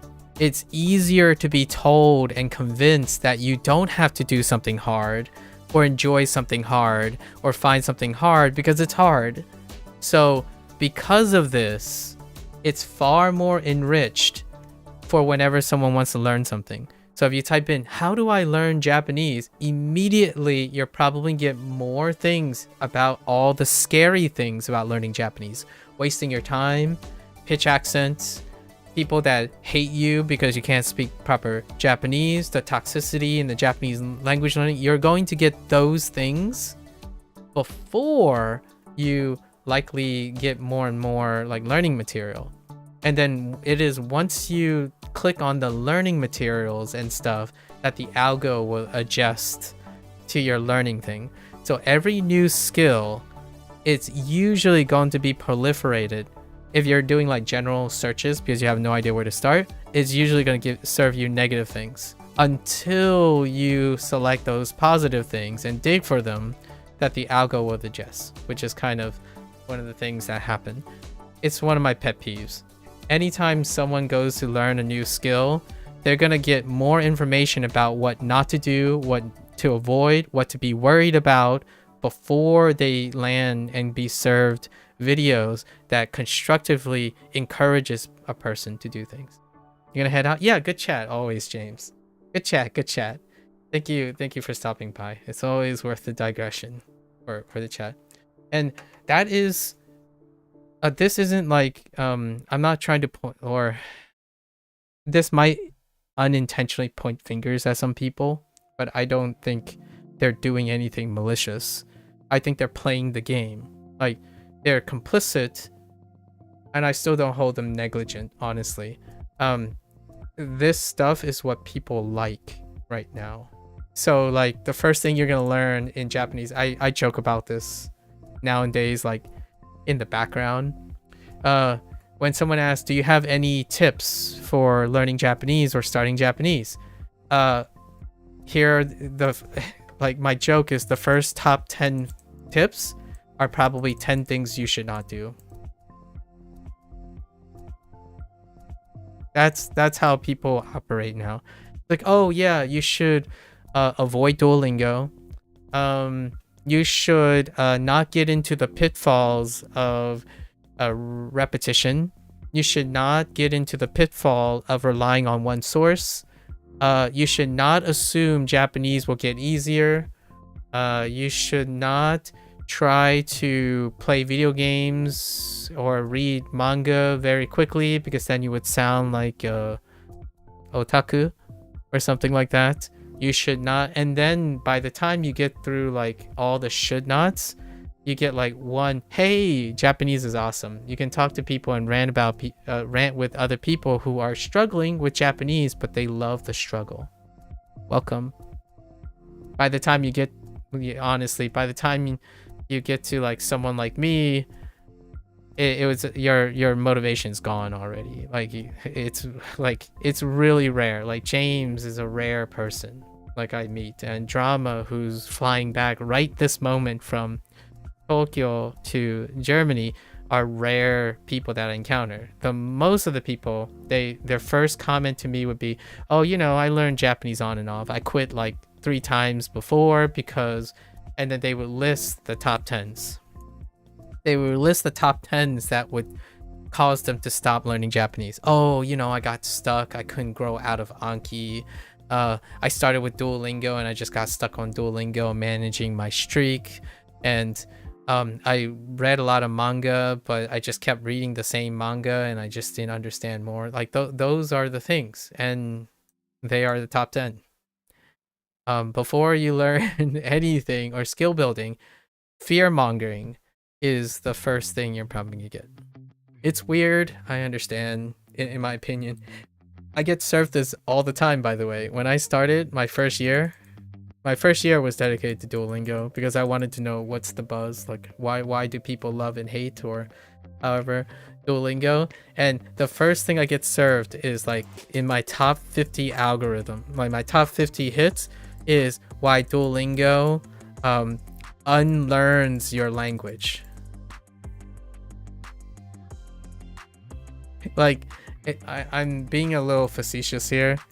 It's not even why you should not learn a language. It's more whatever it is that can damage your brain permanently. Like, oh, like if you start this, you're gonna be damaged forever. If you do this, you're never going to be able to do this. You're never going to learn Japanese if you decide to use English in your language. Like my first video that YouTube served me was, if you're translating, you're never going to learn Japanese. そうですか?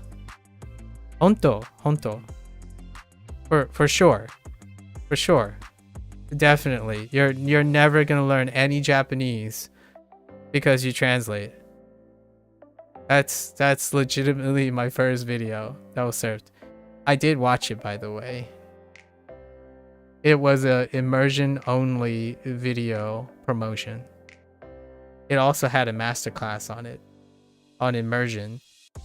And you know what the video was? It was a guy speaking English trying to explain things. Interesting. Very interesting. I'll let you use your imagination who that might be, but there were plenty of those. Like the first like top 10 was, oh yeah, this is a better method because what you're doing is going to like cause your brain to melt and not be able to ever do anything ever again. It's like, I'm sorry, my brain is already melted, cannot compute, skip. It's rough. It's rough. Hopefully you guys continue to have the motivation to do things, right?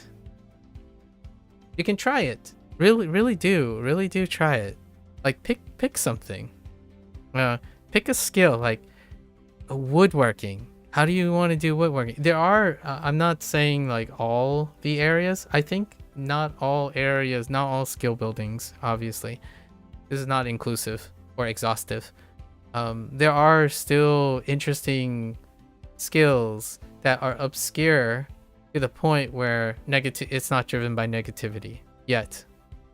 They're not like saturated. The area is not saturated. Like for example, I doubt if you typed underwater basket weaving, you're gonna get the top thing like, why is underwater basket weaving a waste of your time, or something like that. I can tell you that if you like type in Anki, maybe some of the first couple of videos are why Anki is a waste of time.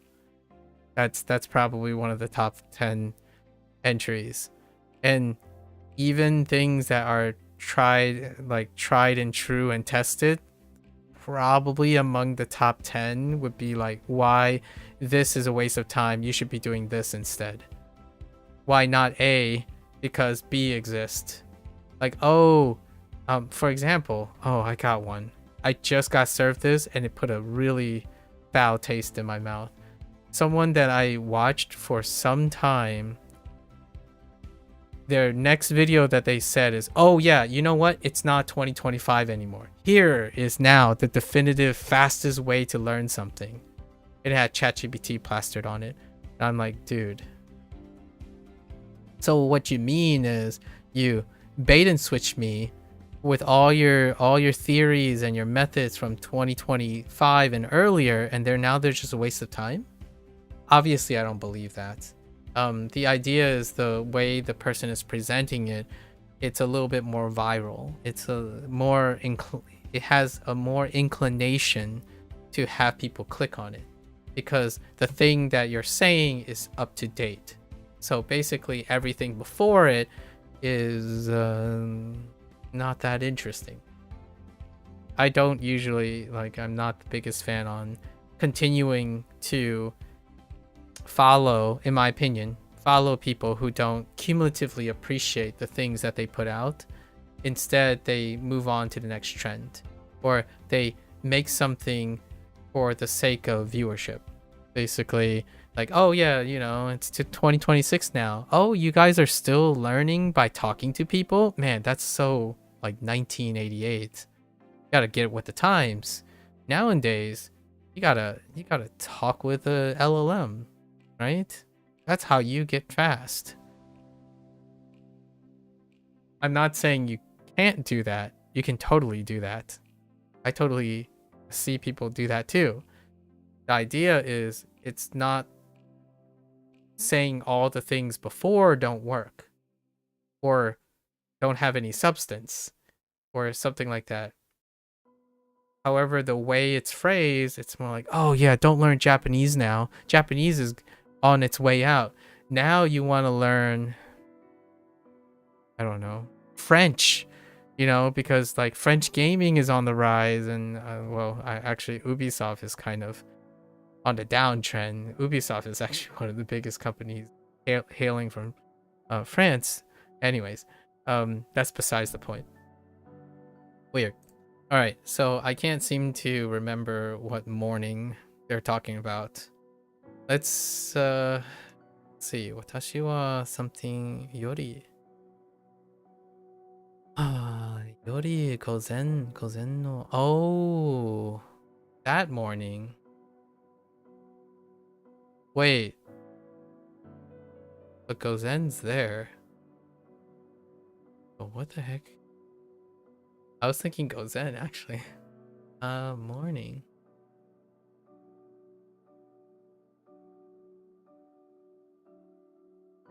Oh no, Yori Gogo. Oh no, sorry, that's Gogo. Right, Gozen. 私は午前より午後の方が勉強に集中ができ Sorry, ま they're す。 comparing. Yeah, Gogo. Anyways. Alright. I swear, when James stops by, and my entire thing is derailed. Oh, okay. Alright.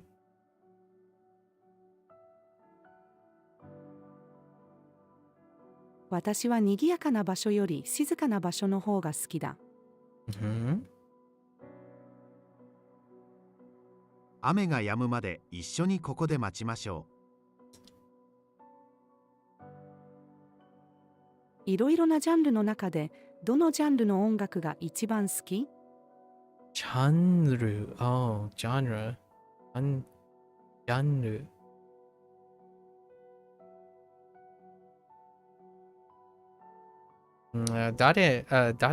誰かが、玄関のドアをロンロン、もっとコンコンの、そう、コンコンとノフしました。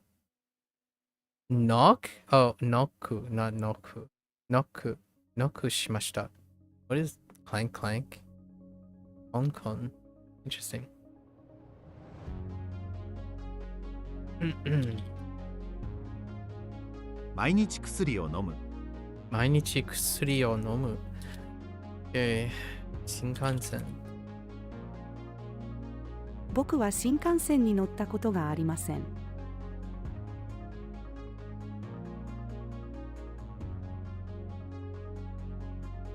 パーティーに行く前に学校の宿題をしました。That's the way. Doing your school homework before. 明日は日曜日なので一緒に遊びましょう。Kind of a sad deep cut. Usually I would be saying what party? But you gotta do homework. There's no party to go to. Come on.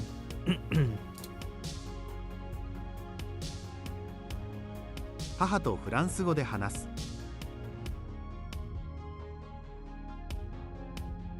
来年が大学生来年大学生になりなりま。ますす。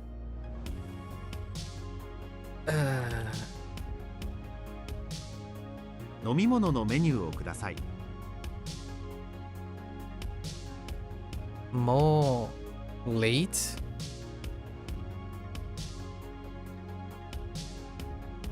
時間だ。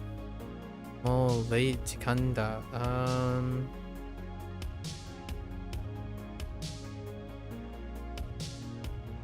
もう遅い時間だ。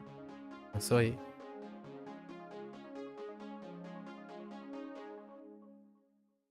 先生、明日は硬筆をするので芯の濃い鉛筆を持ってきてください。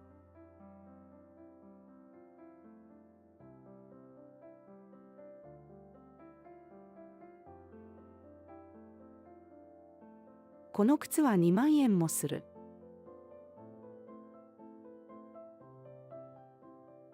Oops. 母親、夜は暗いから一人で外に行かないでください。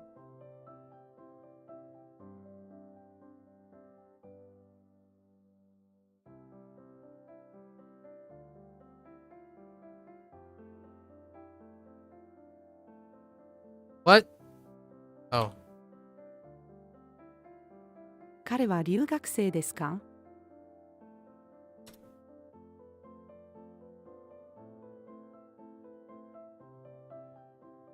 学校の宿題が結構あるので大変です。And this.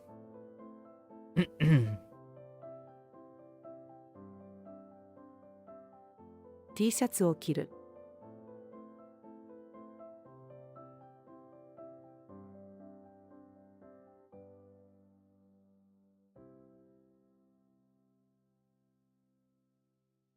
彼女の前にいるのはアキラさんです。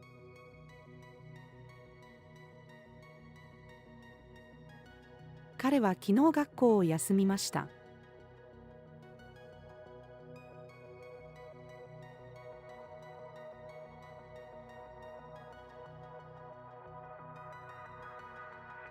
映画を楽しむ。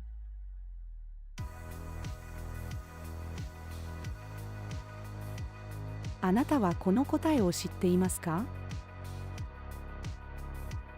あそこに大きな山があります。あ、that's a typo. あそこに大きな山があります。山。Okay. The other way. Otaka. 父は動物が大好きだ。動物。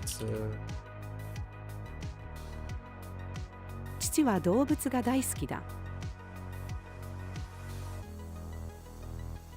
母、いつカラオケに行くの？娘。もう行ったよ。もう行ったよ。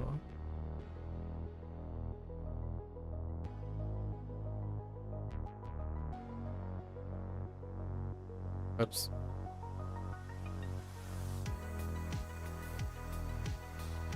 私には3人の友達がいる。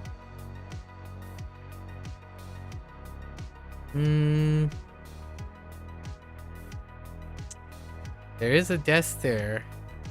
So we could do... It is describing a person though. So we're gonna say... Dang it! 彼女はとても優しいです。Either can go there. Because it's a desk. So it could take out an adjective as well.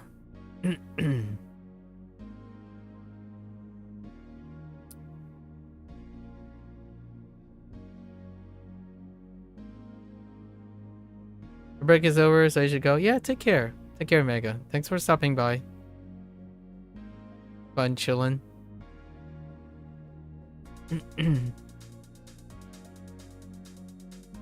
Let's see.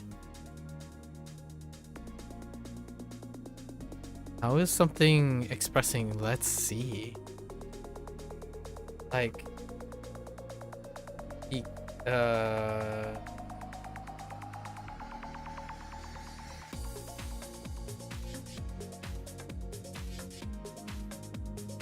like iku? Iki? Can I iki this? There's no way it's iki. Maybe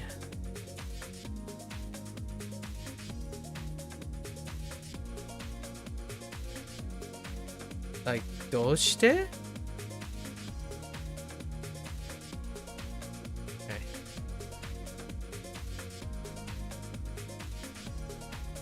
Let's see, is it supposed to be a verb? Hold up. Mo? No.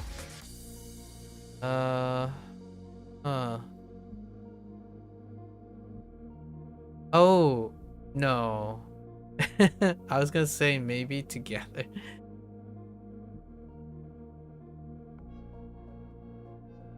don't think it's a verb. Maybe to come, to turn, to reach, to attain. Maybe like to attain.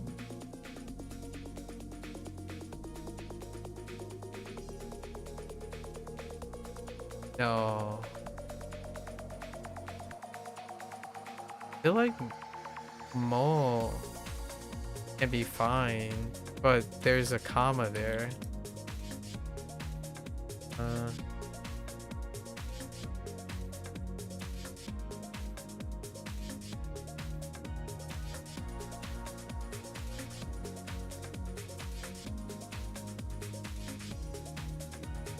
Oh, it could be mae? No.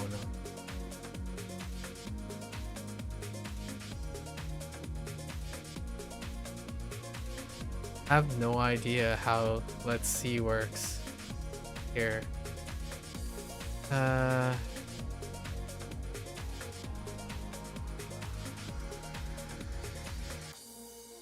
I was gonna be like Narima, sure. Let's see.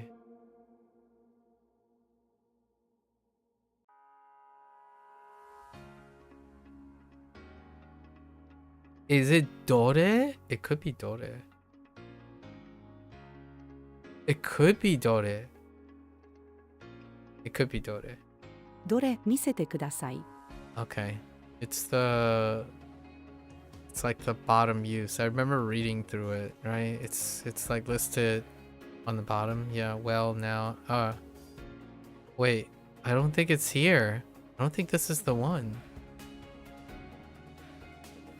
It's something else. I could have sworn I've seen like let's see somewhere listed. Can't be this one, is it?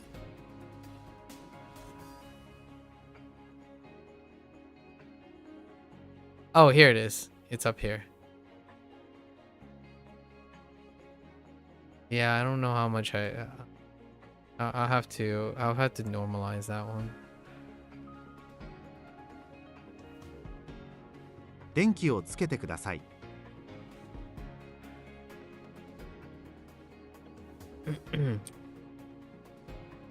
Say what? Nice, this works here, but it's another word that focuses a bit more on the movement. I mean, you can't really tell. But I thought I typed ドアが開 Hiraku. く。 That must have been a typo. Oops. この牛は立派ですが食用ではありません。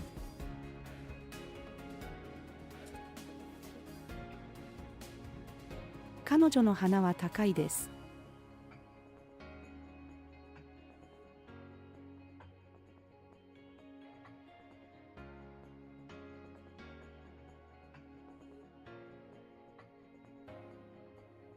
友達を売る。 I drew a blank there. Have been a little bit more on point here. 父が子供に。今は忙しいので後で遊びましょう。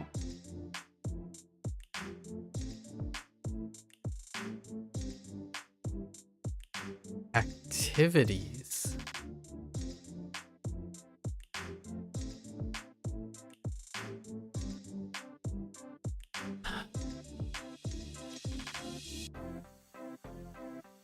Kimi wa dono activities ga ichiban suki? What can constitute as activity? Oh, probably asobi. 先生が園児に。君はどの遊びが一番好き？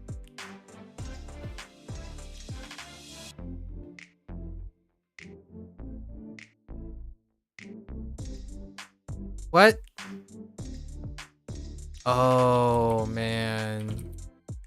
Wait, 子供を育てるのはとても大変だった。 the data gave it the data. 窓を開ける。 この灰皿は誰の？ 学校から帰る。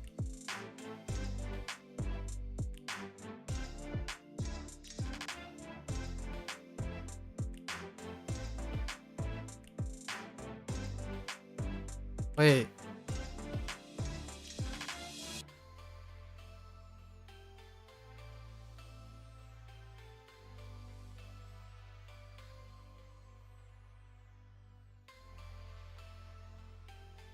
What?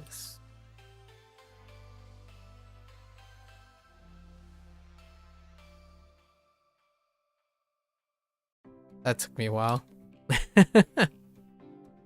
I'm like, what does that sound like? 娘が母に。私は来月にお母さんになるよ。 Okay, we have 164 of these left. We're gonna try to Beat this up, or else I'm not gonna get a lot of sleep for tomorrow. It's got HanziHero. Okay, okay. I'm gonna go lock in.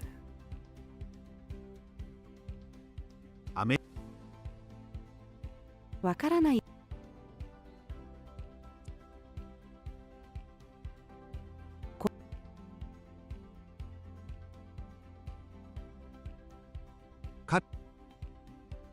僕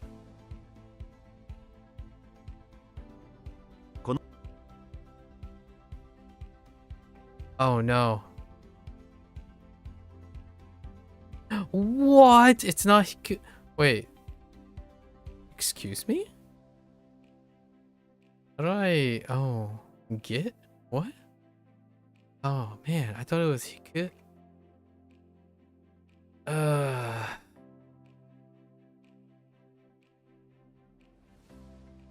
Could be Suru. No. No, it's not it. 病気に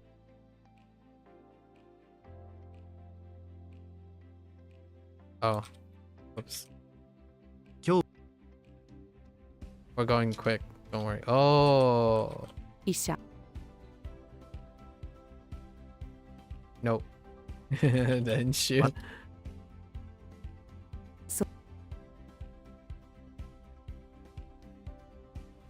I don't typically do this, but What?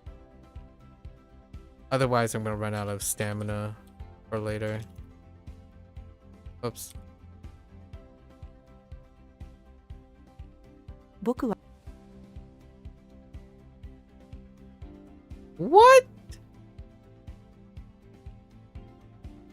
This work. He's very kind, but 彼はとても okay. 猫が 私 We're just like reading and filling in the blanks.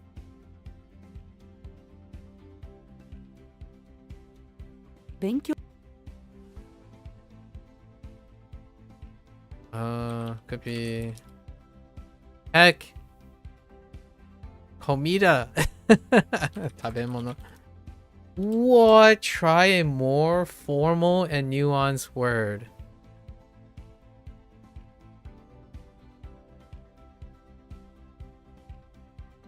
どんな料理 Okay.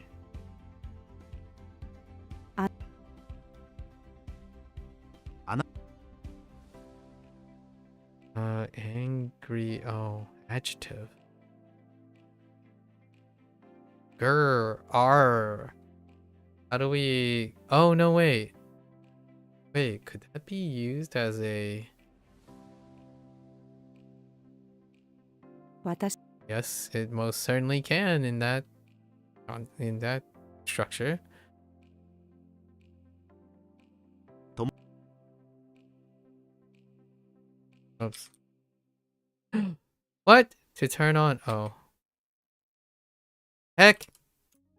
What? Oh. Hang on. 親が子供に あなたの 風が強いの Okay. あなたはスキーをしたこと 富裕層の人 Oh, only?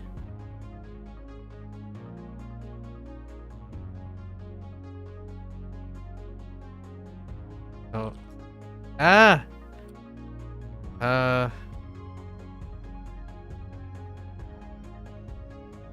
Whoa! Wait. I'm mixing up something.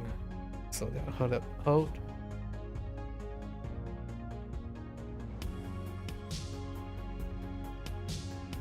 How is this like?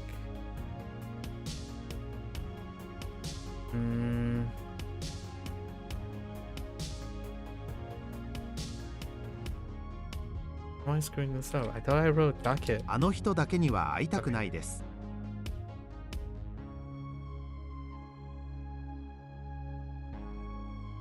この社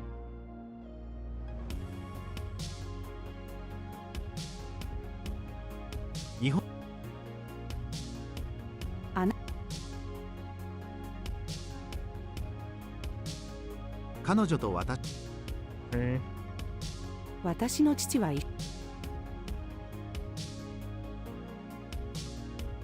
Oh, thick layers. Yes. Right. Oops.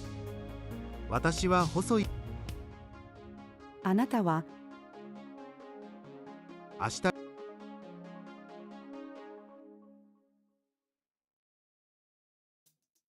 犬と散歩に行く。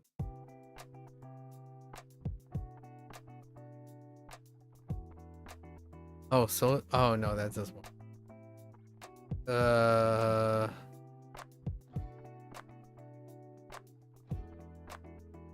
昼食後の食器を洗うのは弟の仕事だ。 Yeah, the nominalizer. 私の夫 Occasionally?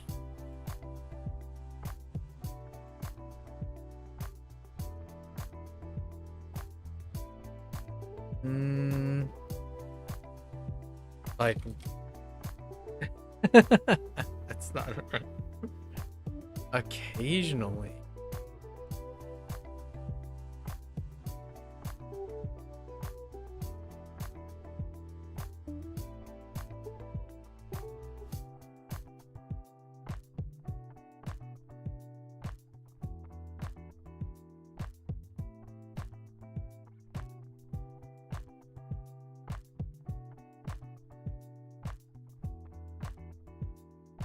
Maybe like yukuri. Today we got yukuri, right? And that could be like occasionally. Basically like leisurely. No? Oh no. I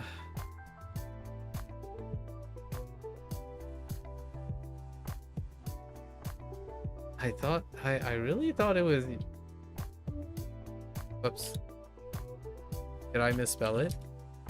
No. Huh. That is it.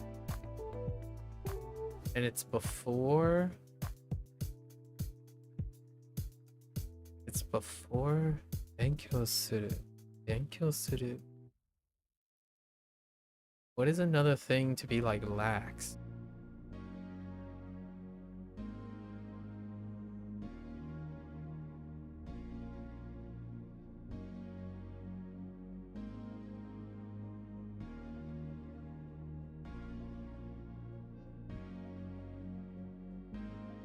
No. Oh, I think we got. Oh, there's gotta be Tokidoki, probably. 彼は時々勉強する。じょうろで花に水をあ今から大学に行きます。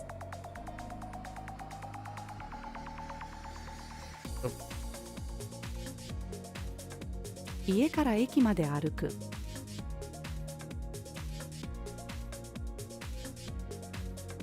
It?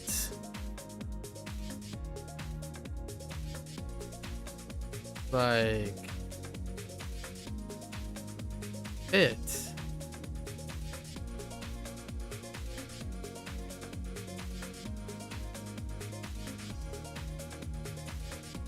I type su like to live in. To fit.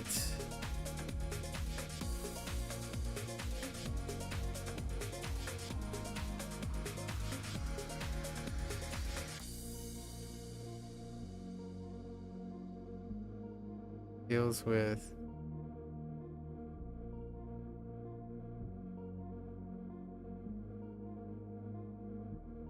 naru.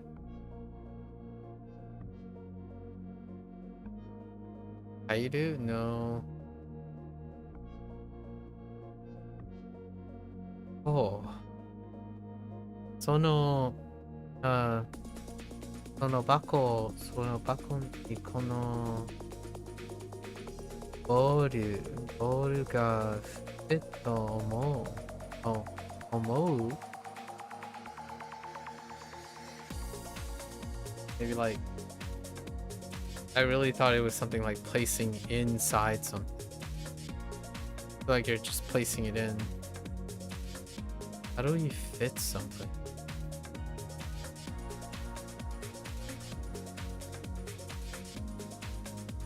Be inside the box.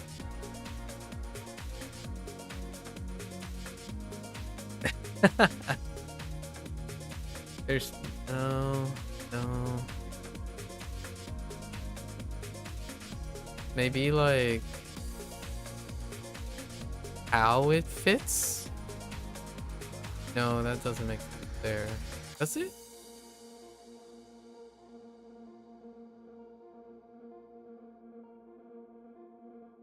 It's gotta be heighted, right?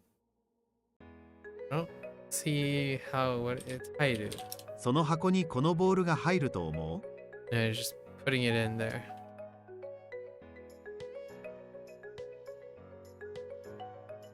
父が子供に What the Mary? 結婚する。明日結婚します。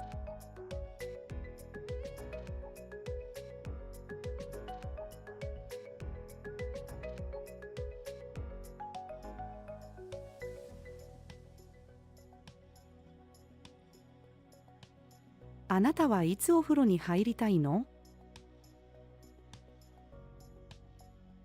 この鶏肉 Counter for cylindrical objects. Okay.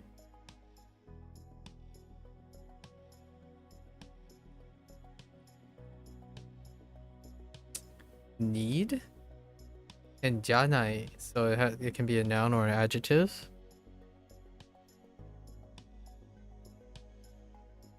僕にはこのカバンは必要じゃない。先生。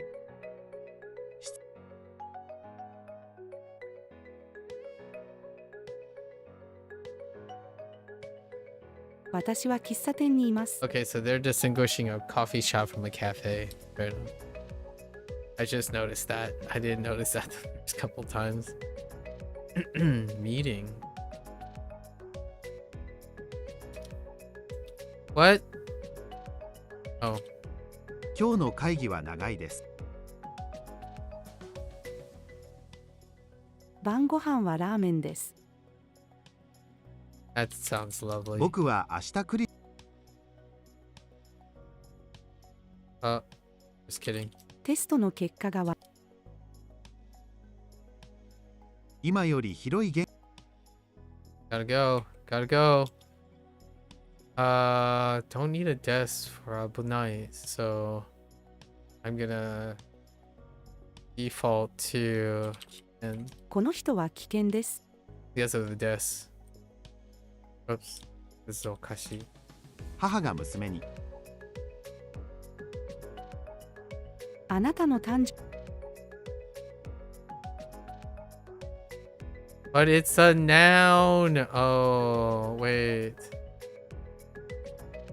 What other type of work we can do that focuses on the place as well? Oh, they're using 明日 kaisha. は会社だ。子供が親に何を持っていますか？自分の部屋が汚いの。 Oh man, we gotta go faster. 私は豚肉より私は野菜の中でと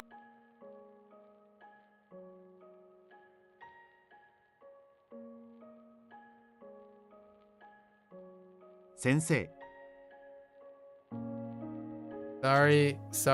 We gotta go. 教授家族と一緒に住む。こちらが私の弟です。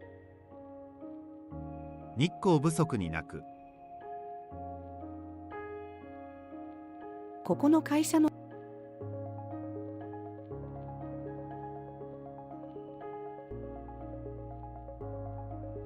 Stronger word? Oh. あなたには大嫌い。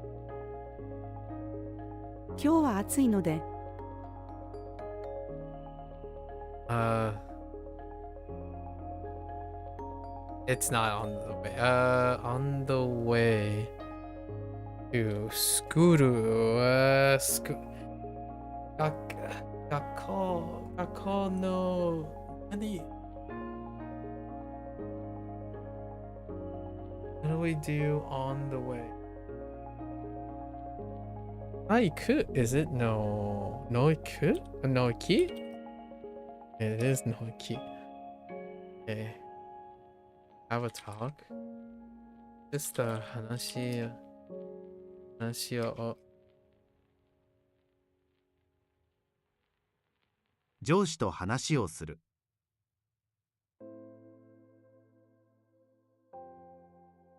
Oh, what am I doing? Too much. 今日は勉強をします。 Already has to. 川に魚がい At least 2 more. All I can think about is mas. Mas hentos. Or maske, I guess. Maske dos hentos.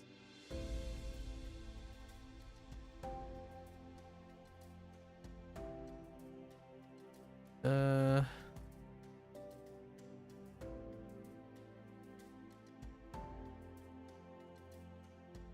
guess we could use Mae, right? No? Oh, wait. No. Mae ni? No.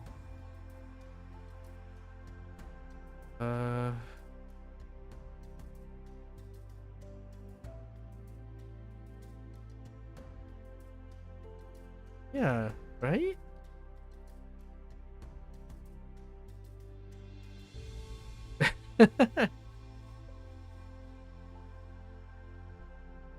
What else can we say more?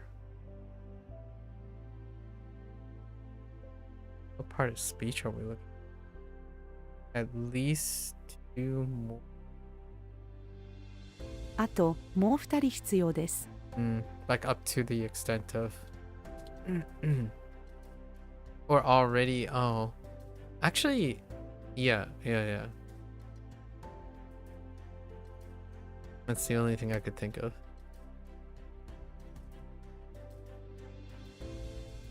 母 Hey, 看板に we're going. 父が娘に Going. Declare. Oops. I just 明 typed 日 the は whole 社 thing. 長に給料の不満について言うつもりだ。 Oops. 決断をする。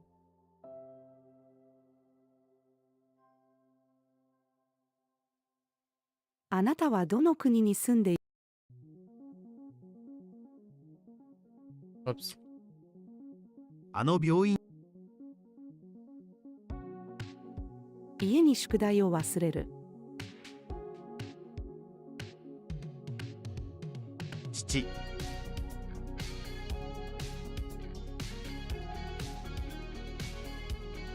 親が子供に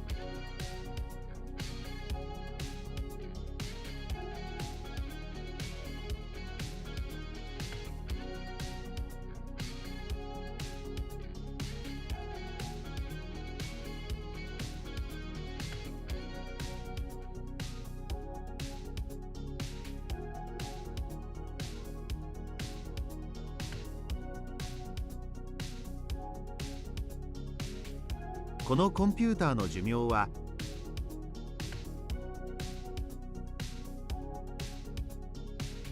Can we add something? Oh. Really? 僕の親は男の人から女の人に変わりました。 Fair enough. Oops. 歌手に質問をする。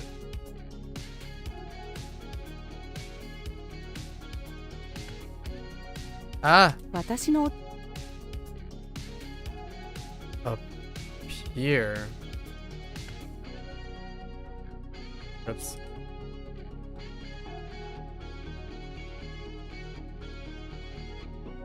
Wasn't it like... この学校では幽霊が出る。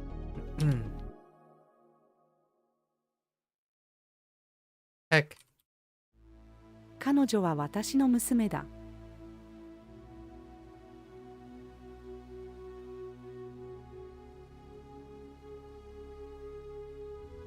Oh. Ooh. Maybe... Oh, it's already added. Oh, 母が already 娘に has the right sign. たまには電話をしてください。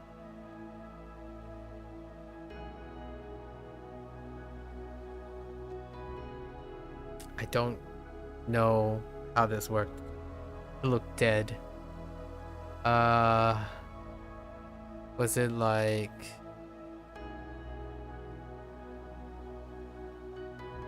How does one look dead? It might have been something like cold? Cold eyes?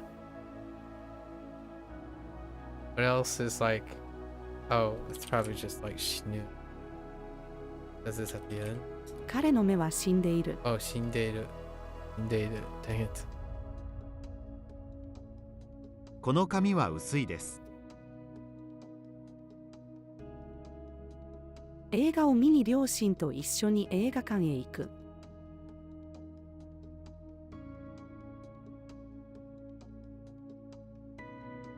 The other calling. 新しい時計を買いたい。私はすべての季節の中で冬が一番好きです。学校で風邪が流行っています。私は毎週ジムに行きます。彼は私の仕事のパートナーです。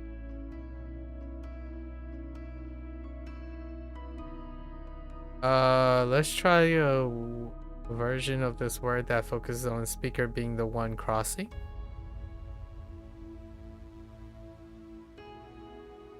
What? Oh. Okay, so how does that differ from watasu?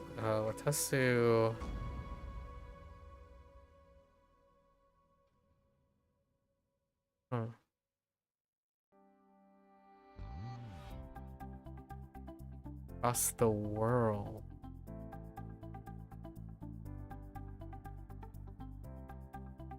Oh. Oh, I need... I thought that was the transitive, or I guess maybe this was the... I guess this is the transitive. うまく世の中を渡る。 Oh, no, wait. No. This is the intransitive.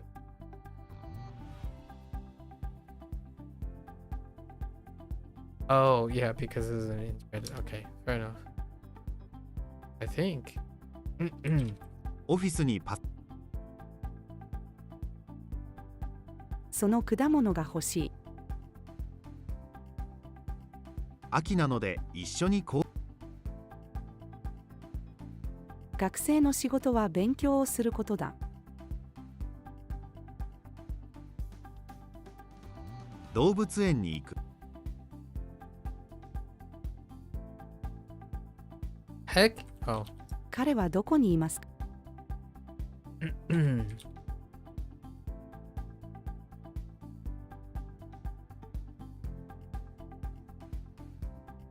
あなたの国はどこですか？1時間は60分で。トイレを使う。Oh, yearly pace? Oh. 問題についてゆっくり考える。Oops. あの家は小さいです。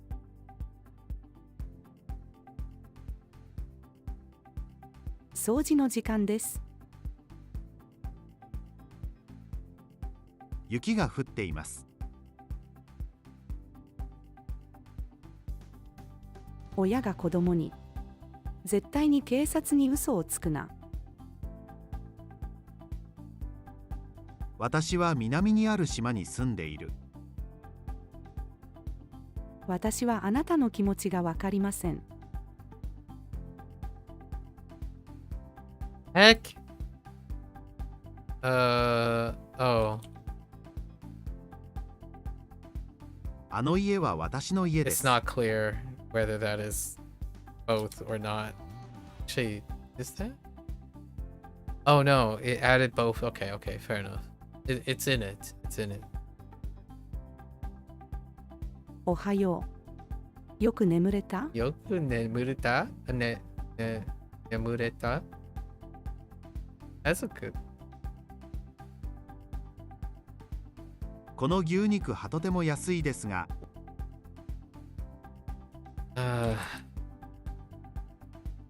What? What?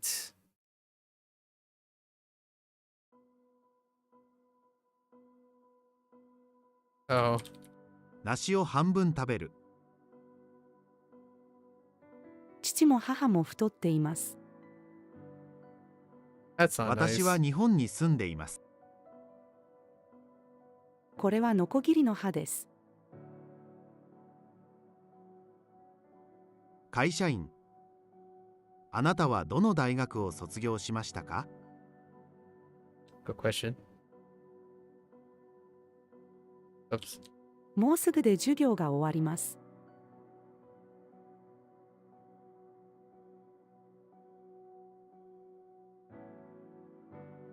Throw?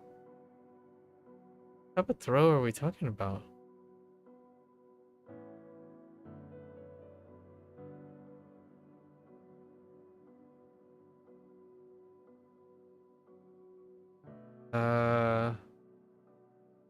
It's not that throw.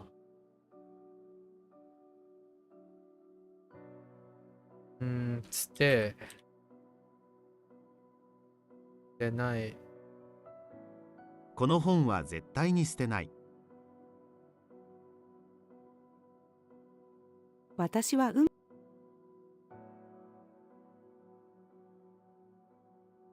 A different word to stand on. Yeah, heck. To stand. And it's not Tatsu.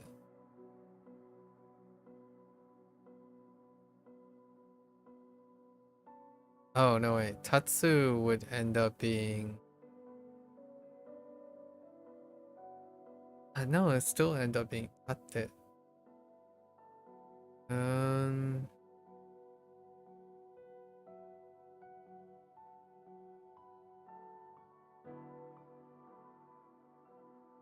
You stand something that is not Tatsu. And it's conjugated. Okay. So it can be a do verb. What other do verbs do we have? Like no? 台に乗って上にあるものを取る。Noru. この海の水はきれいじゃない。Heck. 父親。もうそのニュースについて聞いた？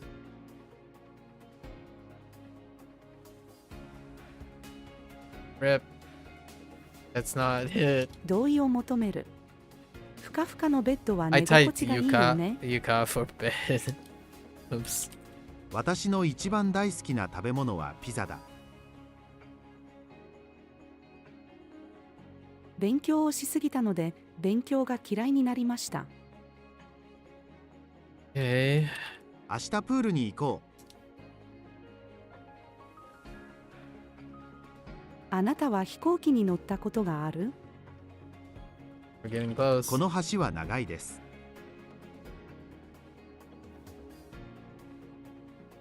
どうしてそれがダメなの？きれいな海を見にビーチに行きたいです。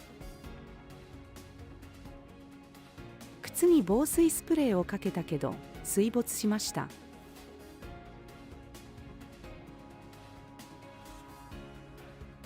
机の上にリンゴが3個ある。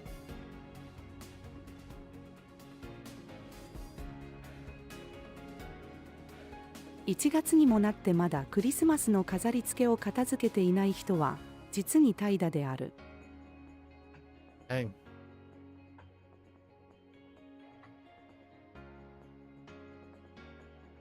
妻が夫に、このドレスとても綺麗でしょう。スーパーへ買い物をしに行く。佐藤さんに乾杯。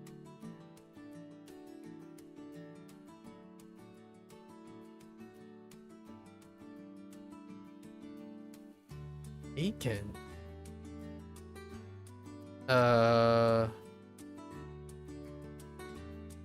Bacon. Doo-doo? Oops.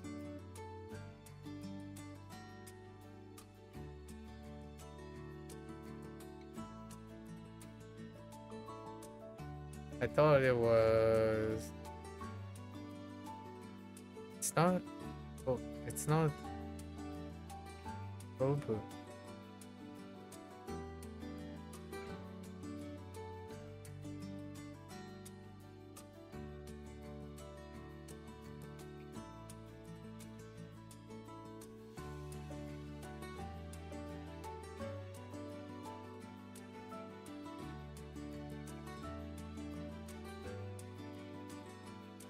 The verb.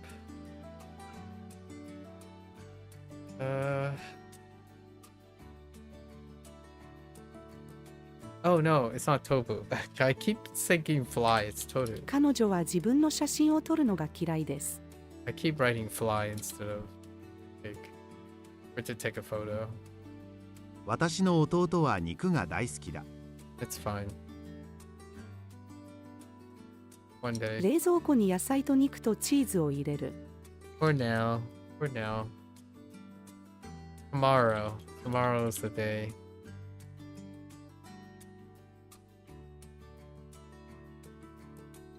東はどっちですか？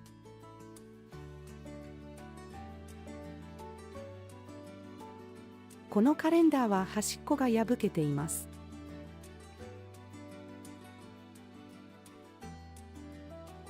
Nighttime to good daytime?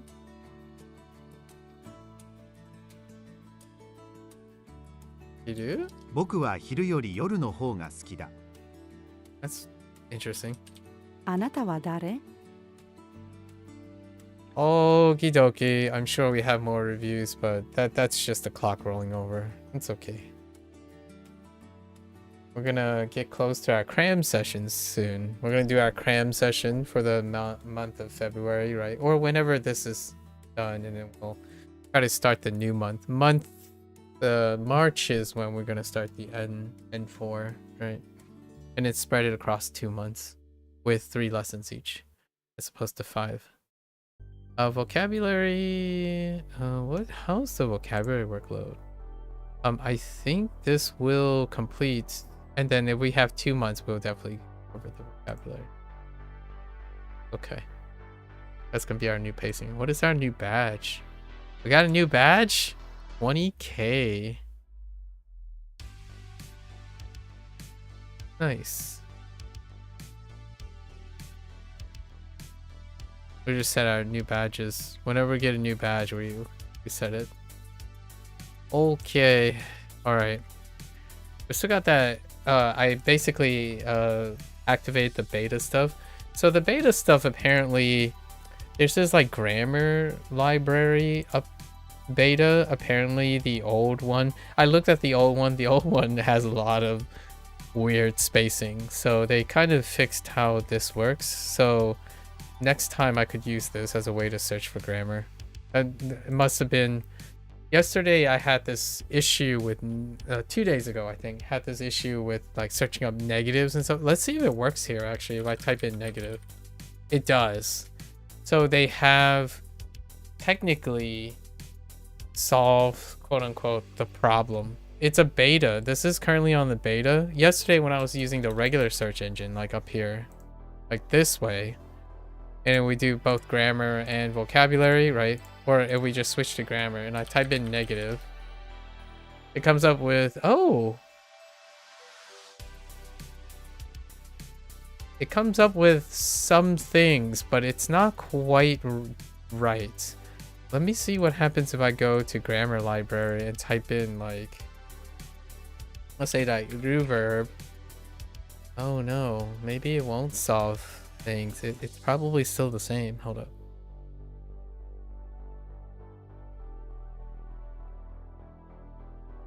And then I type in negative. Whoops. Does it take that?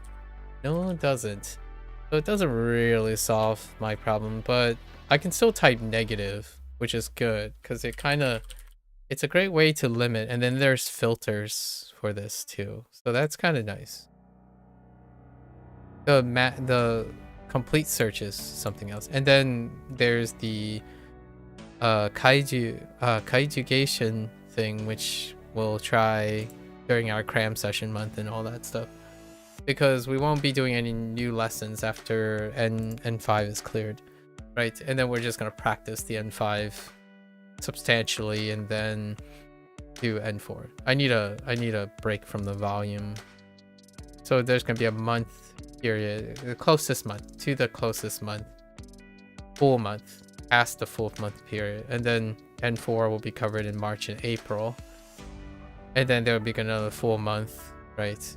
And then we're gonna have to do a different spacing, because March, April, then May, and then June, July, we might be missing a few, so we're gonna have to do like 4 lessons each day or something.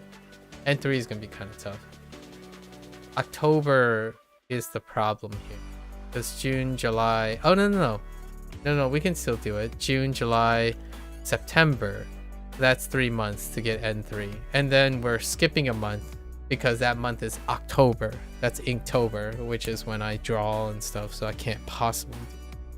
I might even take a pause on vocabulary in various places to reduce the workload. Alright, for now, in the interest of time, this is a pretty good place to stop for today, right?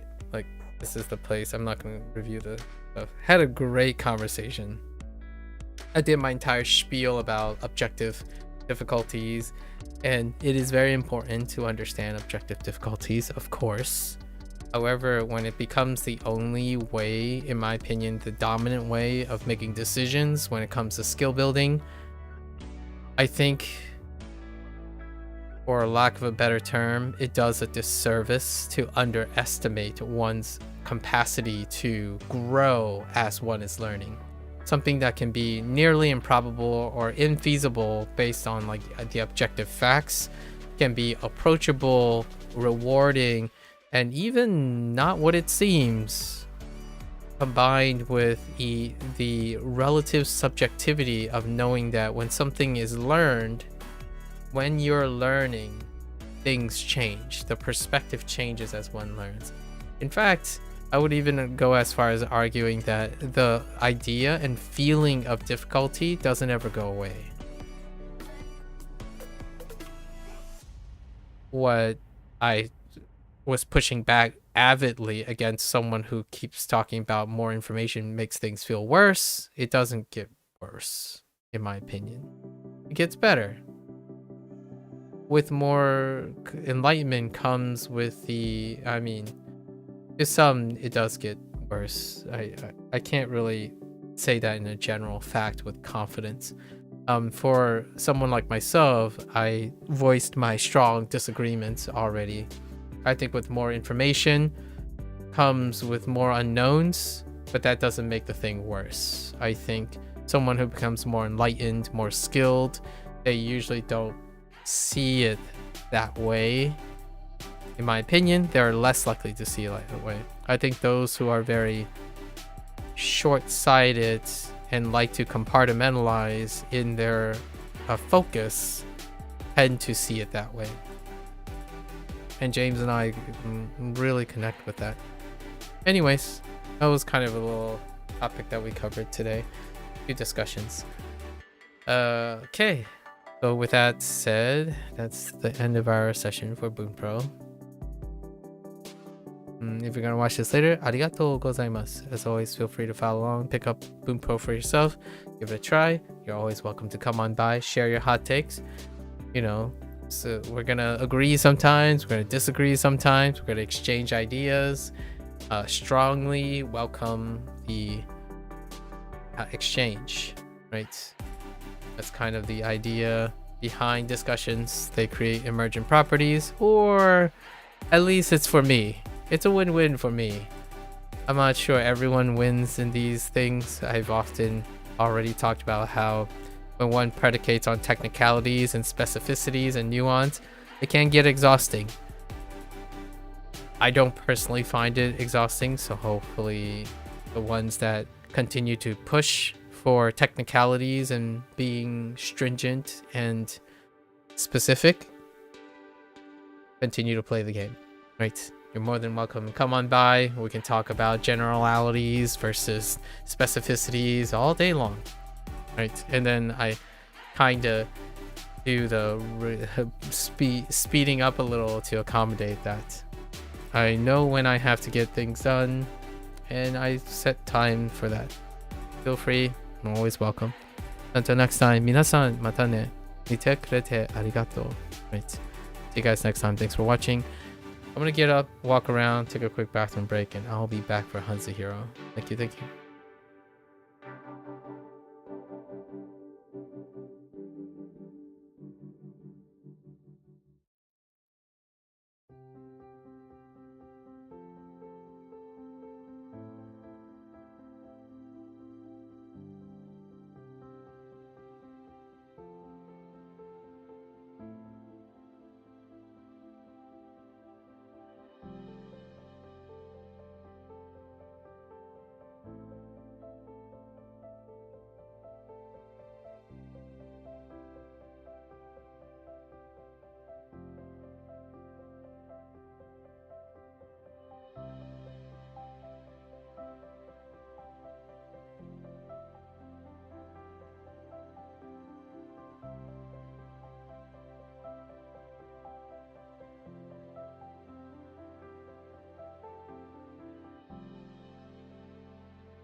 All right, folks, welcome back, everyone.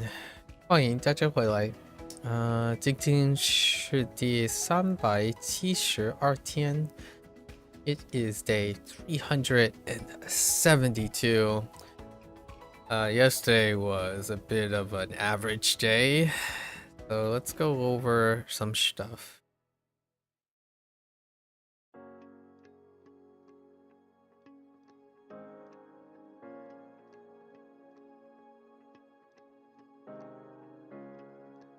Got the more for imitate. The wooden coffin, right?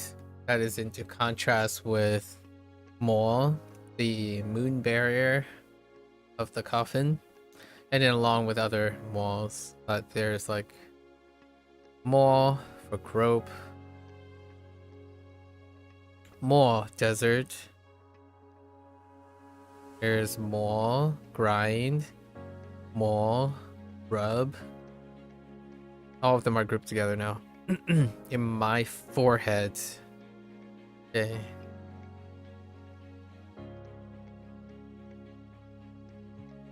I think I screwed up on this mnemonic yesterday, so I'm gonna have to double check this mnemonic.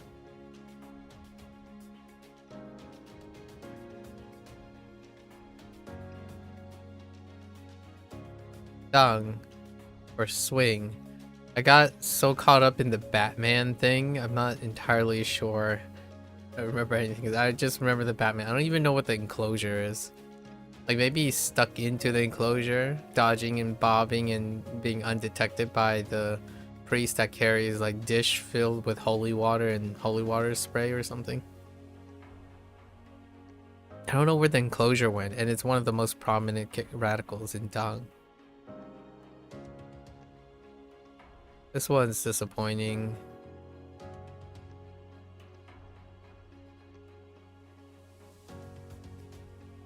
When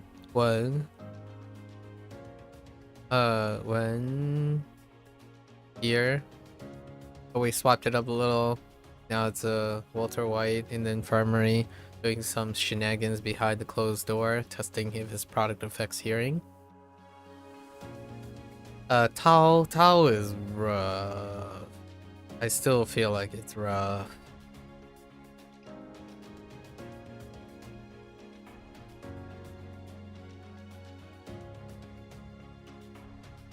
Torrential. Honestly, I'm not even sure if I'm pronouncing that properly in English. Torrential. Kind of swapped it up a little bit now, like Tarzan is a little bit smart and he's able to like redirect the hose with the torrential pressure in order to spray it gently onto his milling process with his mortar and pestle. It's rough. Very rough. And then we have Che. No, Che.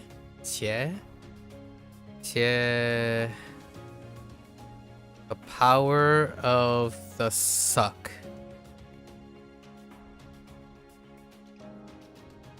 With the mouth. Suck. Yeah, Kirby's power of the suck for eggplants. Man, this is very derogatory now. It's a little shady. The power of the mouth sucking on eggplants. Anyways, maybe that'll help out. Alright. Out of context alert. Okay. Alright, let's go to our lessons. Got some sugar juice. Got a little later today.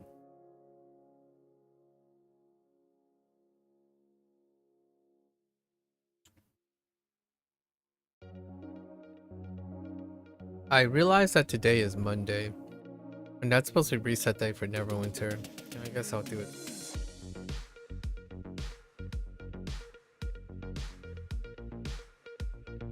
So many things to do. Alright. 玫瑰 It's a nice problem to have. Constantly being productive. 玫瑰. A marvelous rose is what other than a rose itself, right?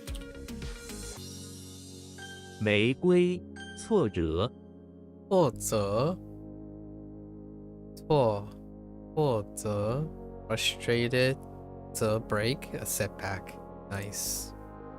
Oh wait, wasn't Jazz just here? I hope he's doing well.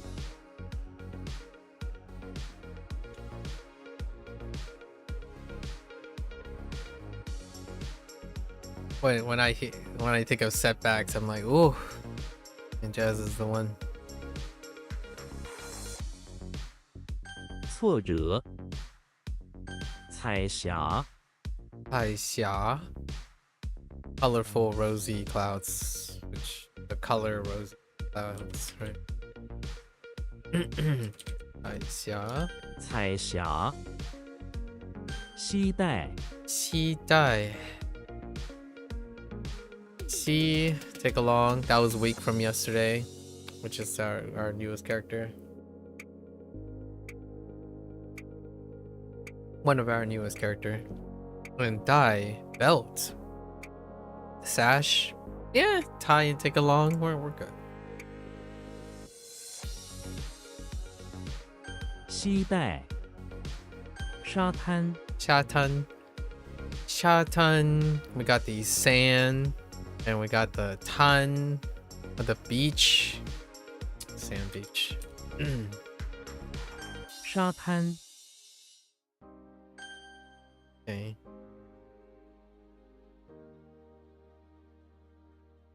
玫瑰期待挫折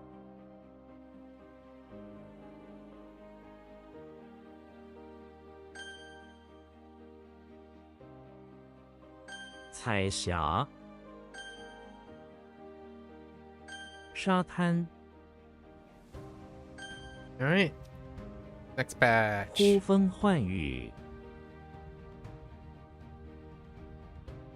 呼风唤雨唤雨呼风唤雨 So this is like call upon, shout the wind and call upon rain to summon rain.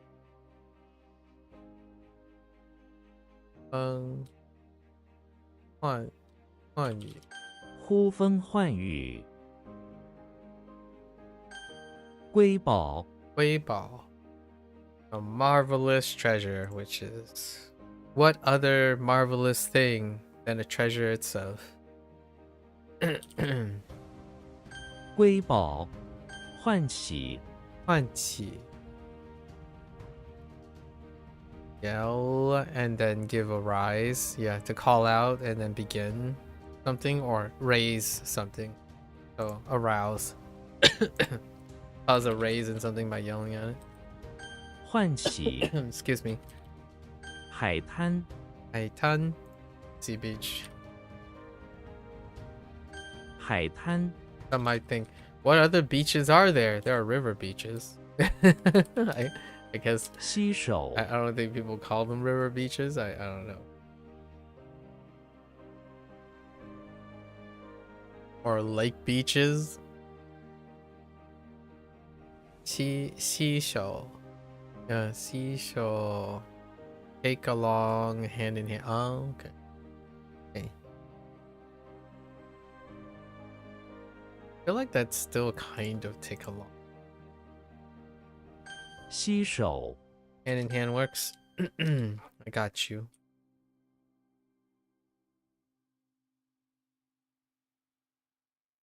What? Oh, Quan, not Quan. 洗手唤起海滩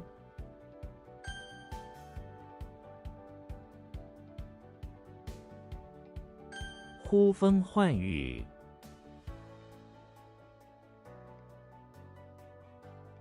It doesn't matter what the order is. Sorry. It does in English, but we're gonna ignore that. 瑰宝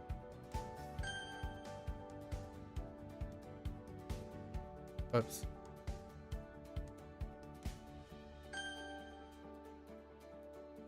Jin xian.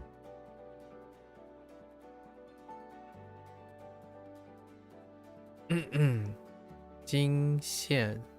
Warning or startle. Or surprise. No, not really. Yeah, well, surprise, startle. Xian. Xian is our newest, right? The envy. Startle, to envy, to marvel at. Yeah, startle, there's also like a pleasant surprise, like an awestruck surprise. This would be the awestruck surprise thing. Like sudden admiration or an impression of some. I Jin xian. don't know if there's a separation between which character is being used as a positive thing versus a negative thing, actually, now that I think about it. Because we got plenty of different frightens and startles and shocks and whatnot. I didn't make the connection if any of them are particularly always positive or negative. This one would be positive. 挫败. 挫败.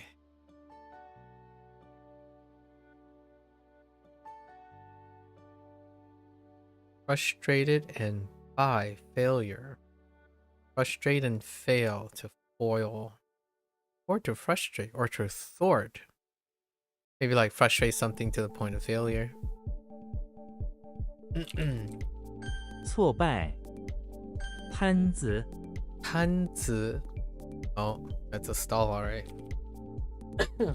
This is kind of a weak one. 摊子. 路. Lu, you do look like a Lu. Commonplace. It's the snowman. Record. Last one.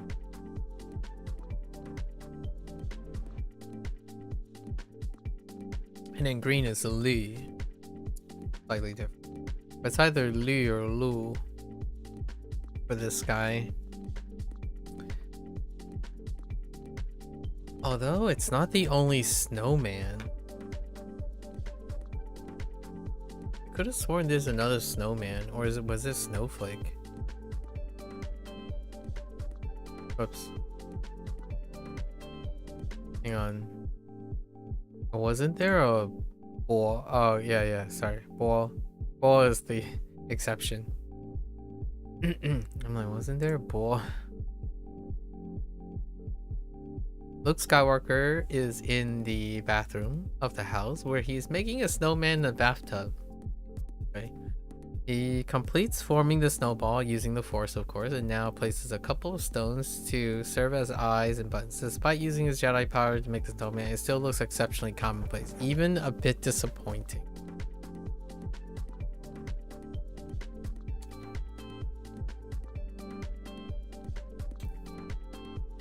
This answers the question about Luke Skywalker when you ask him, do you want to build a snowman? Commonplace snowman, huh?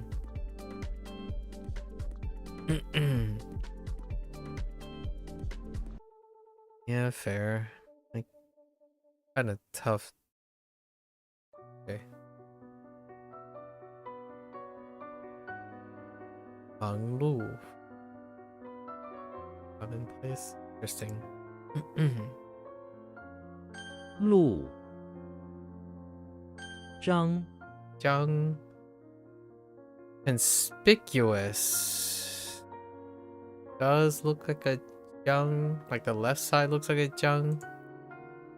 Is that still a chapter? Yes, it is.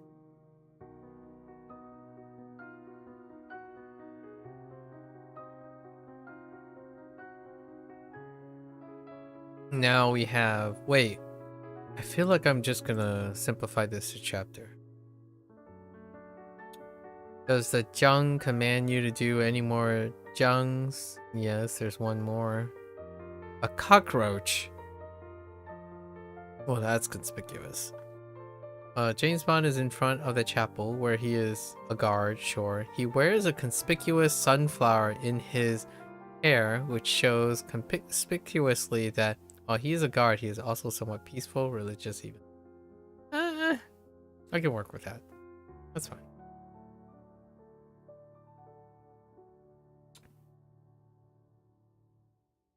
To commend. Bao Jiang express conspicuous? What's that considered? Surface. Amend. 张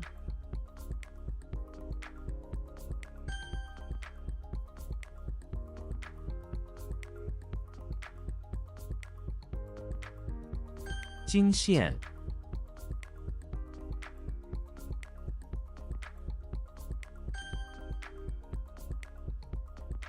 挫败 路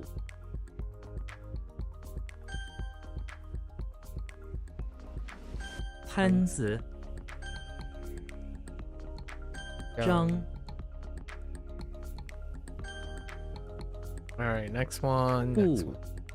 Oh, does look like a bull.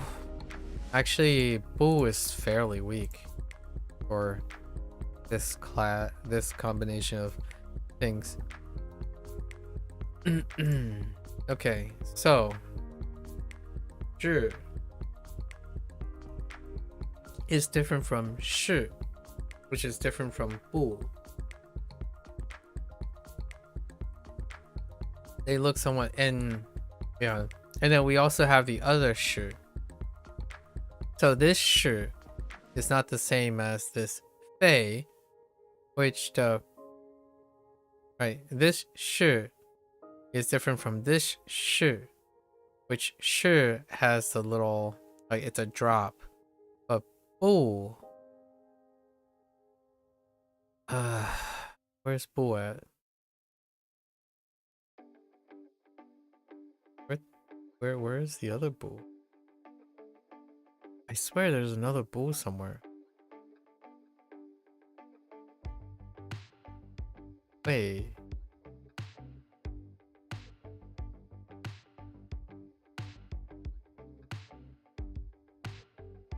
Oh, here it is. Here's the bull. So bull looks like this, which is not sure. Right, 不 是, and then we have 是. These are the two shapes that are questionable. And then we have one last shape, which is this one.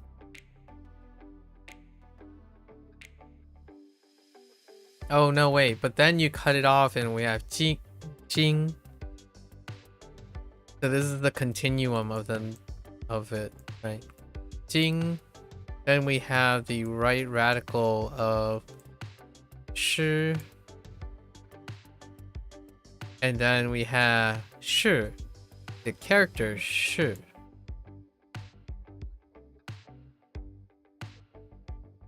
Then we have the character 不.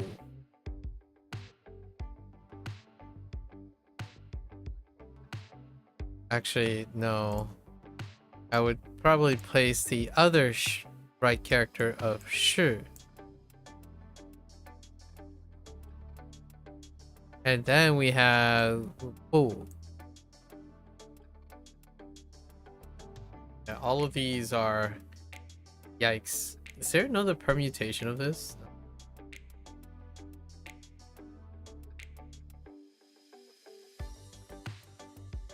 There is. And I missed it. We missed, is there a vanilla version of this? No. Pay.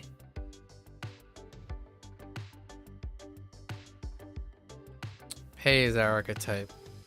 So it actually goes here. So pay.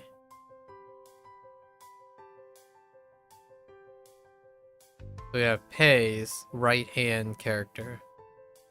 Then we have Shi.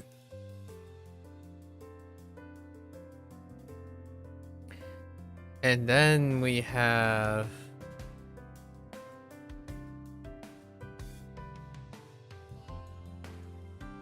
Is it just boo after this? No. Dang it. These two are about equal. The shi on the side, the right side of shi for ornaments, and then we have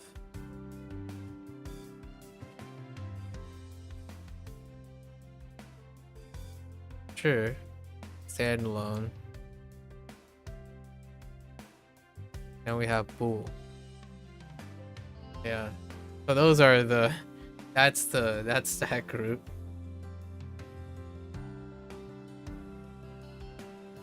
I don't think I see anything else. So what is the lineup here? Does this hold Jing? It doesn't.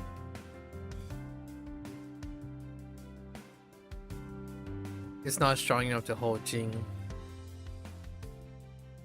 So this is NA. The principal is Jing. This one, it doesn't stand alone. But does it hold? Sure.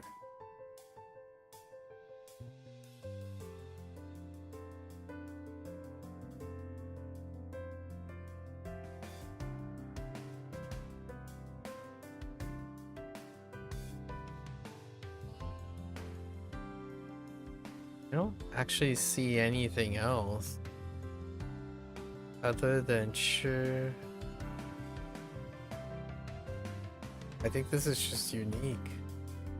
Oh no, I see one other. Shy. Oh, I see another sure. Okay, so we can still chalk this up to sure to some extent. But this is a radical. And then, hey.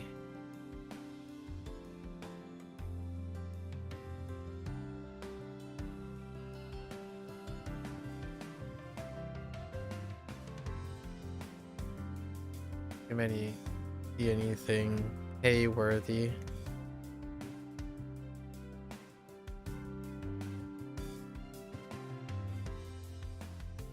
Is this unique?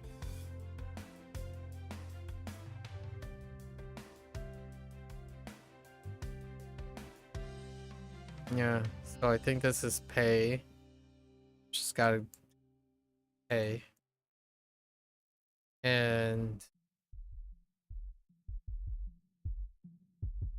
radical. This one is sure, or like sure. It's a radical, I think.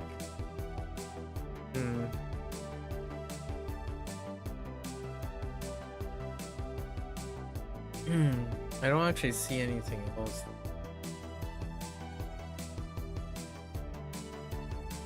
Okay.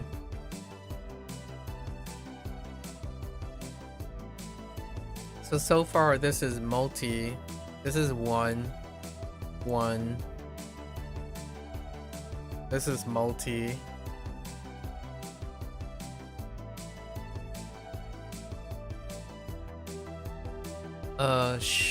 This is sure. I think this is multi.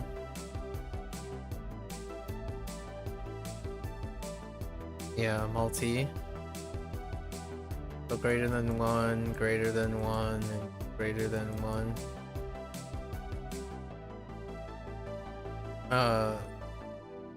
Character. And then we're finally at boo, which is greater than 1 character. Ooh, look at those right there. Look at them.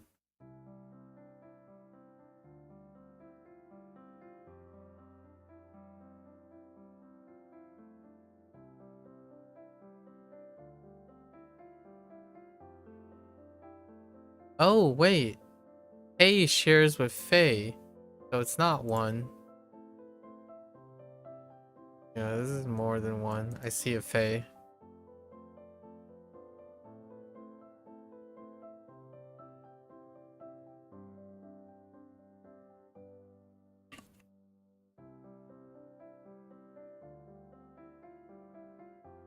All right.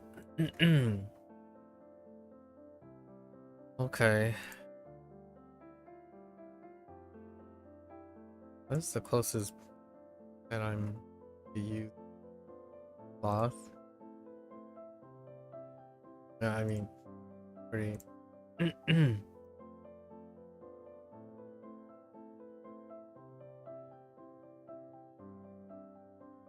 You know, I could also. There was a problem with scarce recently, right? See, I could just reduce that to cloth.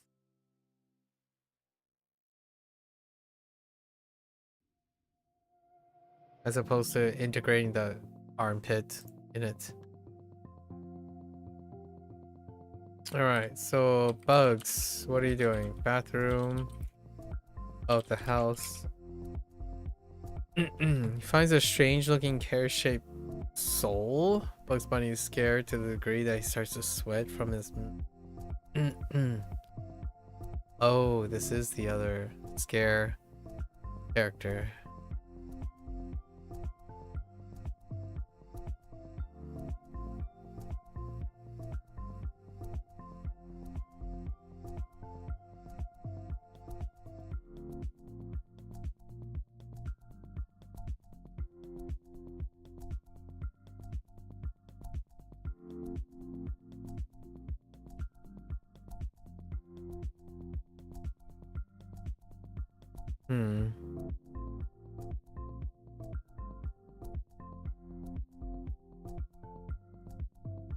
Okay.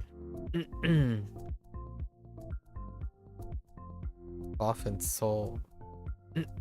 Bugs Bunny in the bathroom. Hiding from the aggressive Bud. Right? Not that type of FUD. FUD with 2 Ds. The soul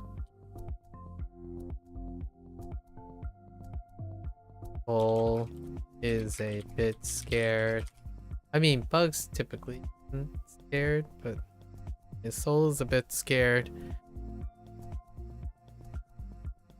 Sweat start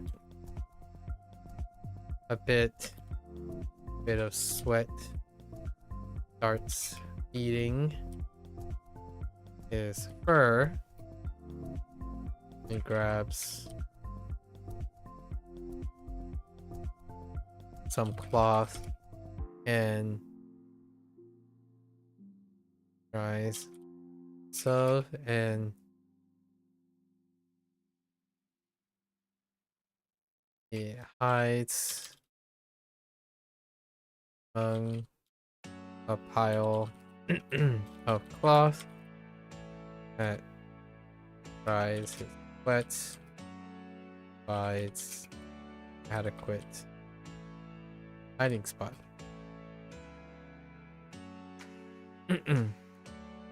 Okay. Yep, there it is. Hoang.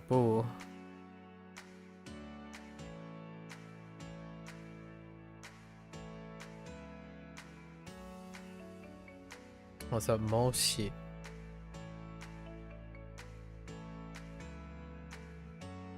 Right.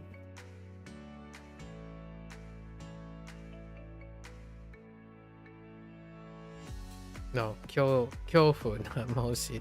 Kyofu. I already know it's Boo. It's gotta be Fu. Kyofu. Kyofu.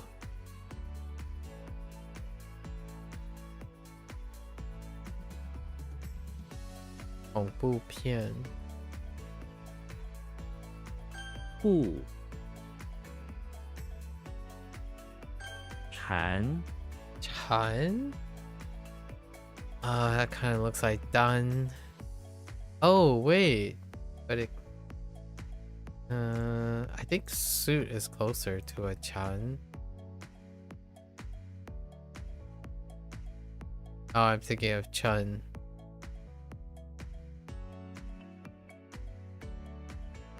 Darn it, it's really not. It's really not close. And then this is the Dan list. Oh, okay. Chan seems to compete. Interesting. Alright. Charlie Brown is inside the pawn shop. He buys a secondhand suit and puts it on. Then he goes to the center of the shop and sits down. Charlie then begins meditating by reading a list of things he wants to meditate on.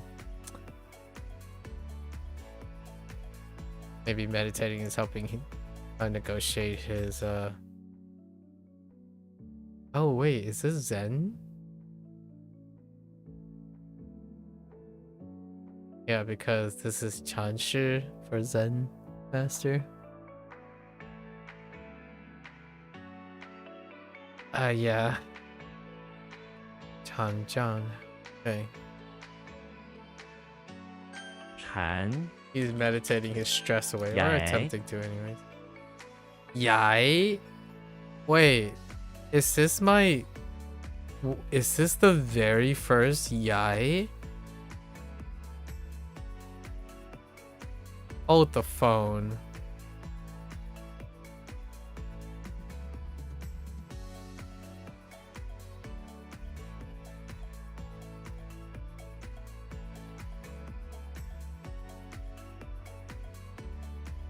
I don't think I've ever heard Yai.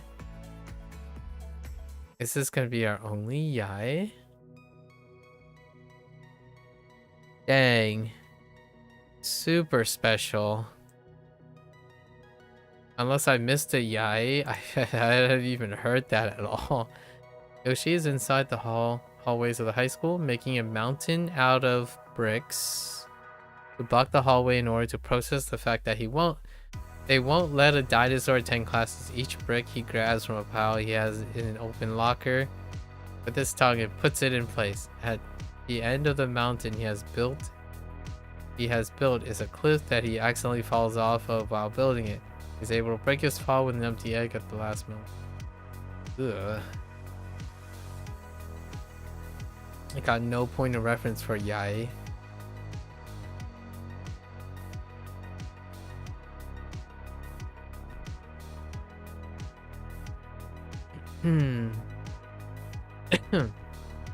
Maybe something alone. Yoshi is inside the high school, helping out a kid to make a model cliffside mountain for his science project.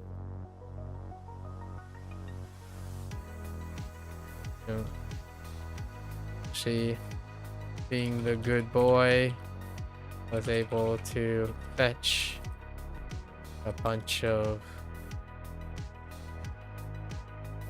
bricks to build a mountain up to form a... Okay. Yai? Dang. Xuan Yai. Precipice.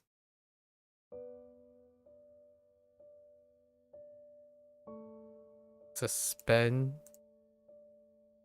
This is kind of reminding me of like suspense use. Chan Yai. Okay. Our first Yai. Yai. Even Xia. sounds weird. Xia.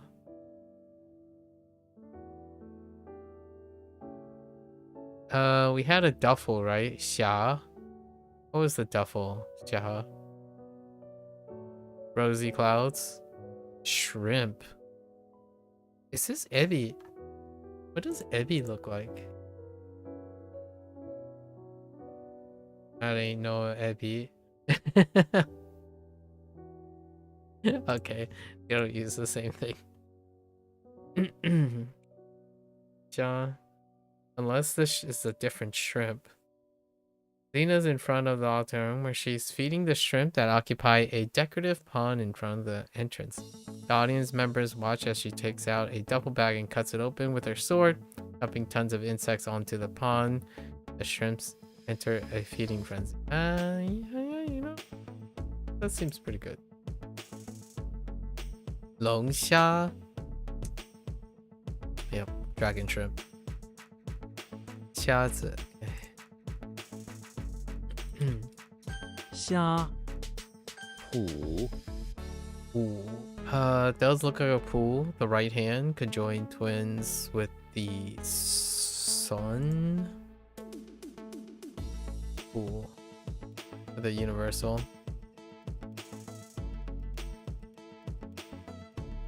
Well, that's weird. Chart. Popeye is in the basement of the house where he's trying to chart the path of the sun with the conjoined twins. They sit on the cement floor and look through a telescope that goes outside the basement and is pointed at the sky. Popeye says the words indicating the position of the sun, and the conjoined twins write the position on the chart. Eventually Popeye has to take a break because he burned out his eyes. Oh, he was saying the sun thing.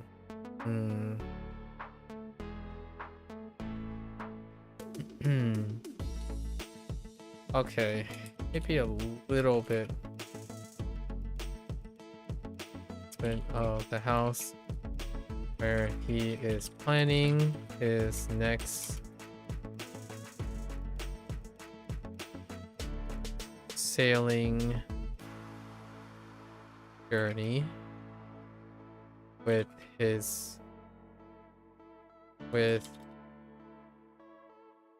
a crewmate, a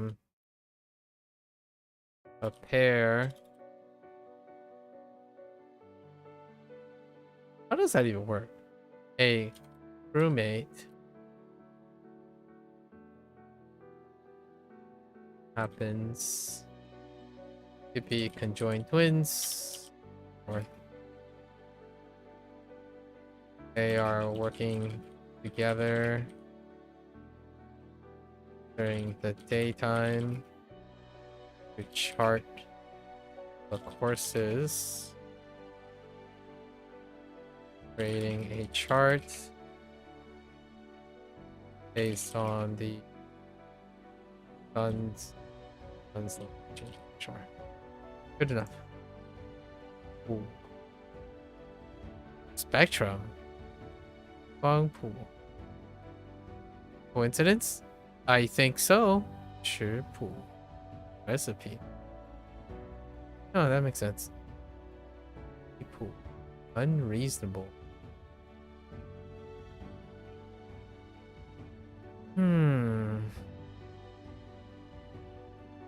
Leaving the chart. Ah. 虎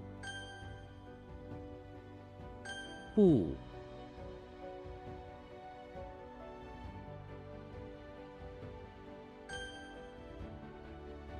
虎蝉野虾 All right. Okay. Time to dig in. The hard hat's on. Here we go. Hard hats. Hard hats. And it's gone. 胶水胶水可以用来粘贴纸张。炸 Heck. This was yesterday, or maybe 2 days. Maybe yesterday. The key.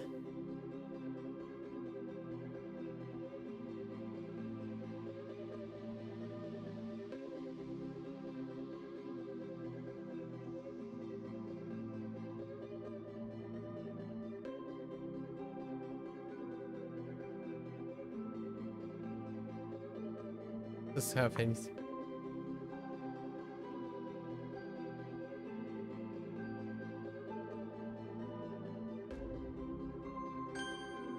It's swindle. My W doesn't work. My W didn't work there.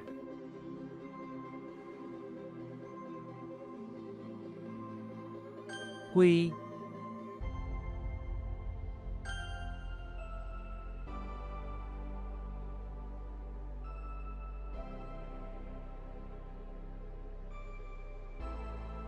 Heck.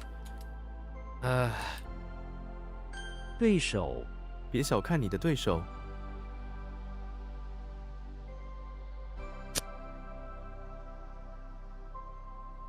别小看你的对手。Like, oh, I type rival, but that's fair enough. 女婿。他的女婿是一名医生。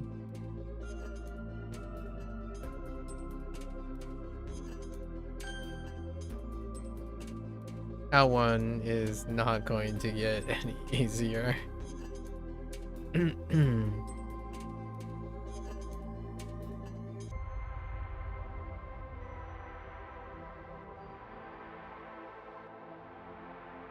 Oh boy. Somehow I still feel like it's like 吓人。那个动物发出了吓人的吼叫。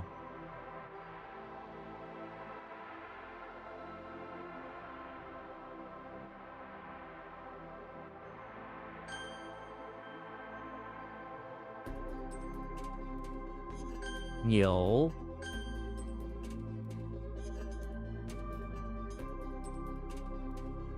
温驯。他喜欢养温驯的动物。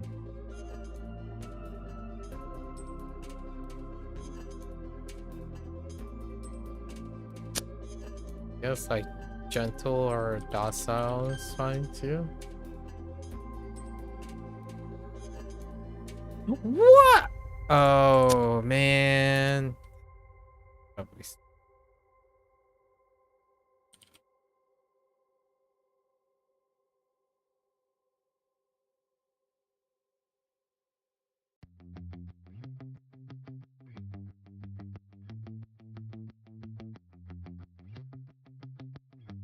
焦虑。焦虑对身体不好。焦虑对身体不好。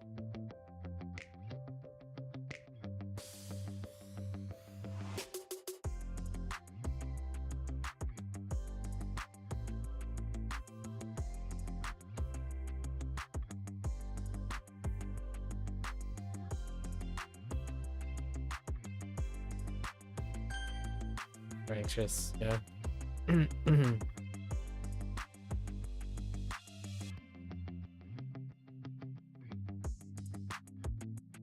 厕所。这间厕所很干净。移。 It's kind of in here, pass on or leave behind. It's fine.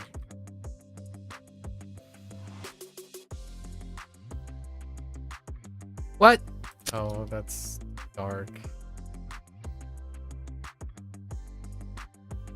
What?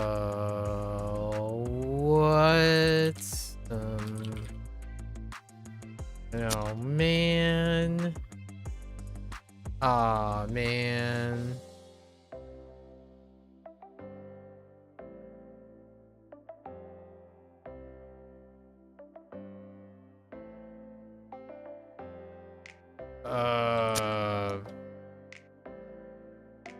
Okay. 讲。使。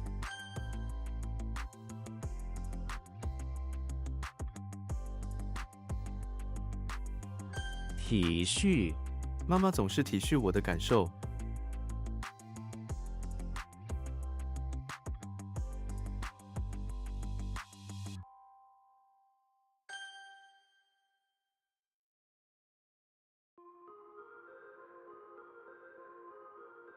途中。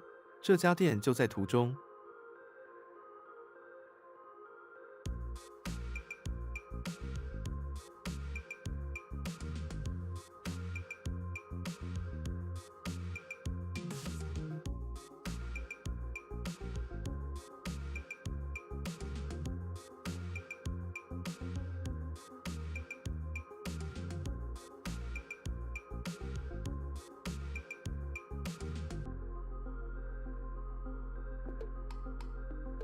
Like in the middle on the way? Okay. Of something, like in the middle of something.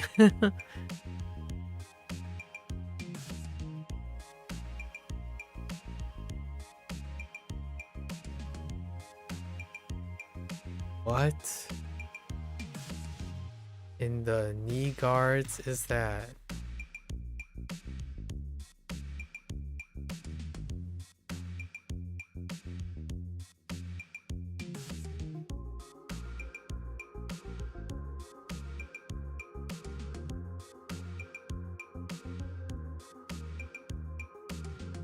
HanziHero No? Yeah, 汉字英雄是一个学习汉字的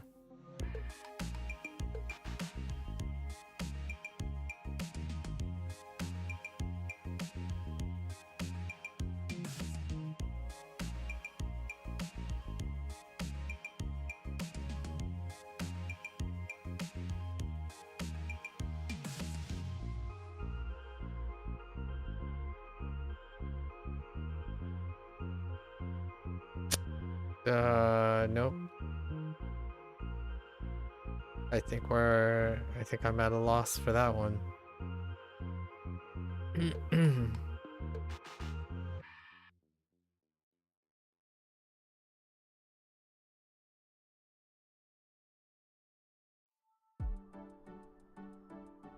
What's this one? Fight. Working on it.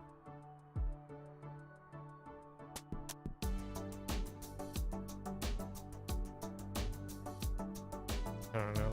Go with. Okay.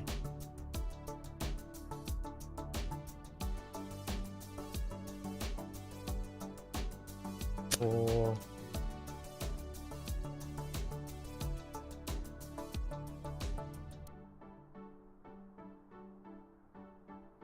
I don't see how that works.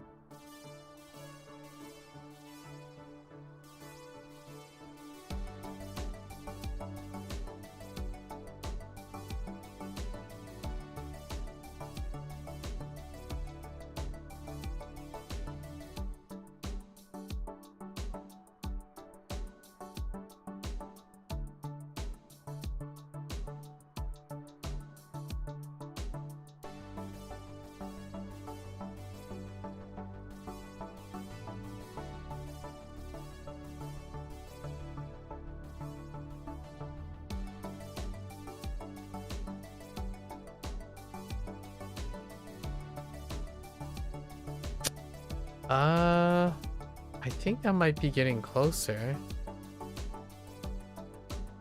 歌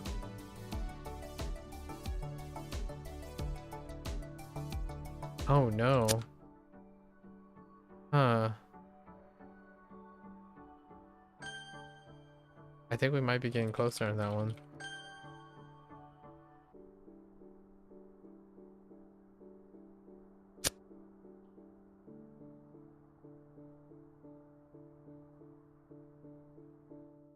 I don't know what that is.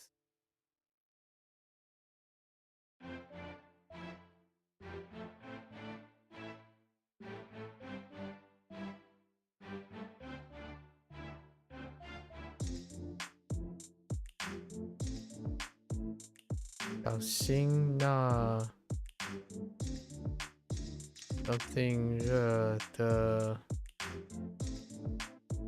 盐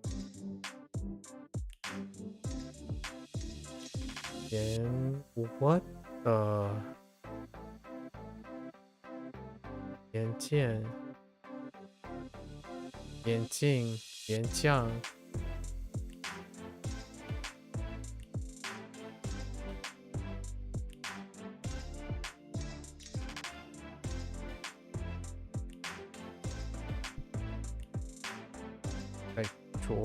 灼热灼热小心那灼热的岩浆。姜 Actually no. 姜 This lava? Oh.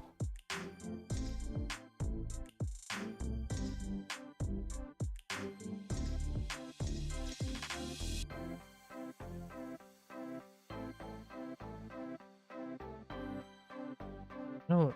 Oh man. Why?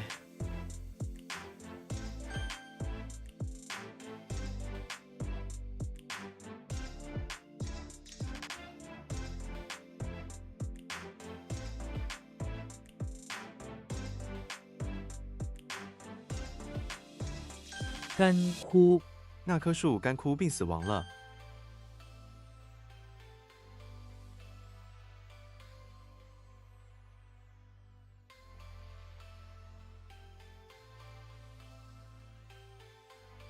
Where's the spray coming?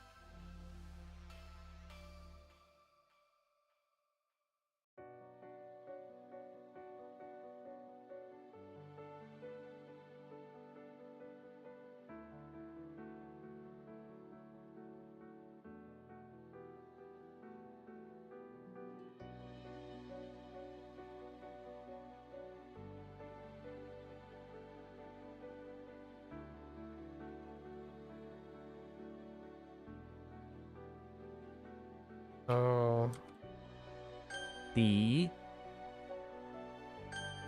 that's so rough. That is so rough. Oh no.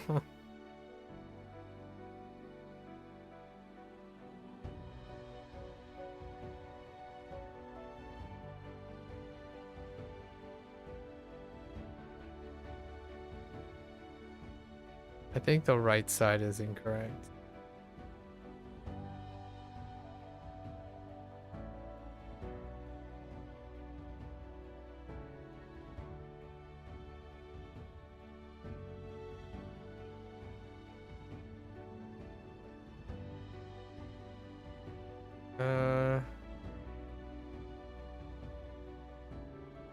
I don't know how those things make sense. That's not right.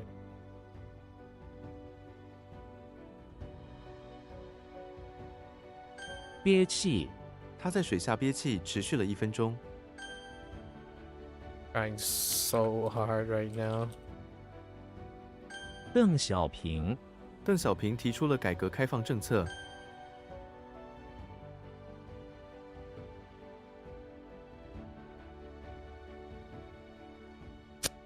I don't think I'm gonna get the right one.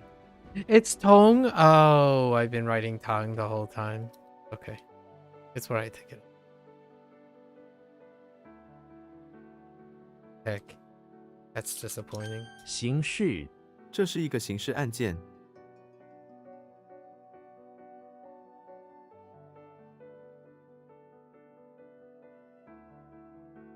Or things that deal with being responsible criminal. Yeah. Penal.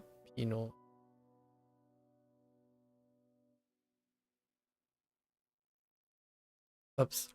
Meant to type 4 there. I don't think it's lie. It's a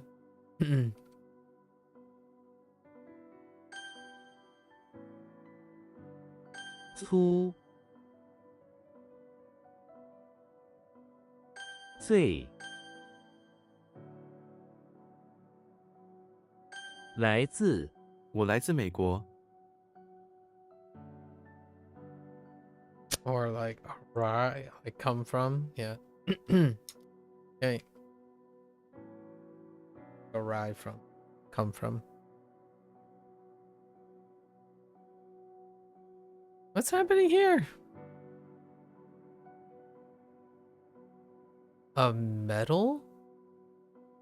Trellis. Somehow I think it's ball. Okay. It's not.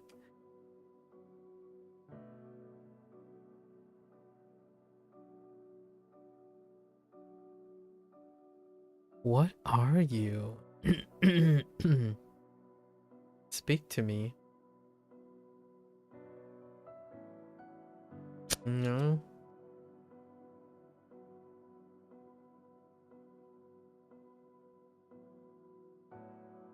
Is this what they... Enclosure is missing a... Oh, I see how that works. 帽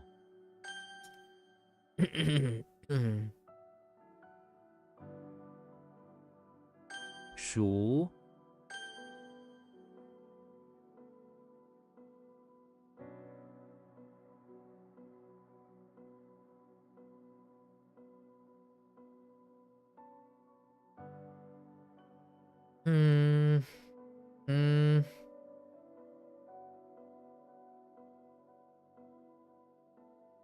针灸，我想试试针灸治疗。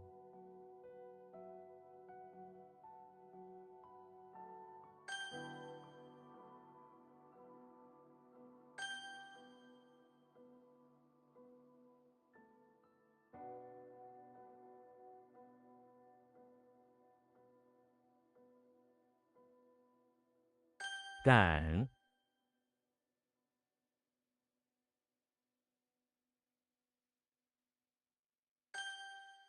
Oh, that's not good.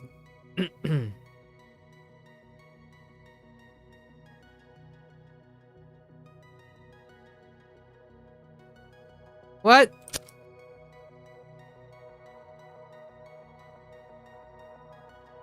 涌出，水从管子里涌出。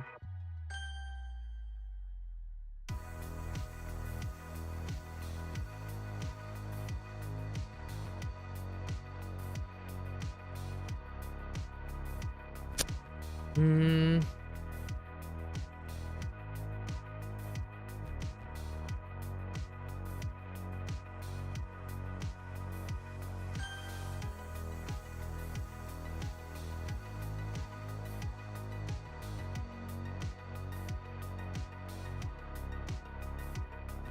休克，病人休克了。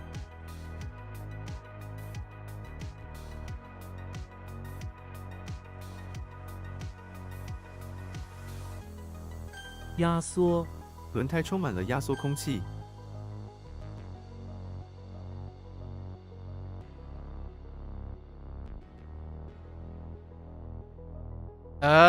I don't know. 奏，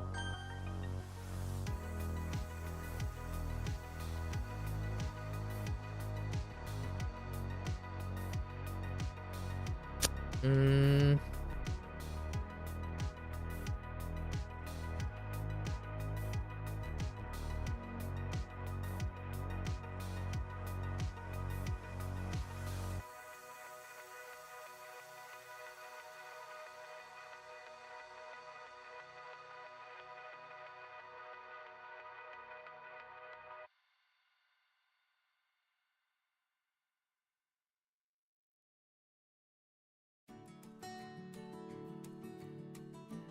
，Yeah, I really thought this was the like putting all your fears away. Oh, it's the wrong person.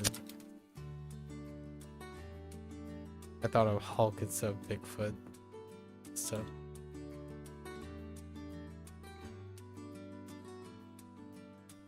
big suck.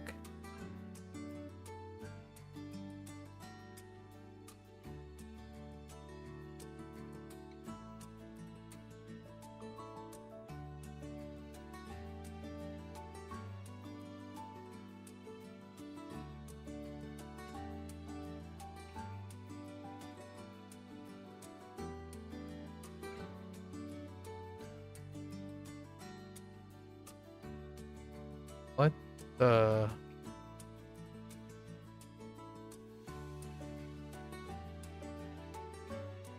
带来了带来的亲人。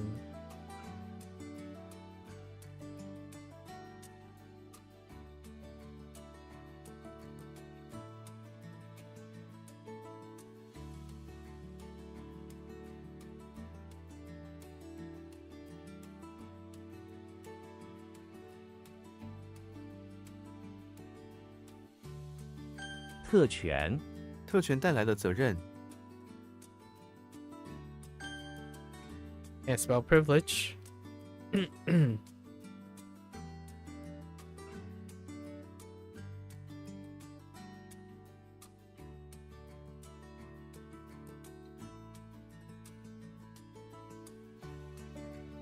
憋 Uh-oh.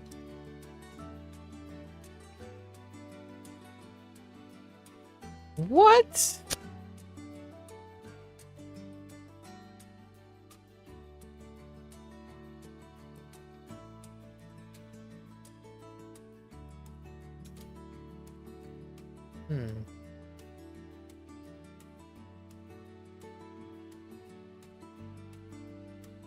滑、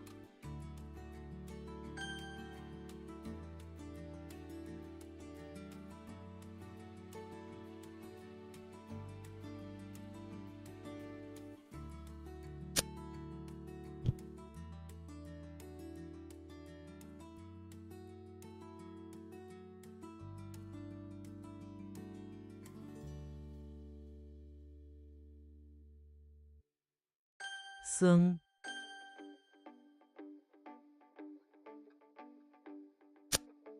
Yeah, not the slightest clue at the moment.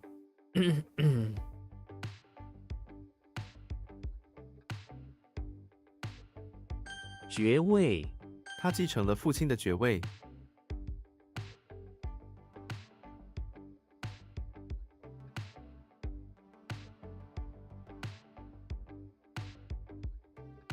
系统、 汉字英雄是一个学习汉字的系统。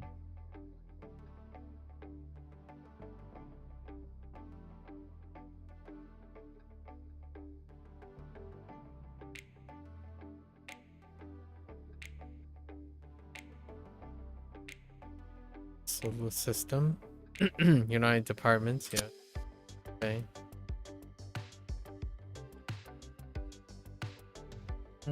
How old?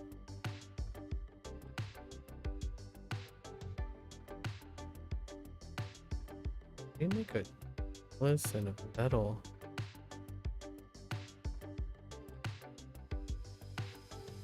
It's not like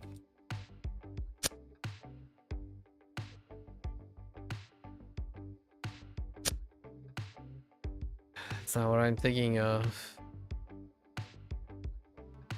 No, it wouldn't be that. 笔、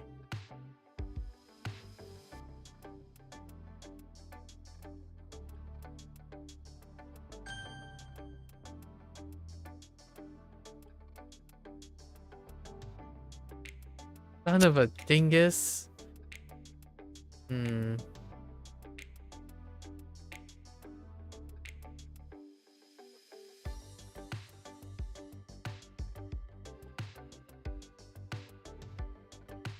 尽头、 学问是没有尽头的。 And fine. .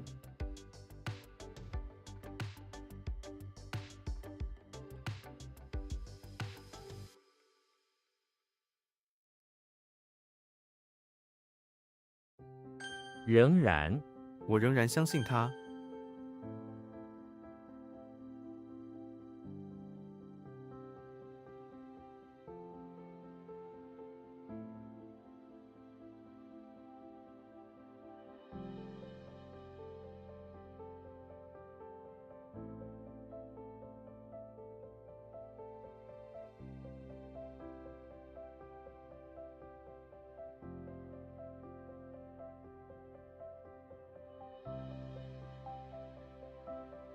I really thought this was. Oh, no way.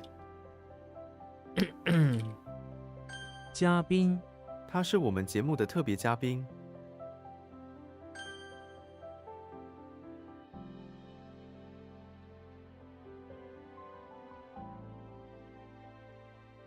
翻译、 这是一本翻译的小说。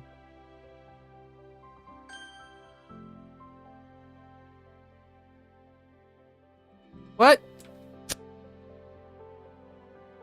Wait, what's wrong with this?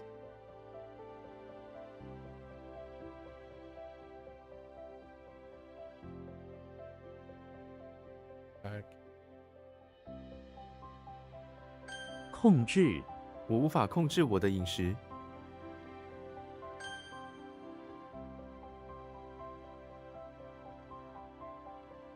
巩固、 我们必须巩固成果。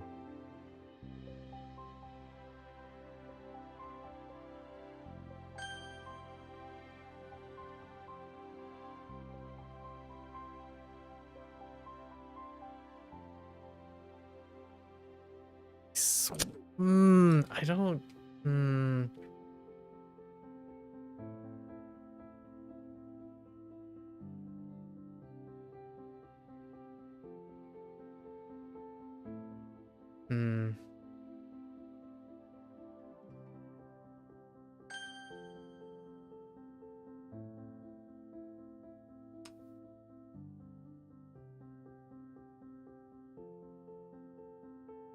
航空，他是一位航空专家。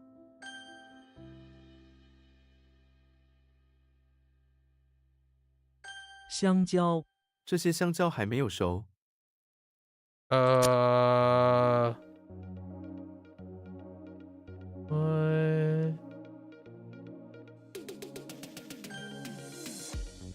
Oh, I don't remember what the difference was. Oh no.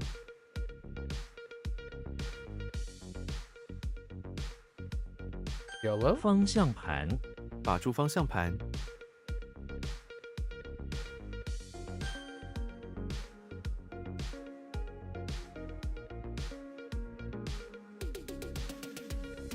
The heck? 毕业，毕业后，我想找一份好工作。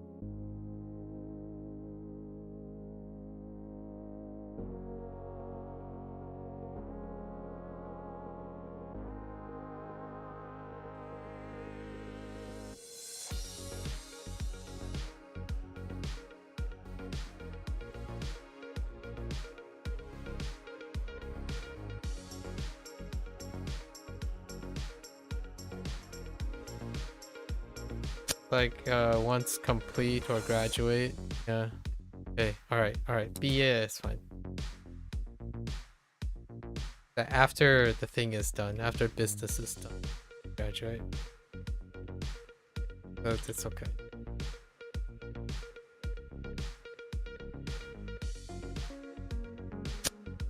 Hold up. Tone. Probably tone. Oh no. That's not. I think this is cicada.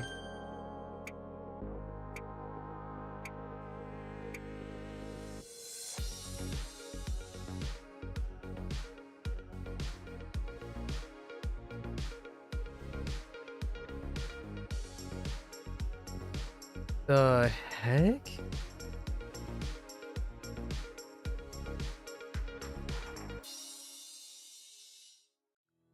If this is the bump. Dang it. I don't know what that is.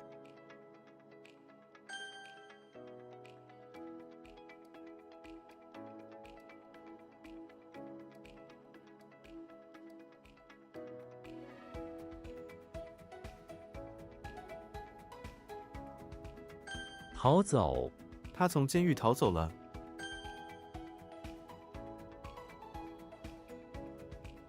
立场，我们在这件事上的立场不一样。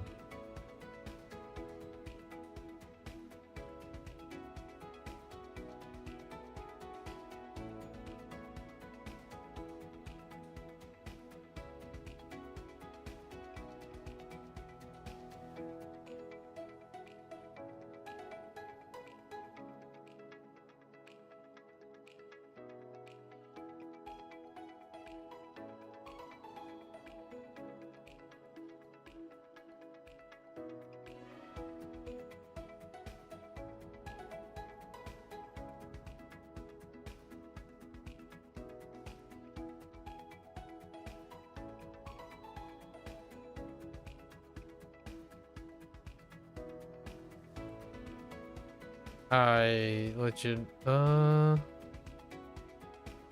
no. Did I not type pool? No.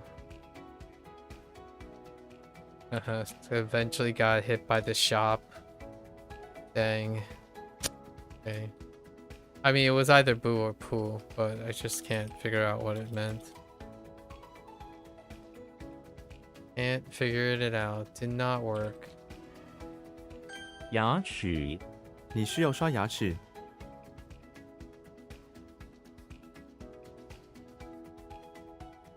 慈善，他经常参加慈善活动。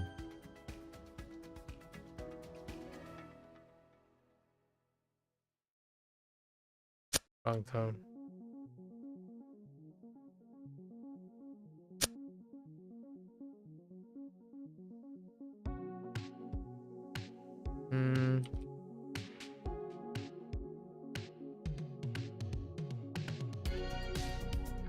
The heck? Oh, whoops. Wait. Oh yeah, wrong time. 户 Oops, I added a P.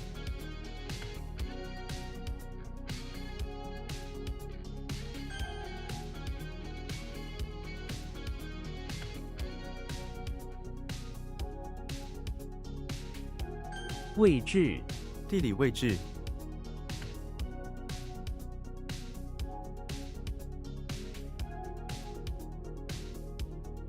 What the 位置?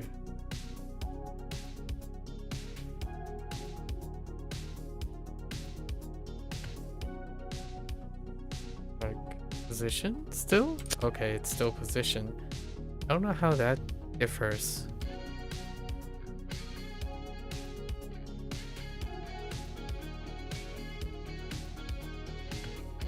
This is where they cut the heart.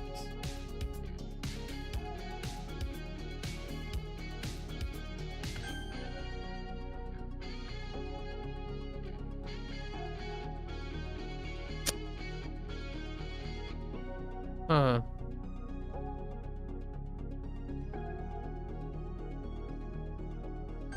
或 That's a little...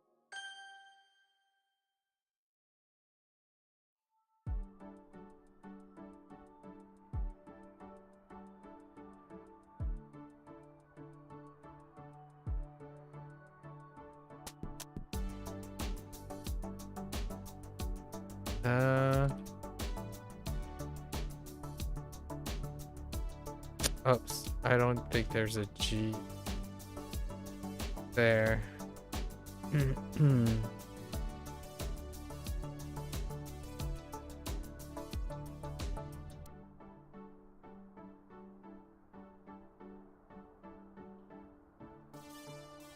Uh, 满意他对你的工作满意极了。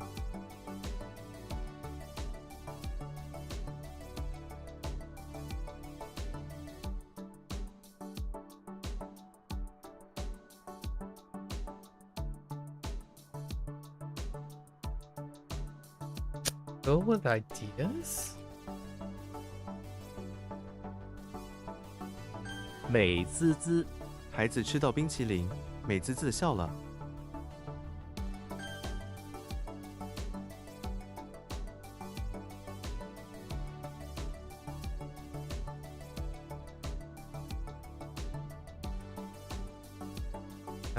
No clue what I'm looking at. 齿轮机器里有很多齿轮，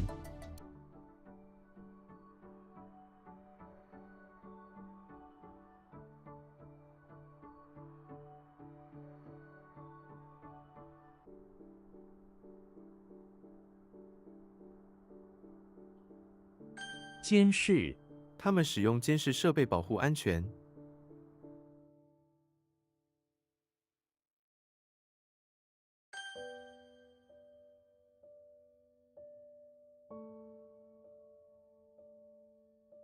丙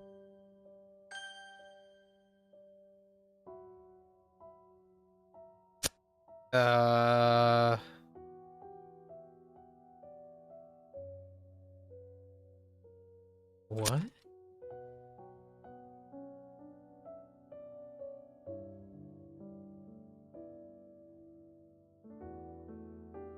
渡船这条渡船可以载很多车辆。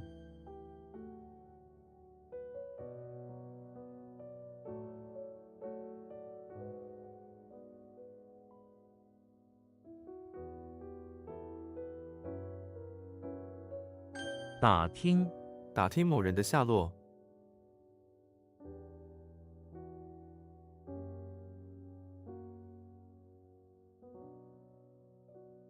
I hit the ear.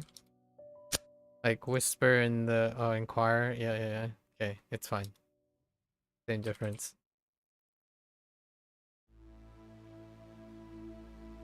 Like to inquire to grab someone's ear.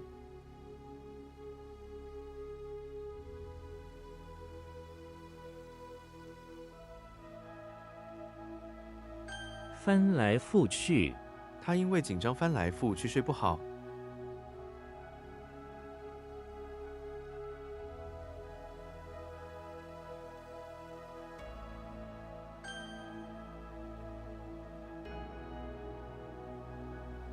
赢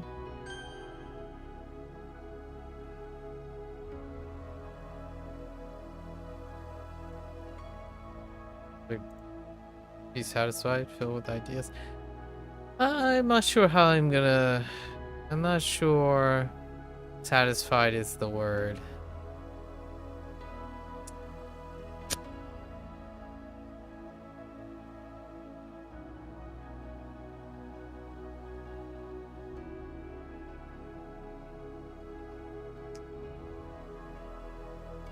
Or satisfied.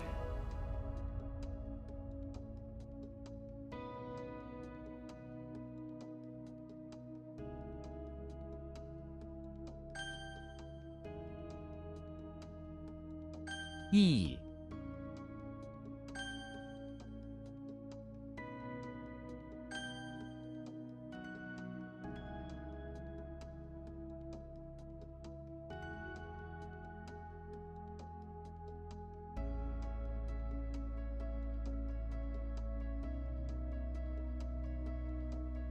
I still think it's being.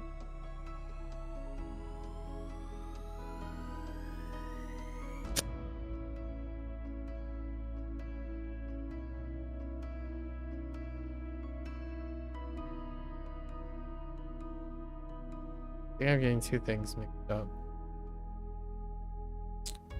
That's silk, right? “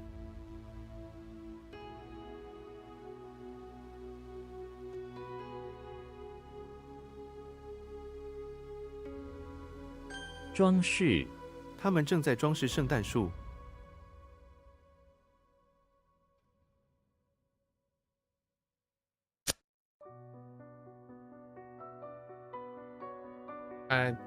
Just like decorate. Yeah, okay.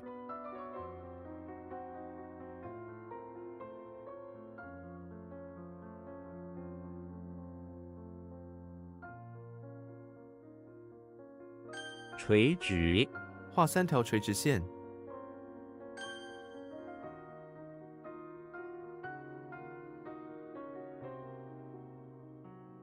猎犬猎犬需要训练。鹿 I need more wins.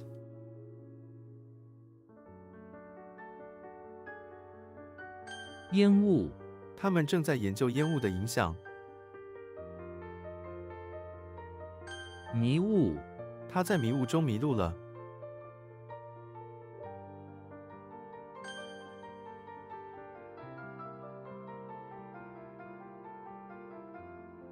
What? I thought that was mugwort.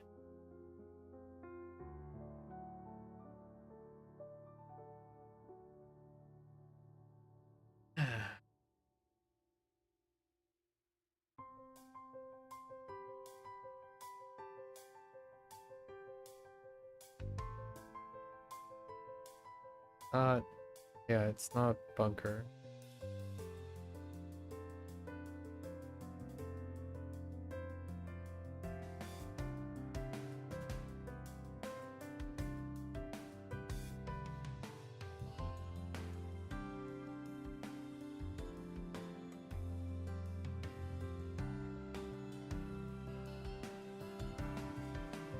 Oh, actually, the top is bunker.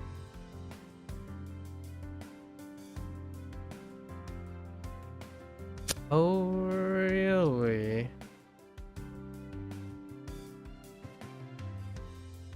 Oh, no. I have no idea what that is.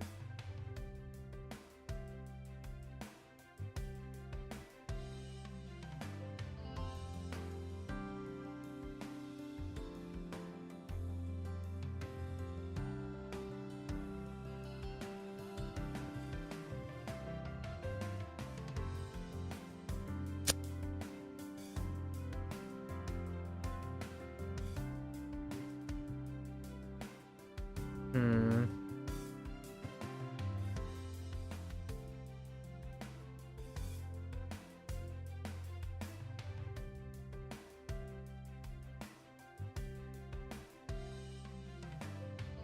That doesn't make.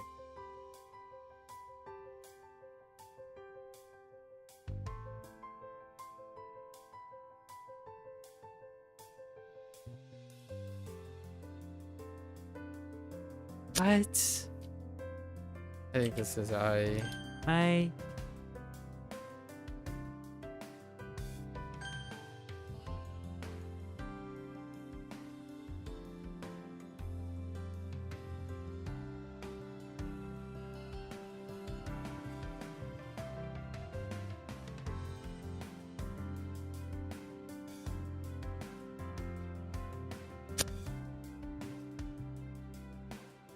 Hmm.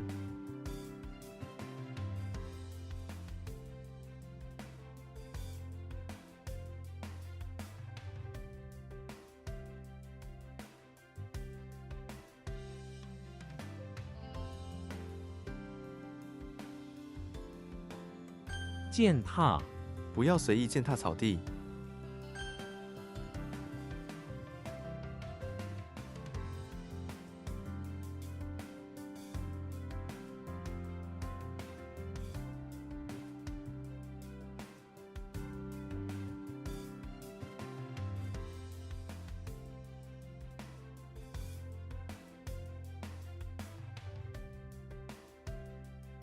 I don't know what that is.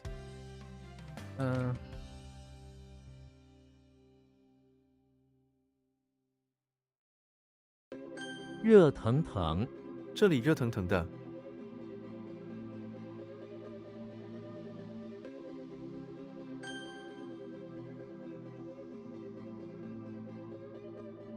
Well, dang.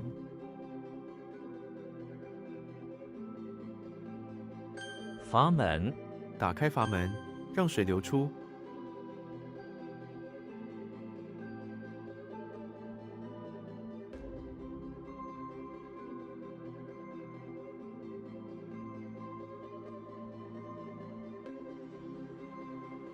Hmm.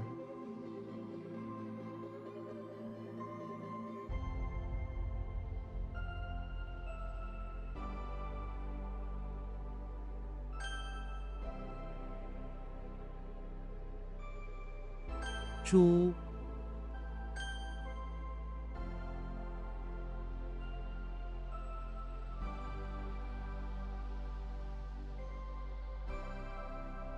Wait. Oh, wait. I got it. I got it. I think I got it. 线，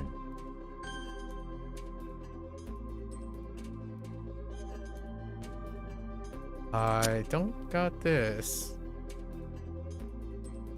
Oh, wait. That's not even right.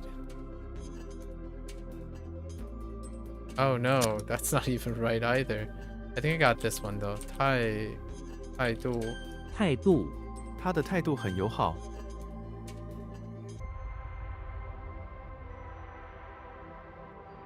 Slowly but surely creeping.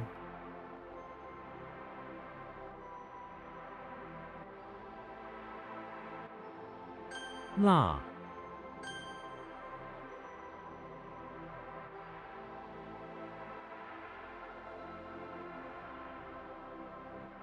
What the? Oh. Where this is the guy is like typed “烦”， yeah. What is this? Kind of like annoy, make trouble, numerous. Oh, numerous. Okay, because making a lot of numerous things. Trouble. Wait, actually, hold up. Is this right? I think it is right. Right? Oh, no, it's not. Hold up. I might not. Things. I might have to wrap it up.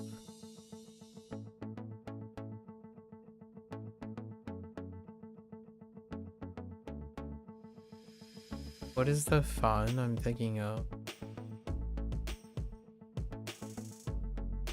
No. No. No.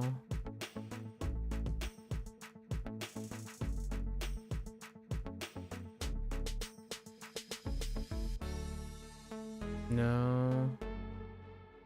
Oh, dang. Okay. So I got it right. I'm actually mixing up two funds.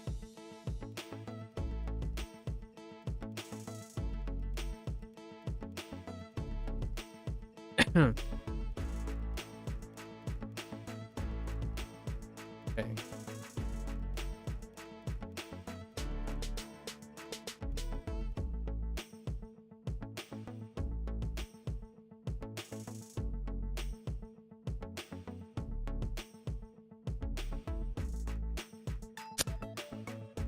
Excuse me? Oh, that's a typo. I hand shift one key to the right. I don't know what this is. Like you're sending out the stuff, right?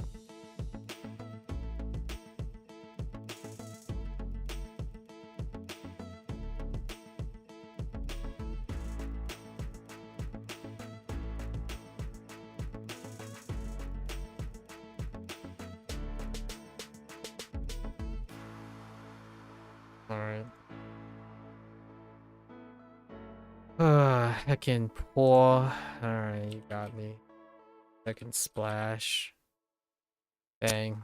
It lasted quite a long time without needing to change. Now we need to change or add to it.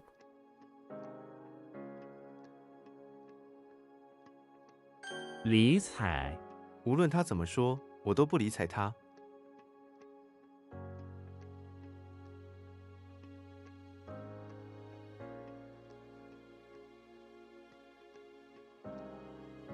Like, pay attention. Notice. I was gonna say notice.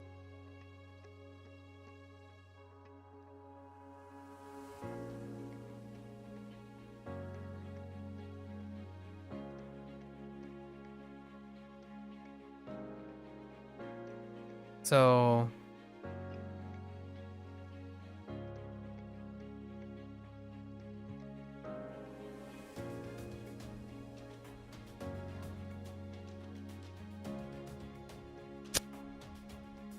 I don't know how that works.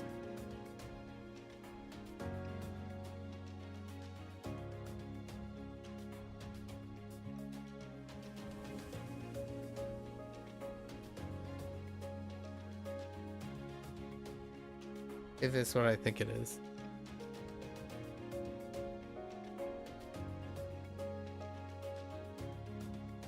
我快要 like 就大完了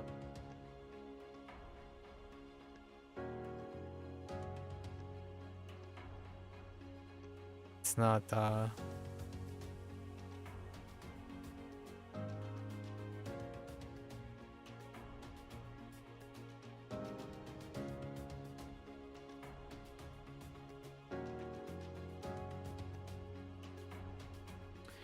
It's sure. Oh my gosh, I heckin' hate sure. Gosh darn it. Tidy up. We need more. Those fingers ain't for Shrek. That triggers me so much. Tidy up triggers me so much. So triggered right now. 贪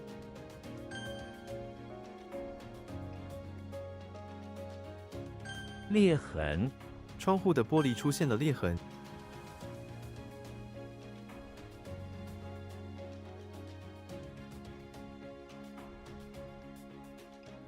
碰到。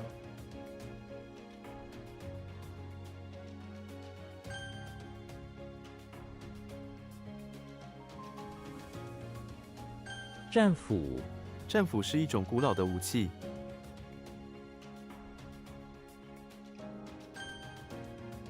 Do I have this? Yeah.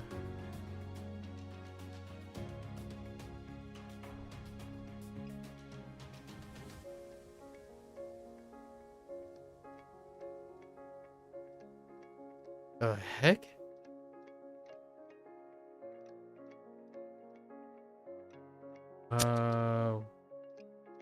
Oh.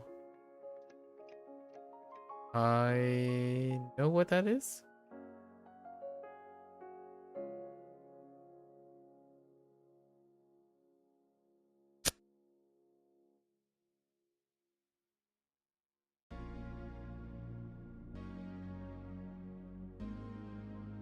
Hmm.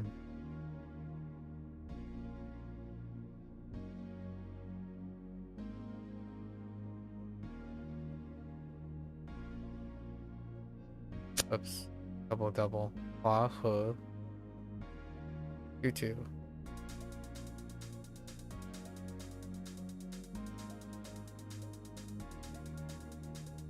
收拾，我快要收拾完了。 So annoyed.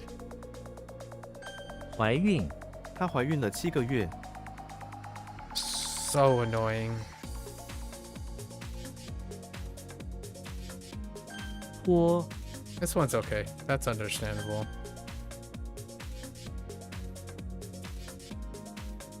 逆，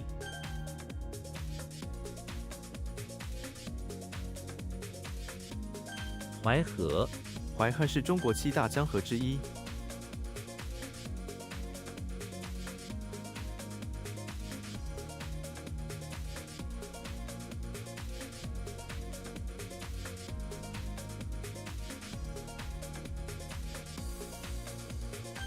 拾荒，她每天在街上拾荒赚钱。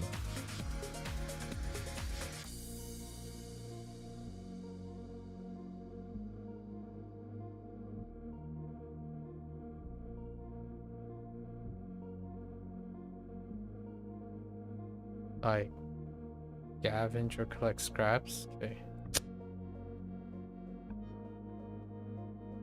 半岛，这座城市坐落在一个半岛上。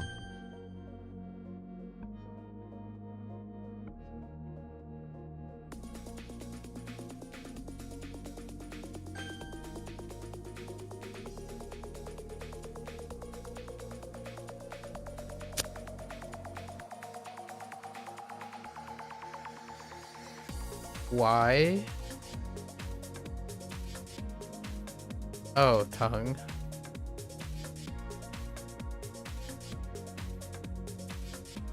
俄语，我在学俄语。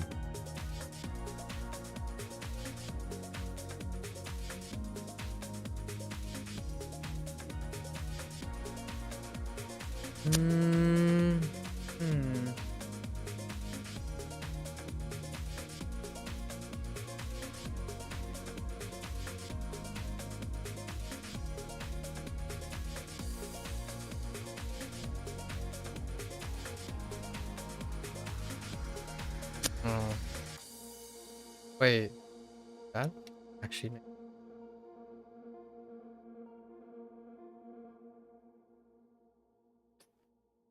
Hmm.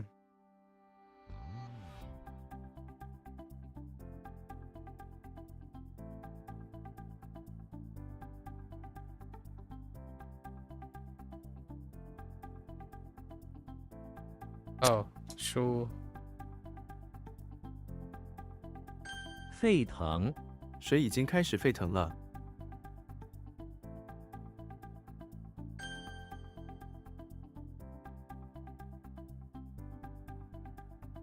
毅然，他毅然辞去了工作。 平，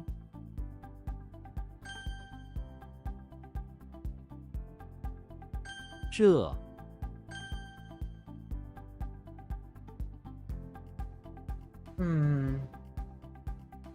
I have to sort out the ch and jung and yang. Young and young.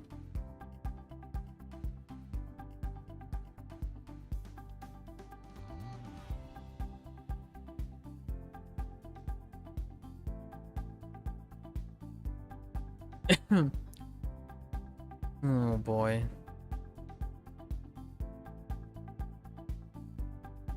Let's.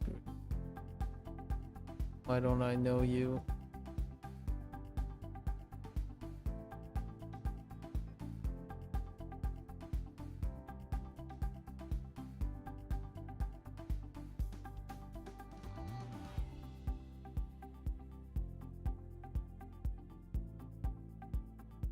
Lost it.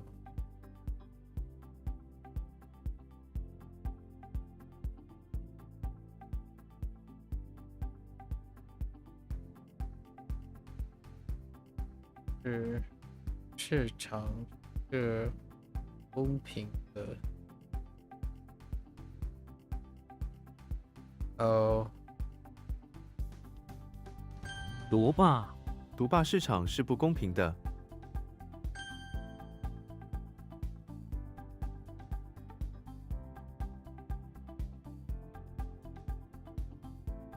沙坑，这个沙坑非常受小朋友欢迎。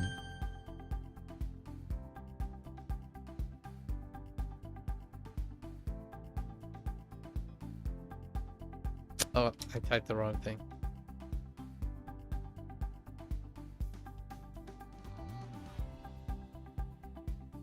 棋子，我把棋子放在棋盘上。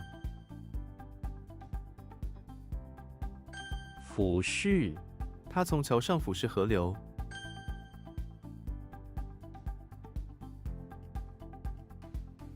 莲子，他们正在收集莲子。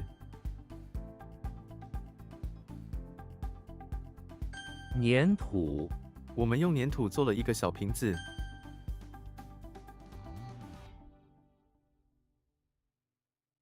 毅力，你的毅力让我敬佩。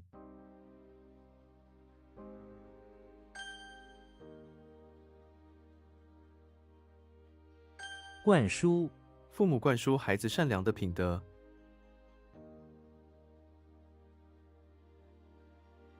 How do you like educate them, like fill them with ideas? What is that word? Press upon them. Kind of like educate them, instill. Okay.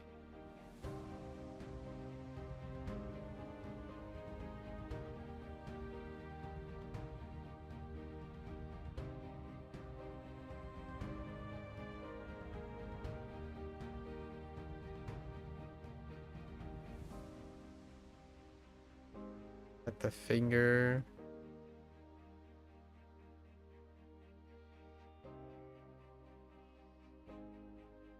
No, that's the staff. Or the scepter.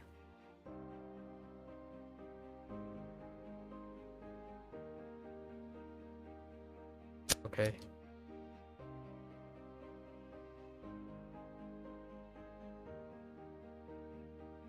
吃霸王餐，吃霸王餐是不对的。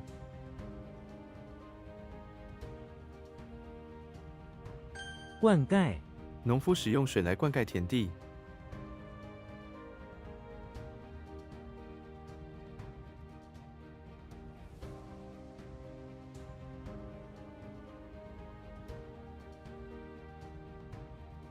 Come on.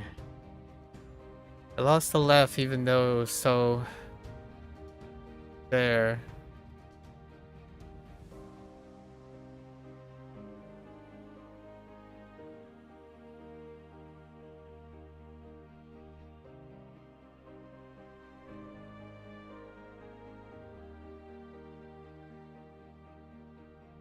Oh. “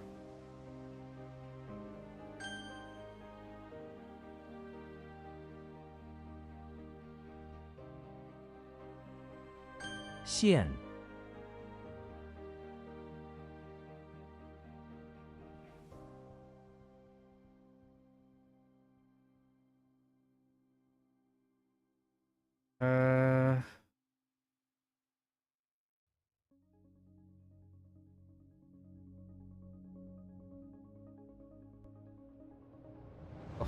”，Oh, this one's bad.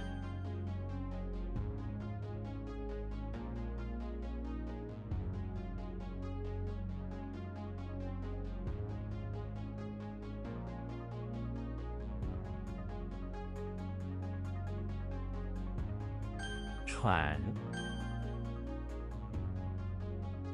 叹， That's okay.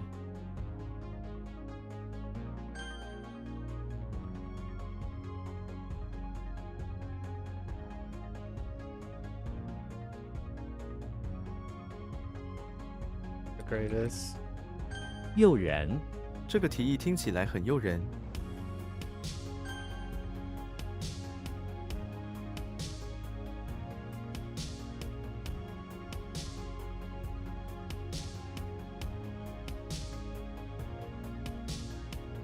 The heck?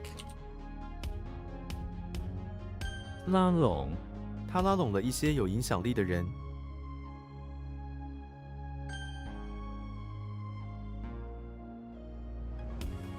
水坑，我不小心踩进了水坑。诱发，这种药物可能会诱发过敏。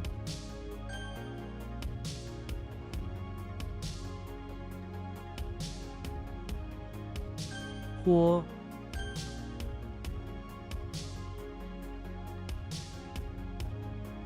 请，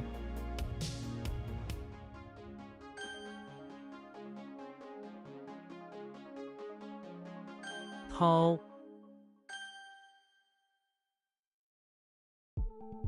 扶手，动物扶手喝水。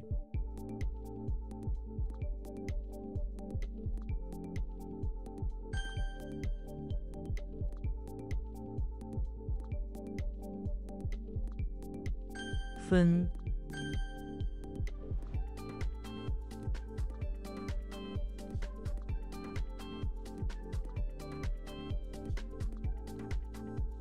，Hey, what?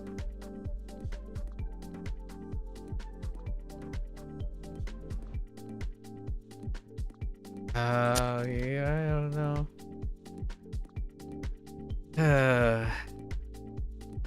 窝，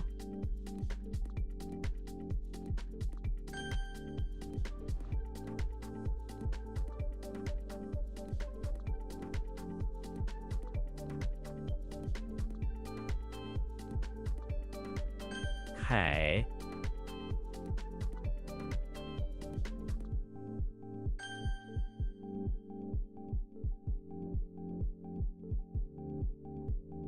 窄，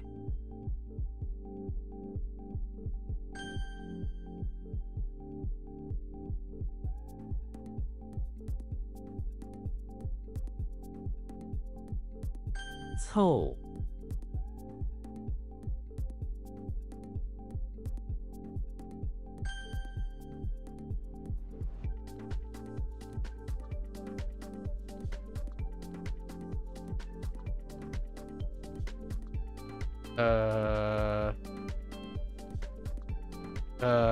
，oh boy.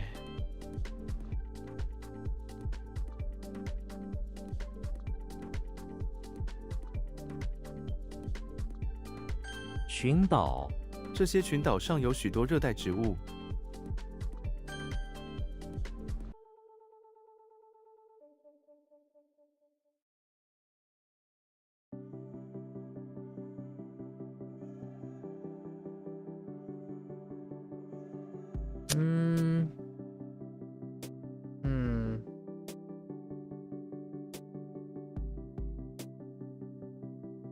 What? Oh.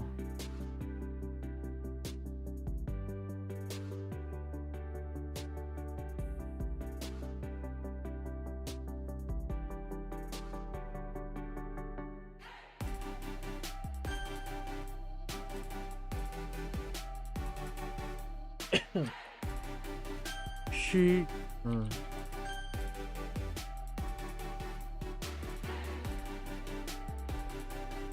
枕，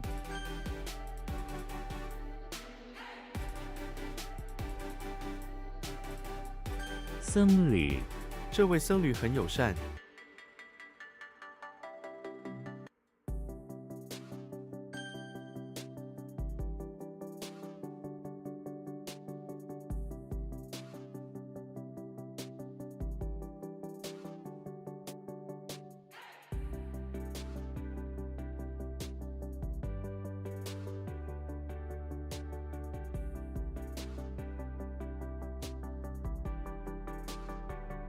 怡然自得。孩子们在公园里玩耍，怡然自得。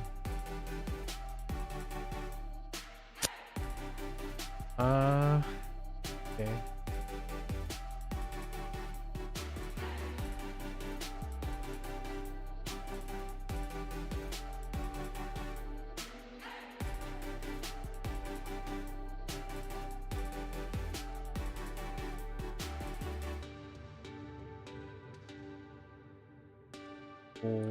What? The heck?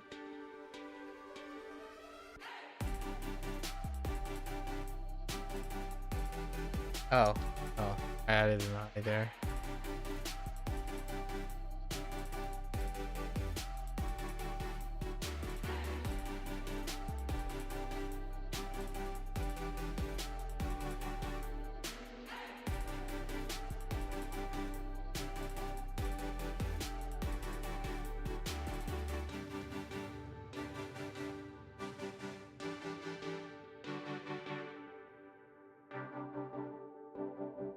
No idea.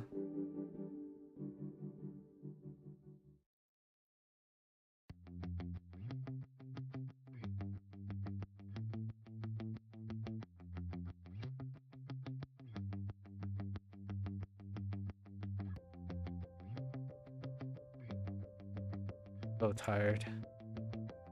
Oh, heckin'. Oh my gosh, rain. We need more. Not for the vocab, just for the character. The vocab will be obvious. So aggravatingly. 陶器，这个陶器是手工制作的， Oh no, that's pottery.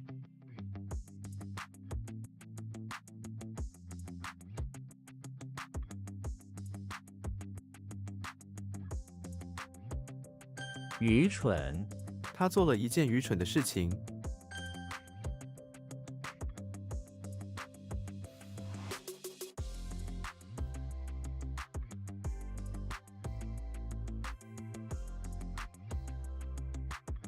大海捞针，找他的家就像在城市里大海捞针。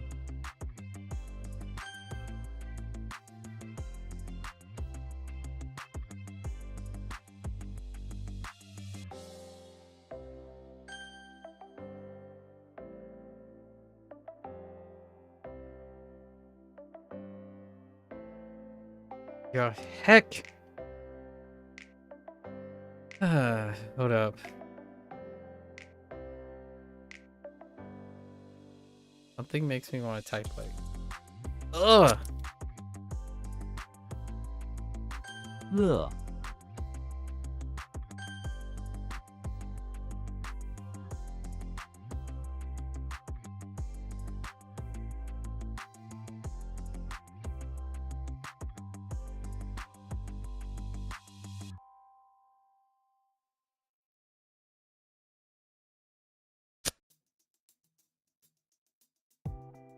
，Oh, I know what that is.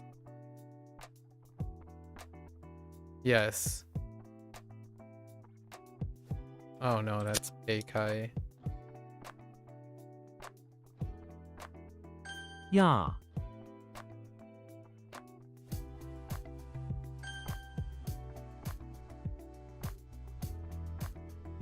撇开，我们撇开分歧，专注于共同目标。 唠叨，小孩们在客厅里唠叨个不停。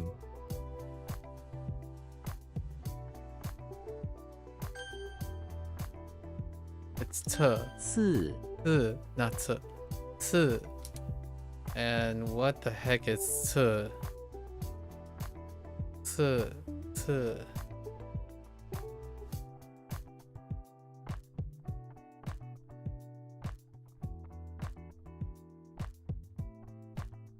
I don't know what I did with the rate.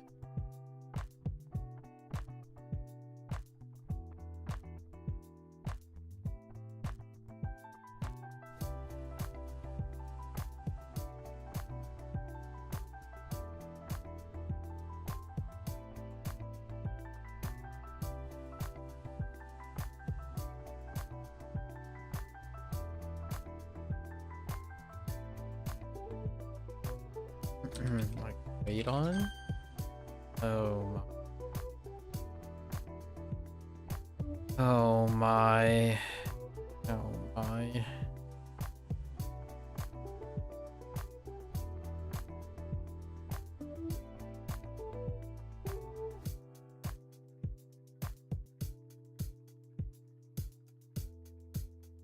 Yeah, we got wait upon the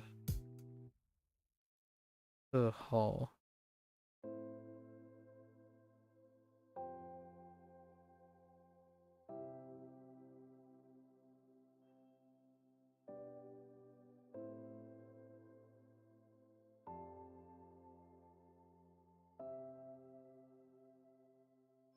锅 Worse.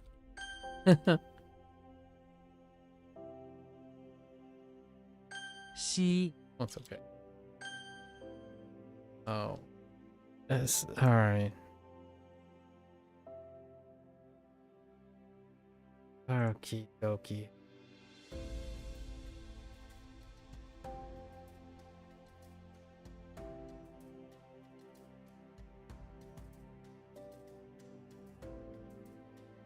Alright. So we got cool. Yay.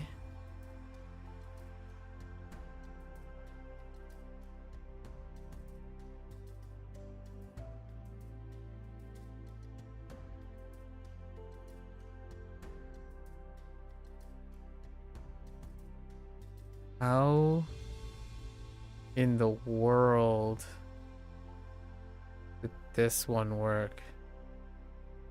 I didn't do anything about it.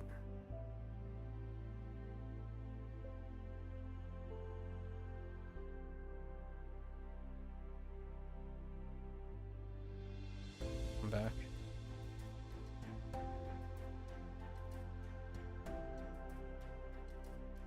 Yeah. Ooh.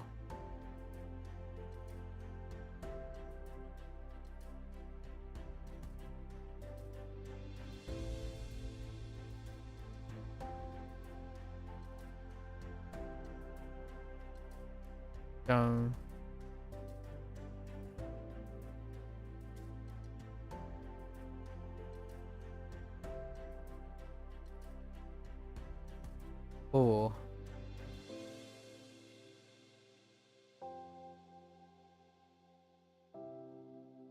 Oh, done.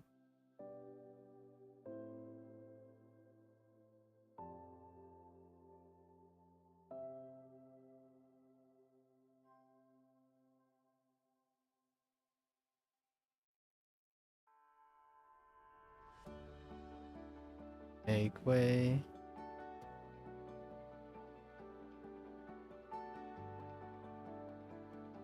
He die.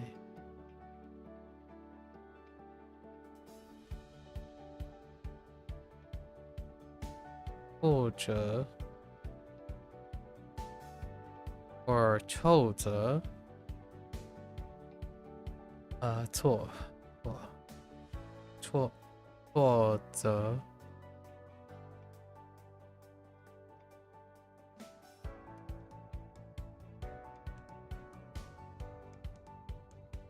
海峡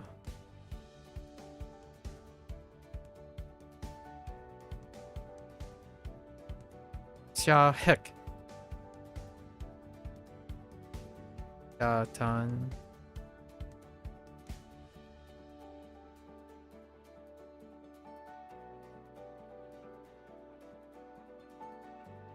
西小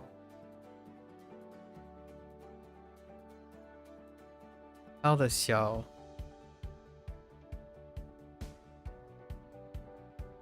hand in hand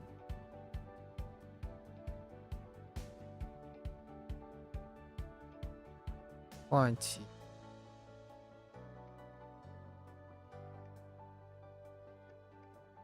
海西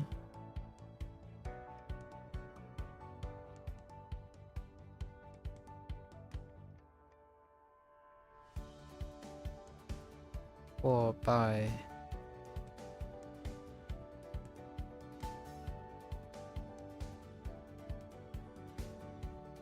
瑰宝。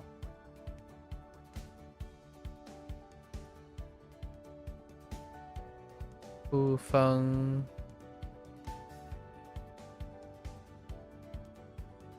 不风换。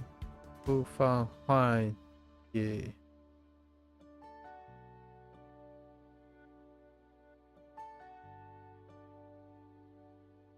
音像。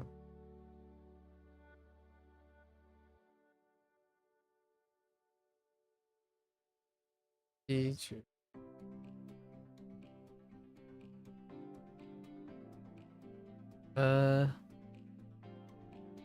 SRC。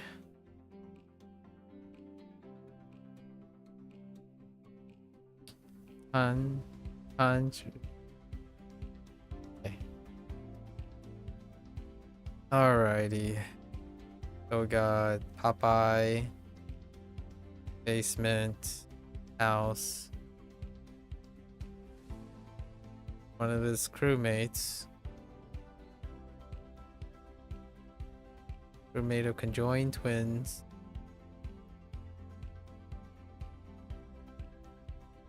Changing words, right? Charting their next adventure based on the sun. Next sea adventure. Yoshi inside the school, helping out with those kiddos. Building cliff side mountain.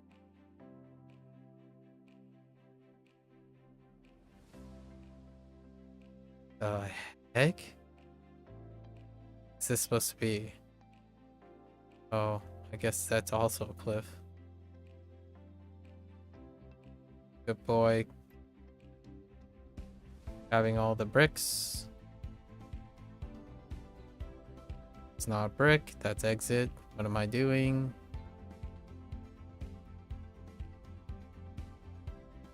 Okay, Charlie Brown. Inside pawn shop. Picked up a suit. Oh, that's a list, right? Picked up a suit.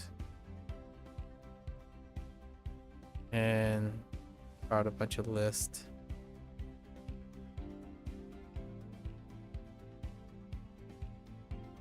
Brought up a bunch of lists in which he meditate. Trying to feel good. Get rid of all the misfortune. Xena. Auditorium. Guard duty. Got that duffel bag of stuff she's responsible for.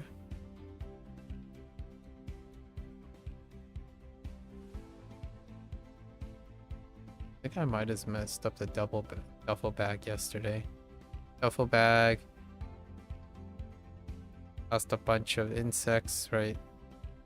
To the tank. Feed the shrimp. Decorative aquarium. Lobby. Luke Skywalker. Bathroom. Secluded alone in his house once again. This time. Busy making snowmen. Rocks for eyeballs. Come day. Come and play snowman, but in the bathroom because he's a loner. With his Jedi powers. Okay. James Bond in front of the chapel. Where he's on guard duty. Guard duty. Wearing a sunflower in his hair as a marker of, I don't know, the sunflower order that he's masquerading as on his mission. Okay, now we got Bugs running to the bathroom of Elmer Fudd's home. Soul is a little scared. shaky even. I dived into some floss to hide and wick off the sweat. Alright, heckin' pool. Heckin' pool.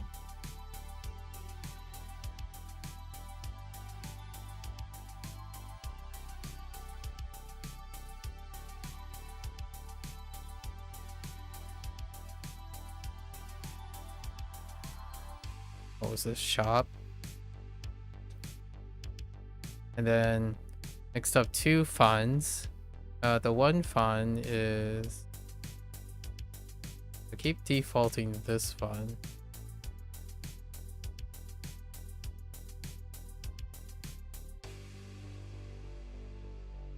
Annoy, make trouble. And numerous was the other one.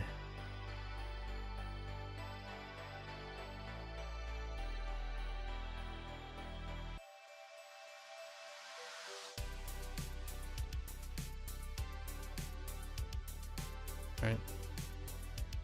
Numerous. I'll tie them together. Paw. Oh my gosh, Paw is so disappointing. Well, it's less disappointing than the next one.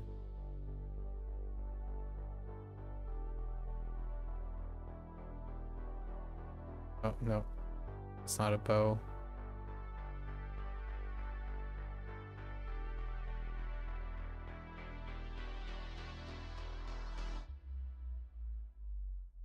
Oops.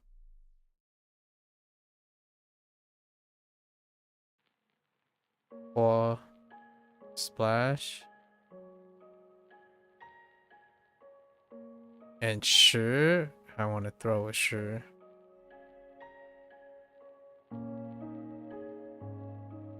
Tidy up. We're gonna combine it with gloves. I swear I did combine it with gloves, so I'm really upset about this one.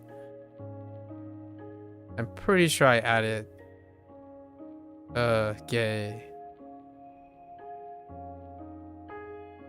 La is a problem. I have to be pretty creative on this one.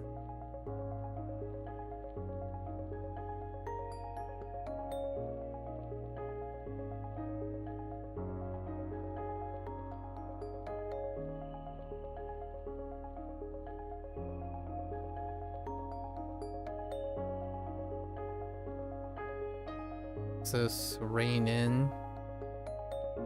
It makes sense with vocabulary, but not so much with anything by standing alone.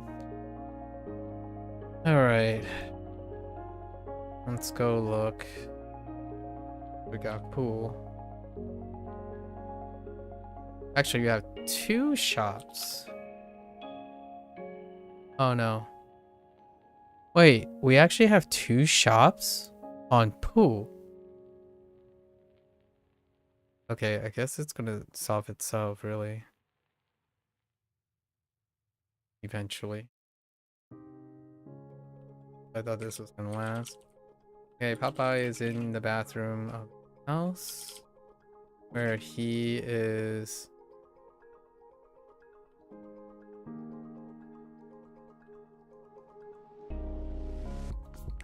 washing off his entire his bounties and treasure that he washing off all the metal and buried bounties and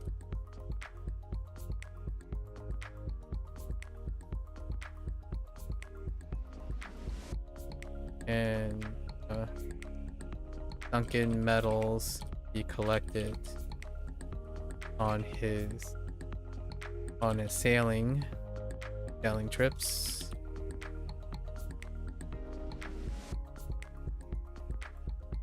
Built a trellis bathroom to hang the metal parts dry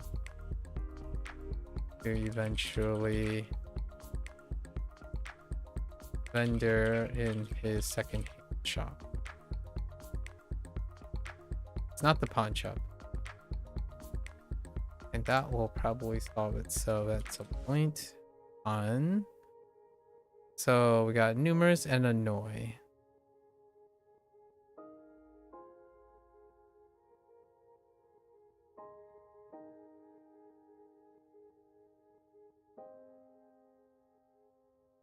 Yeah, it's kind of combining the two. How about we do that?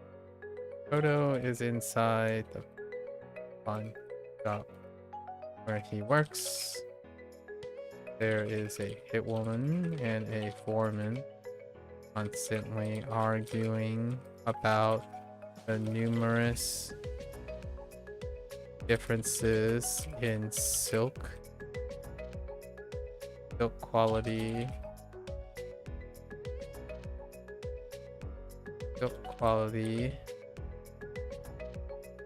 in the second hand goods. The point that it annoys him, so he reprimand the hit woman and foreman gently.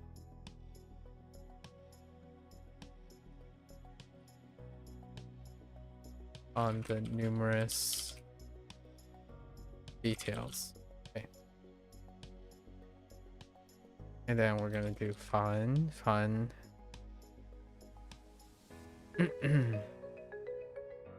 So Frodo is inside the pawn shop where he works.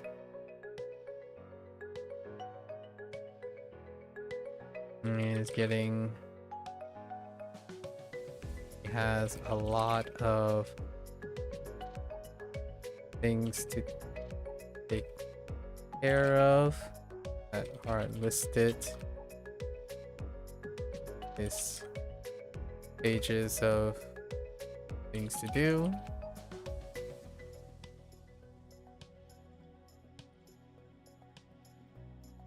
While the hit woman and the foreman argue about the silk. He got quite annoyed and started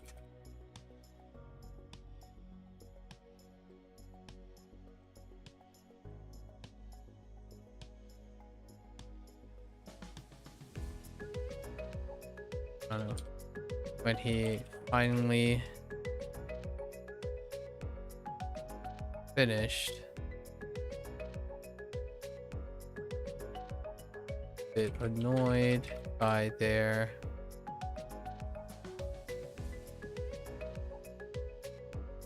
arguments, set the page on fire,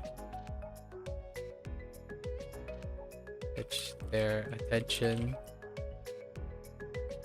try to out the fiery argument. Okay, so that's connecting the two. Oh man, poor. I could connect it with slope.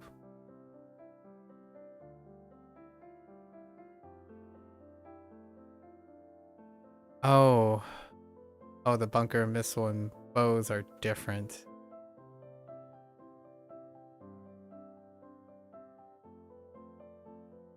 So Patrick is in front of his building.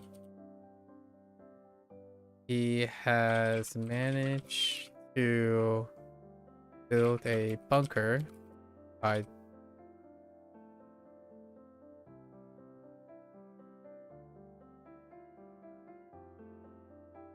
at the lower line a slope along the hill. Office workers playing Hey.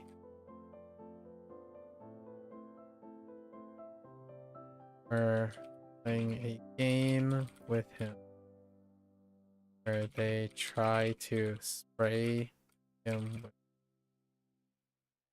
water balloon.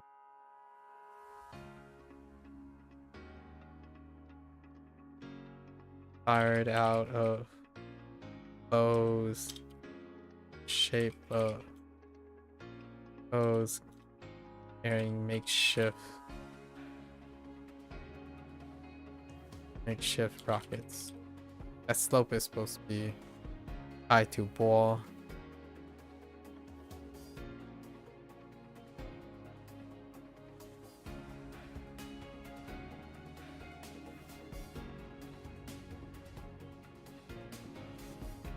Patrick is hunkering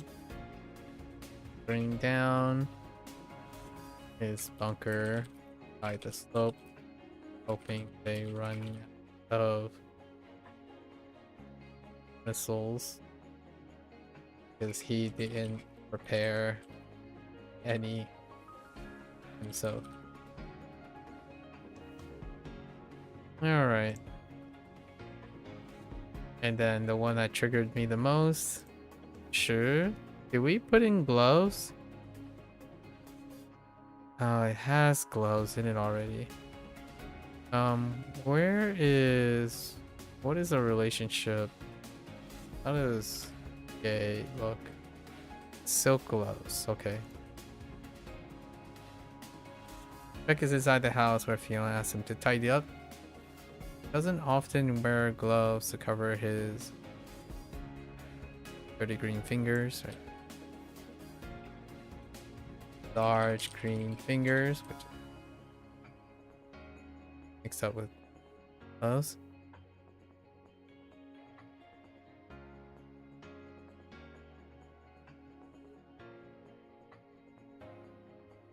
But this time, trying to press Fiona and wore some fancier silk gloves that she gave him previously.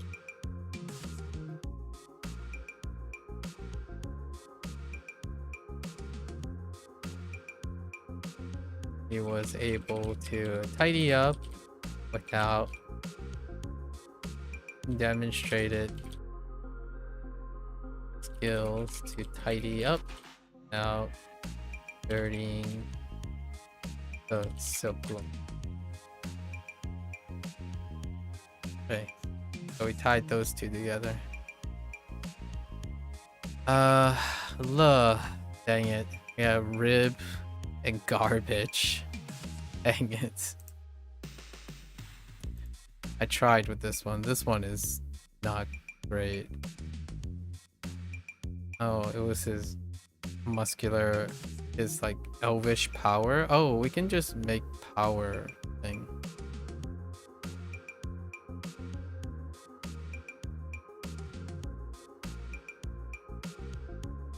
So he was hired to rein in all the lazy employees hanging out in the bathroom. Took a literal leather elvish lasso to rein them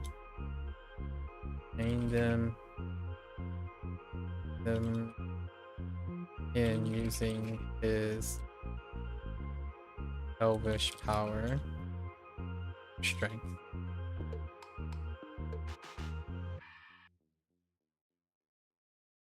Or to it's okay. I think that's we're gonna switch all the muscular arms to power as we're going, probably. Not great. Okay. Oh, that's it for me today. Even if I had remember if it was Neverwinter Day. I'll probably do it tomorrow. And I think the day after is the Persona update. Yeah, it's Thursday. The day after. Oh wait, actually, Wednesday. Might be 2 days from now. Alright folks, that's a wrap for my HanziHero session today. If you're gonna watch this there, 谢谢. As always, feel free to follow along. Pick up HanziHero for yourself. Still waiting on that update. Hopefully we'll be surprised sometime this year with a very long awaited update. I do feel like it's becoming more and more concerning considering the investment, right? It's a bit disappointing if it doesn't show an update by maybe by April, because we're kind of reaching a specific point in our coverage. Okay, right, you're always welcome to come on by, right? Share what your thoughts are and how you complement your traditional Chinese. I think I met someone, yeah, I met someone recently who started, and yeah, not a lot of particularly accessible resources for drilling traditional Chinese. It would be kind of very auspicious if there are some sort of update this year. It was fairly active the first 2 years, but I wasn't really there for that. Hopefully. Until next time, 大家下次见，感谢观看. See you guys next time. Thanks for watching, and I'll be back. Bye bye now.